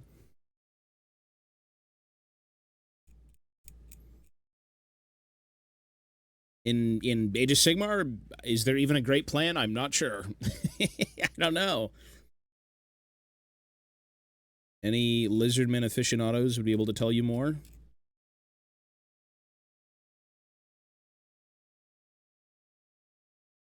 Yeah, that's what they are, but for the sake of, like, Age of Sigmar, like, has their mission not changed? Are they still trying to, like, deal with chaos? Are they still trying to enact, like, the great plan?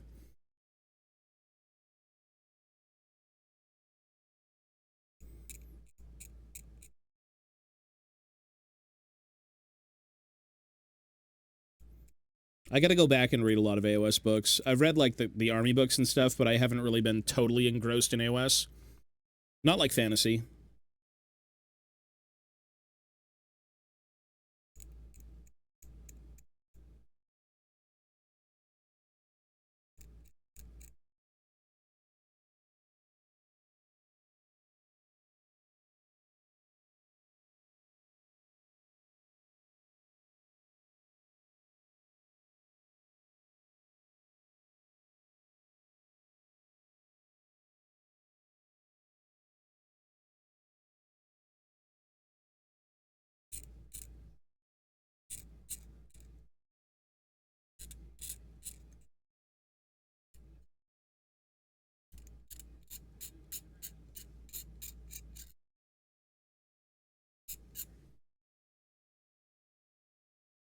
That looks sick!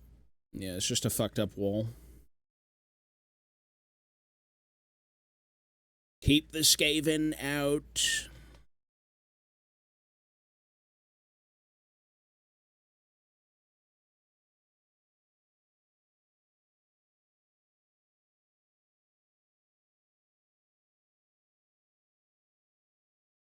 Super pissed as a lizardman. Again, I don't know. Do they have a reason to be mad? Technically, their purpose wasn't fulfilled, because Chaos is still there, and they still found the Mortal Realms. So, like, all that work for what? To just get fucked over again and be like, alright, we're back to square one. What was the great plan again?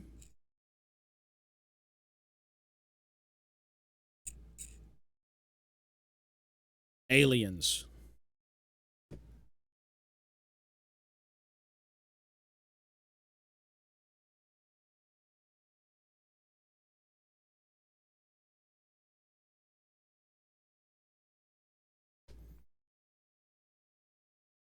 Like, why are we still doing this, bro?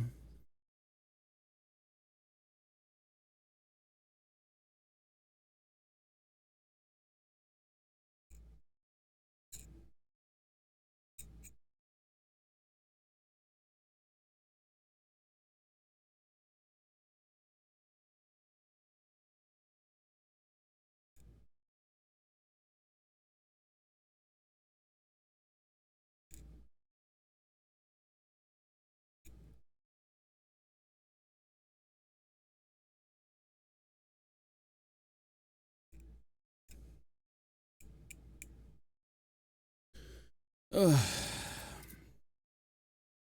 I gotta call it quits soon. This is too many mold lines for my brain for today. When in doubt, fresh eyes.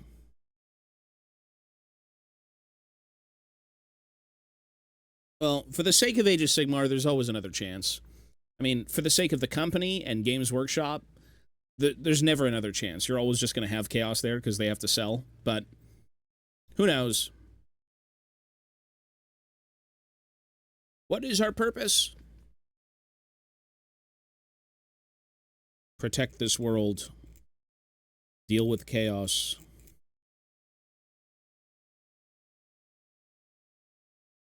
It's like, well...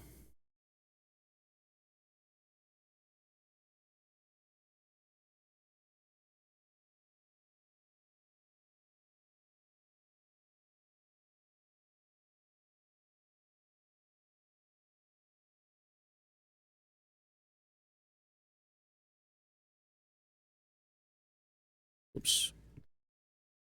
Yeah, no matter where you look, you've got more problems.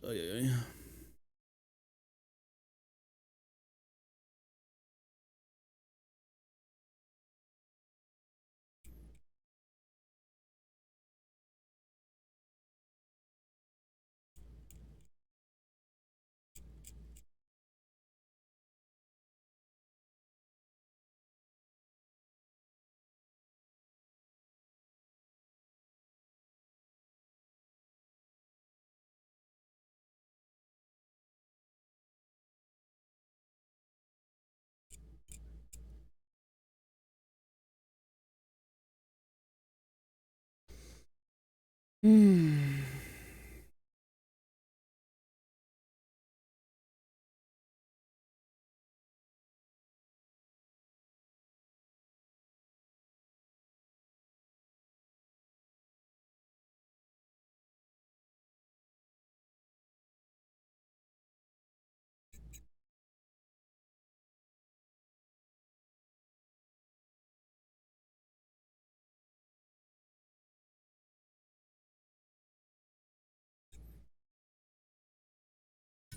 Whoops.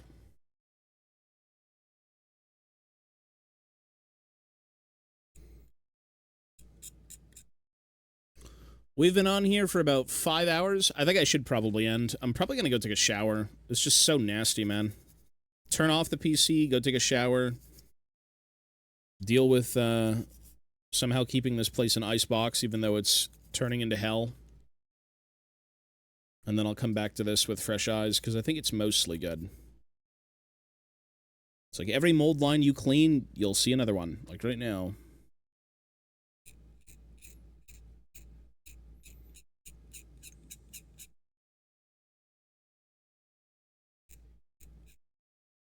You gotta give him the Bioshock 1-2 punch.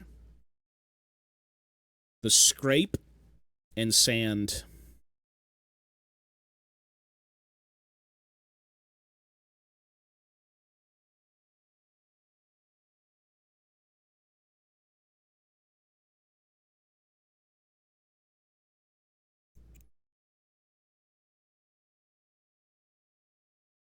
Bath!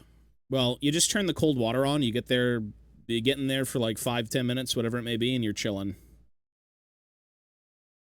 It's more so keeping yourself on ice. Like, it is just... It's one of those days. You're not even in there to clean, you're in there to survive. That's it. It's bad. Alright, let's see this together.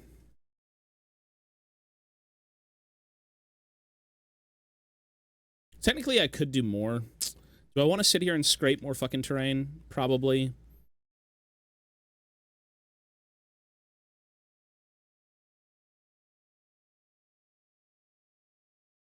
Ugh.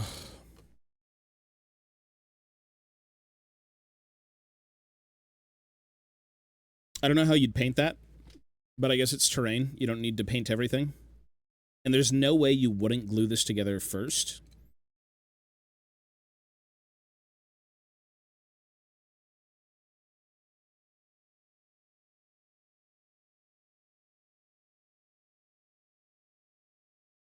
I do like GW terrain. I do feel like it's actually fairly good.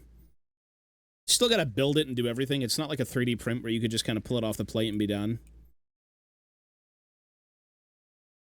Although, you know, gap filling and cleanup and all that shit still is there. It's not like as much, but take a few primers to it.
No, no, no.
Mochi! I think Mochi's turned into a cooked chicken.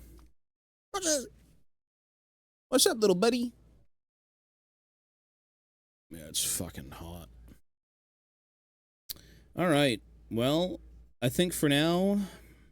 Is this dry? Let me see if this is dry, actually. If my sprue goo is dry, I can clean it. Yeah, not really.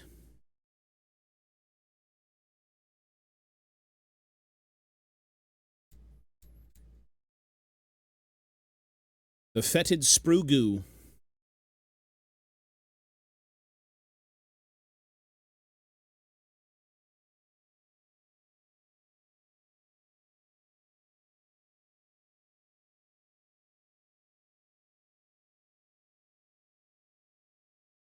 Yeah, the goo's gotta dry. The goo is good, though. If you've never used sprue goo, you should definitely make some. Sprue goo is, like, one of the most revolutionary things since sliced bread.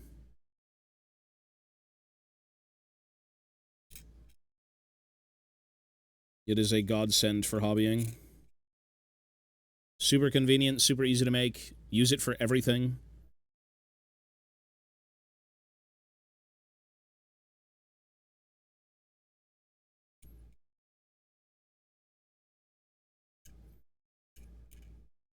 If you want to hobby more often and get shit done, the sprue goo is fun.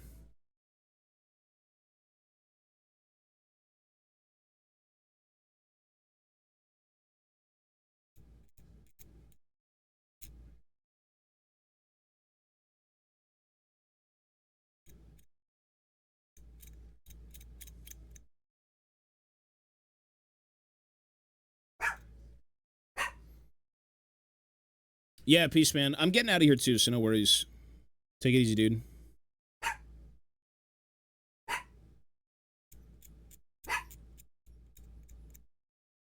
I'm just going to try and clean up a few more things, and then I'm going to head out.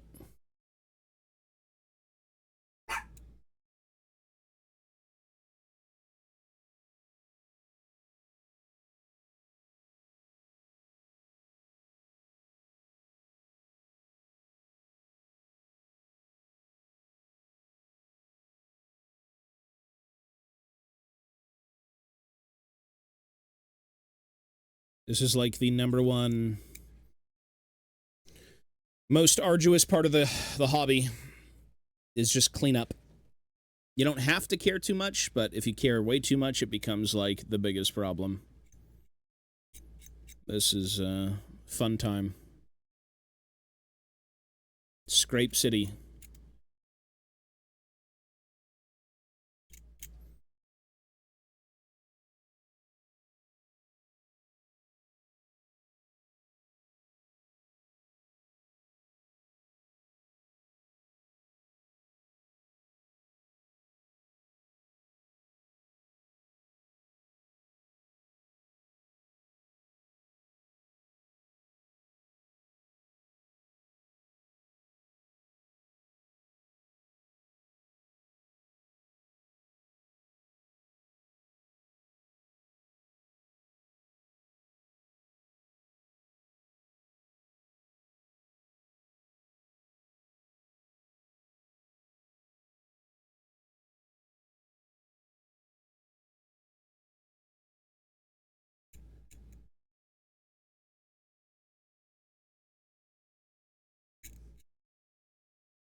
I don't know how you'd ever clean anything up if you just use the mold line remover, considering GW totes it for, like,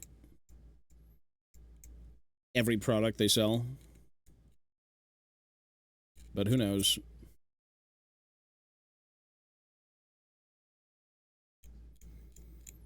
Use the official mold line remover. Scrape like you've never scraped before with a metal piece of metal.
Oh, there is something here.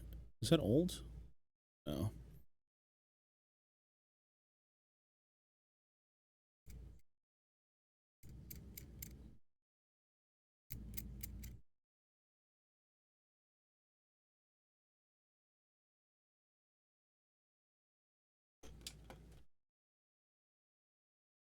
Colombian, hello, sir. I'm good. It's fucking disgusting here. Rain is coming. Yes. Hopefully it's not humid rain. Isn't that how you get a tornado? Or windy? It's just disgusting here. Otherwise, I'm good, sir. Is it nice in Colombia?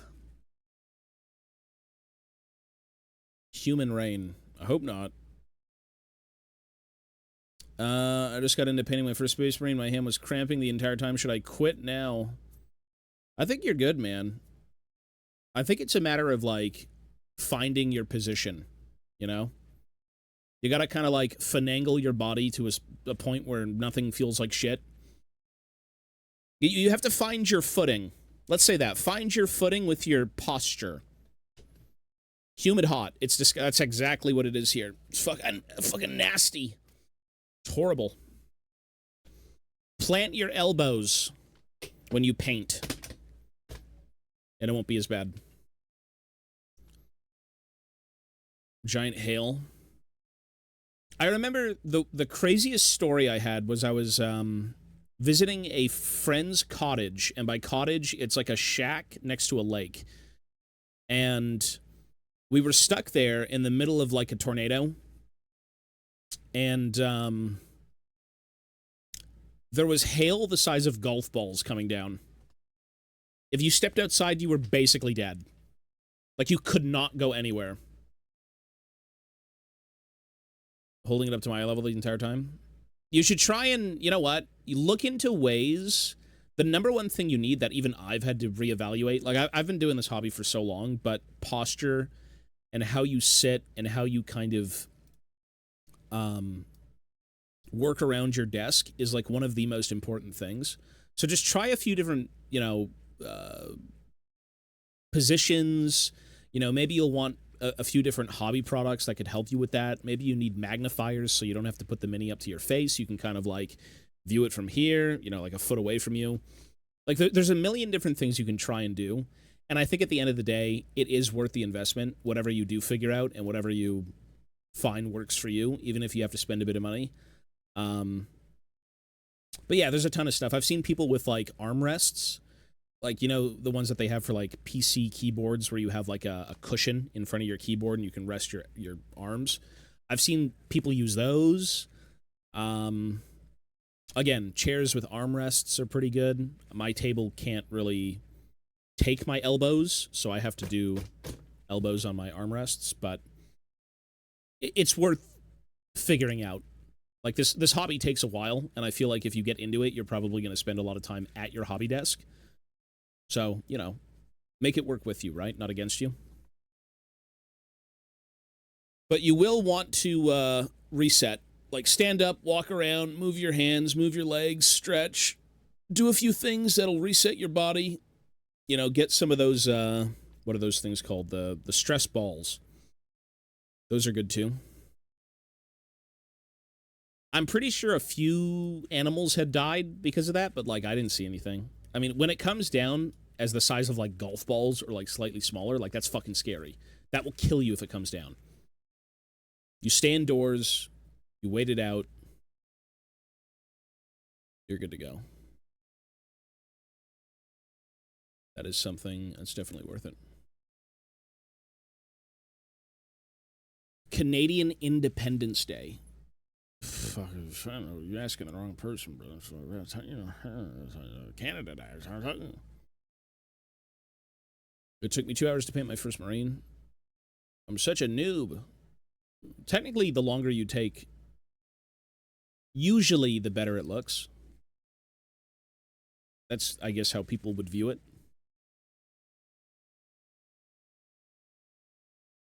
There's no rush, bro. It's your hobby.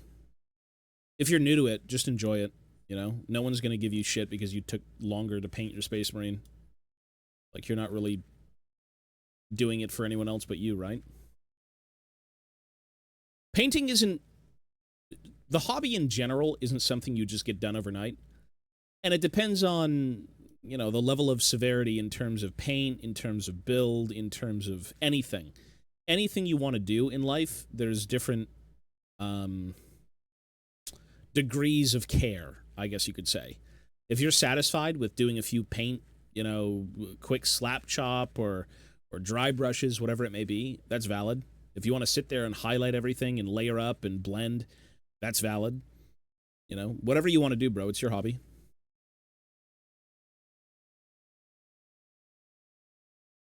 Cannonball of Ice clocks you in the temple. They'd probably say it was like Satan doing that, though, no? Ice dropping from the sky in that time period, I mean, that would be like heaven on earth. Drink that shit. Eat the ice.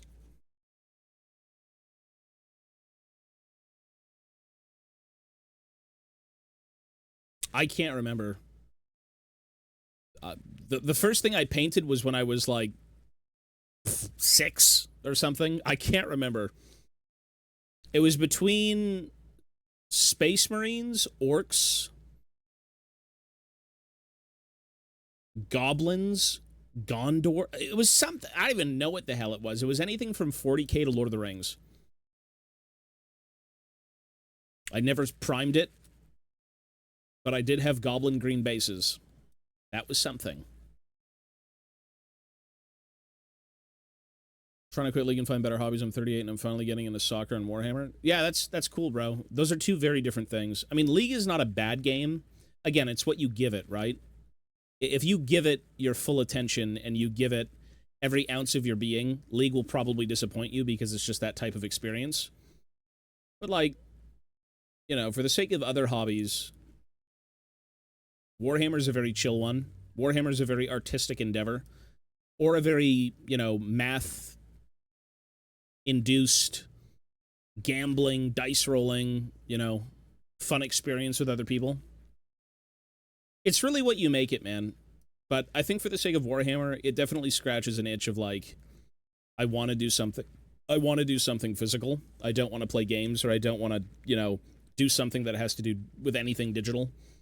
Yeah, same thing with sports, right? Are you, like, athletic? Do you want to get out? Do you want to move your body? It's like, that's fun. They give you different things. They keep it fresh. Variety, not yet. That I don't know yet, but we are still doing it. I was actually updating the Variety YouTube channel last night. Top 4 favorite movies. The Thing, Aliens, and 2 that I don't know. Easily The Thing and Aliens. Those 2 for sure.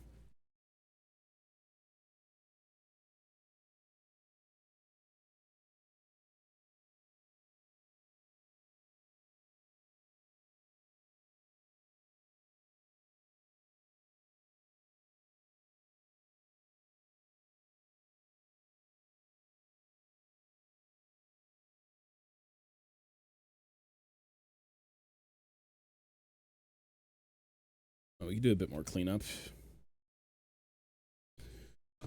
What time is it? 4 o'clock? Yeah, we'll do a bit more. It's a record high. Good God.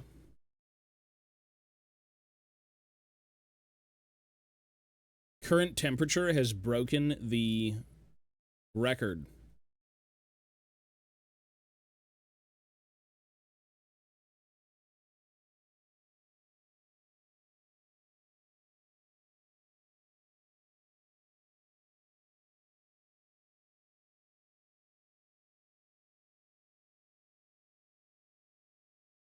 What the fuck is a moon phase?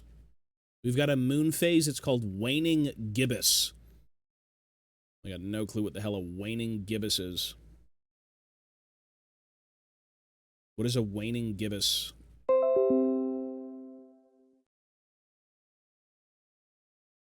Is that like an ape? The waning gibbous. Do you cook an egg outside? Holy shit. Bro, the world is unironically cooked. We are cooking alive. Good God. Global warming. Listen, the world can't burn up and die just yet. I need to figure out how to do my Warhammer terrain. After that, do whatever you want.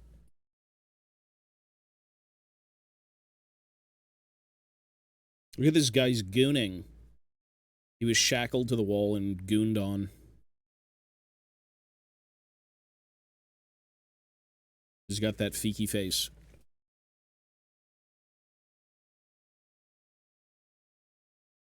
Greta Thunberg is punching the air right now. I don't think she gives a fuck.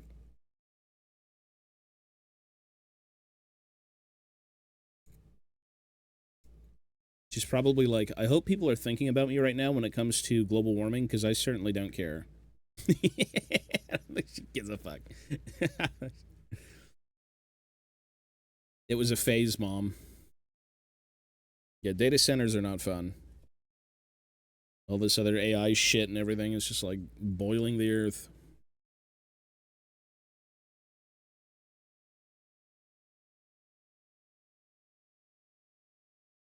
I hope the animals at the zoo are doing well.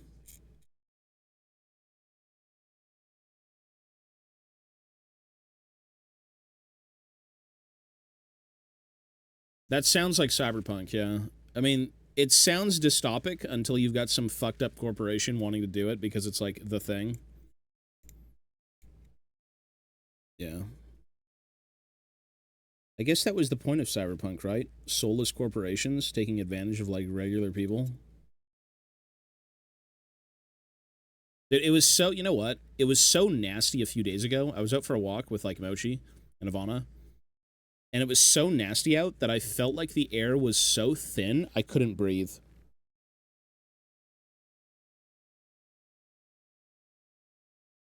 I don't know what it was, but like, that's a scary thing to deal with. When you're outside and you can't breathe. Yeah. Like, sucks the air out of the air. It's so thin you can taste it.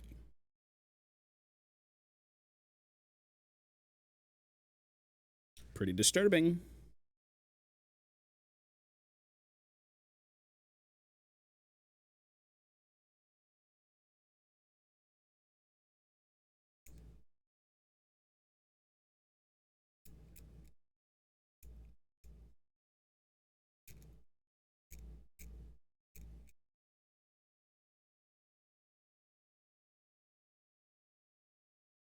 Move to Mars with Elon.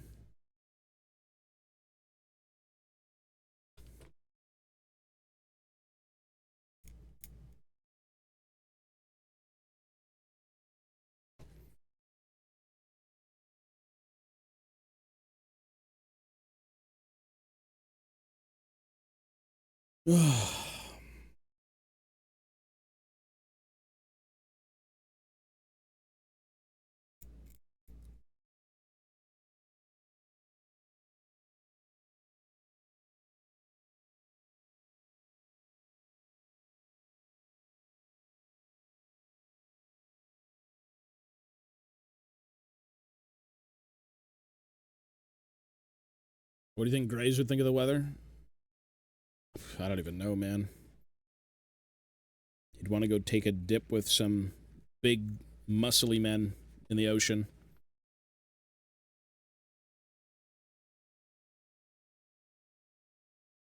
Well, regardless of where we are right now in the world, it'll be more dystopic as we go.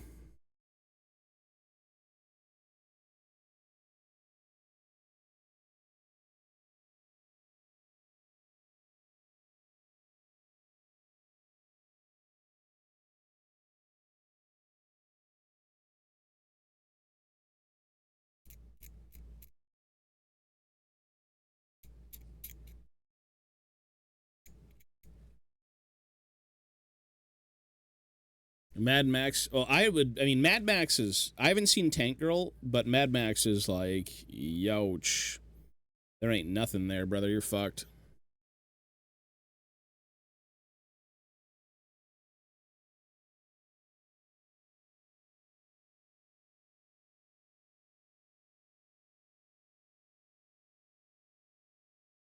Waterworld. What a weird-ass movie. I remember that one. He opens it up drinking pee. He drinks his own pee.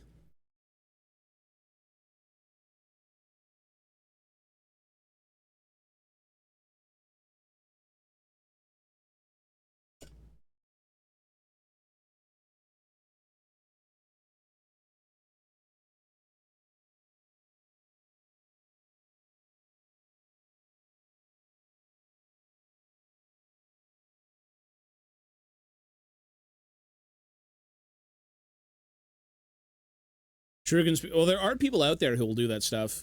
Like, conspiracy theorists are very real and very, very passionate.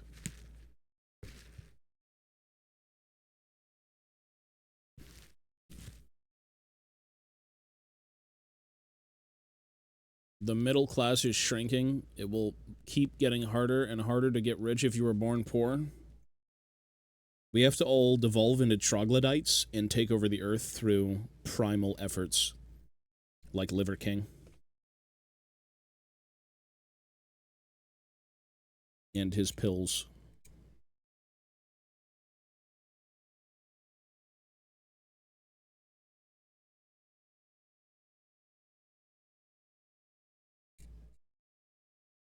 I'd like to think I'm mostly sane. I don't think there's any... You know what? Obviously, the older you get, the more you question things, because you become a little bit more aware. But I'm not really... The very typical stuff that's believable, I'll believe, but I don't know.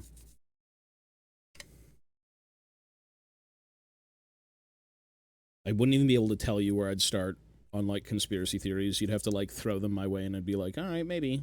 Or no. I've got family members who are very much conspiracy theorists. 100%. I'm just like, I want to do Warhammer. I'm chilling.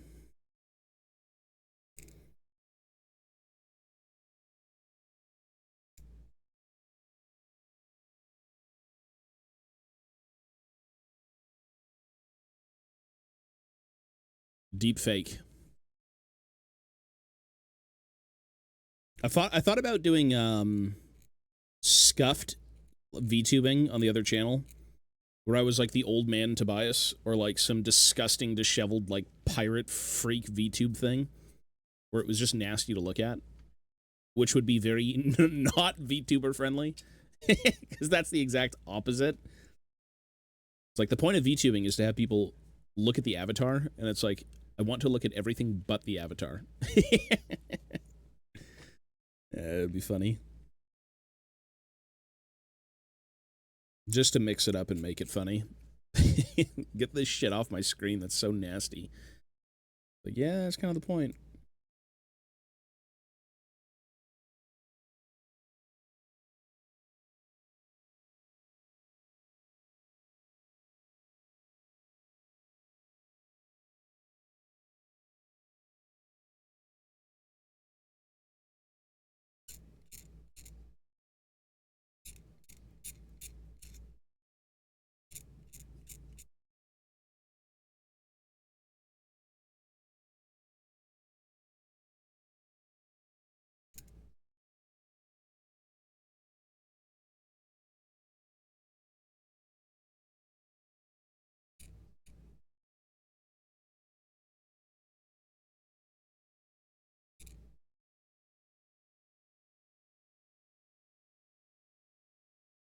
The sawtooth shark, that could be one. I could bring that back. That'd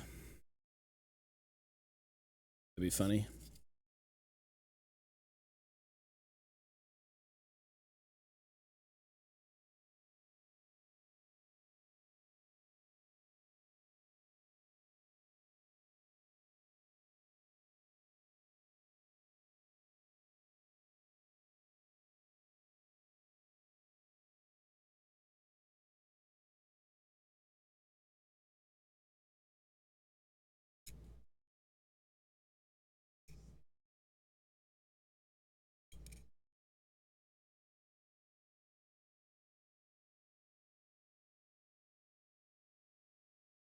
Brother, what are you typing? Well, this is a basic piece of wall. I mean, this is how the piece comes, though. There's not, like, any modifications to it. It's meant to look pretty detailed. And you've got this bit. I mean, GW terrain is nice. I actually do like it. It's the vibe of the universe, right? You're not necessarily buying into anything outside of the visuals of the universe. You could technically have this as, like, anything as long as it has the same footprint. If it looks the same in terms of, like, size. But if you do like Warhammer, like 40k, Age of Sigmar, whatever it may be, there's no reason to not, you know, have a bit of terrain from that universe. It's the visual.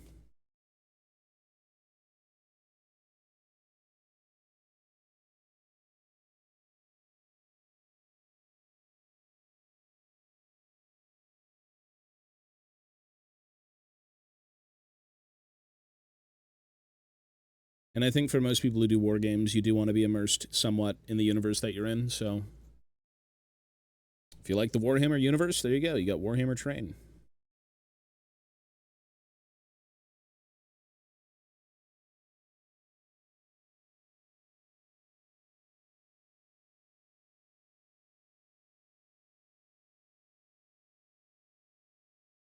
Yeah. Well, these are just like desecrated human settlements. That's basically it. You've got rats inside corpses. You've got a rat sticking out of his mouth. You've got him gnawing on his fucking elbow. You've got shattered skulls and broken dreams.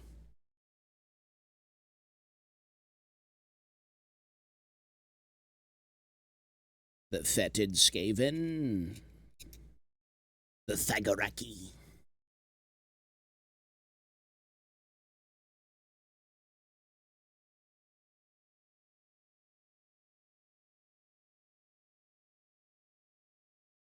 Yeah, terrain's kind of a bitch to store, though. I'm still trying to figure out what to do with all of it. I've got, like, little totes and things, but they're very,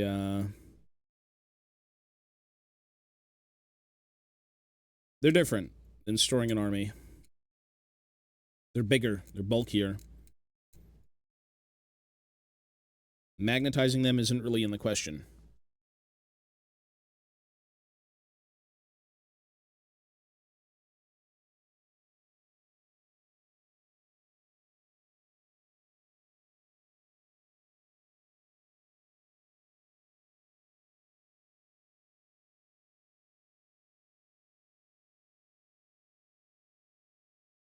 Hinge at the corners and flatten out. You talking about the actual terrain or the storage for the terrain? Because they've got, like, flat, like, MDF shit terrain and stuff that, like, if you've seen enough competitive Warhammer games, you'd be like, I don't want this. Some of it's great, but the terrain itself, yeah. So, I mean, it just depends on what you like, right? Some people don't mind that. Other people want, like, rigid, thick, you know, constructed buildings. It's a whole different game when you get into, like, terrain, because it's just another hobby. You might like miniatures, but terrain is like Warhammer, but like Warhammer Plus. Not the website.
Miss the scale of the terrain. It's pretty tough sometimes to keep up with that. I mean, dioramas can be as big as you want them to be, but you need to sell the whole piece, right? Terrain, mini, they need to look like they fit together. Any sort of scale modeler, the scale model community, any sort of like tank or whatever it may be, like their stuff is awesome. They're more diorama heavy than like wargaming stuff, but yeah, it's pretty cool.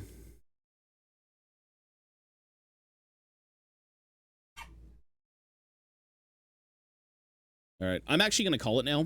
I've been here for about 5 hours. I do just want to take a break. Cleaning the same terrain is not the most invigorating thing, but it is also disgustingly hot here. So it'd be good to turn off all the lights. This isn't done, but I think it can be in one more session. We're as close to done as I can make it.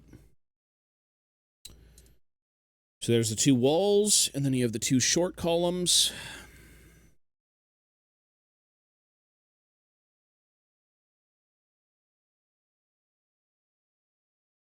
Cool. All right, I'm out of here, folks. Thank you for hanging out. Decently long stream, 5 hours and 20 minutes. We've just worked on some terrain. I think for the next little bit, I will just do terrain.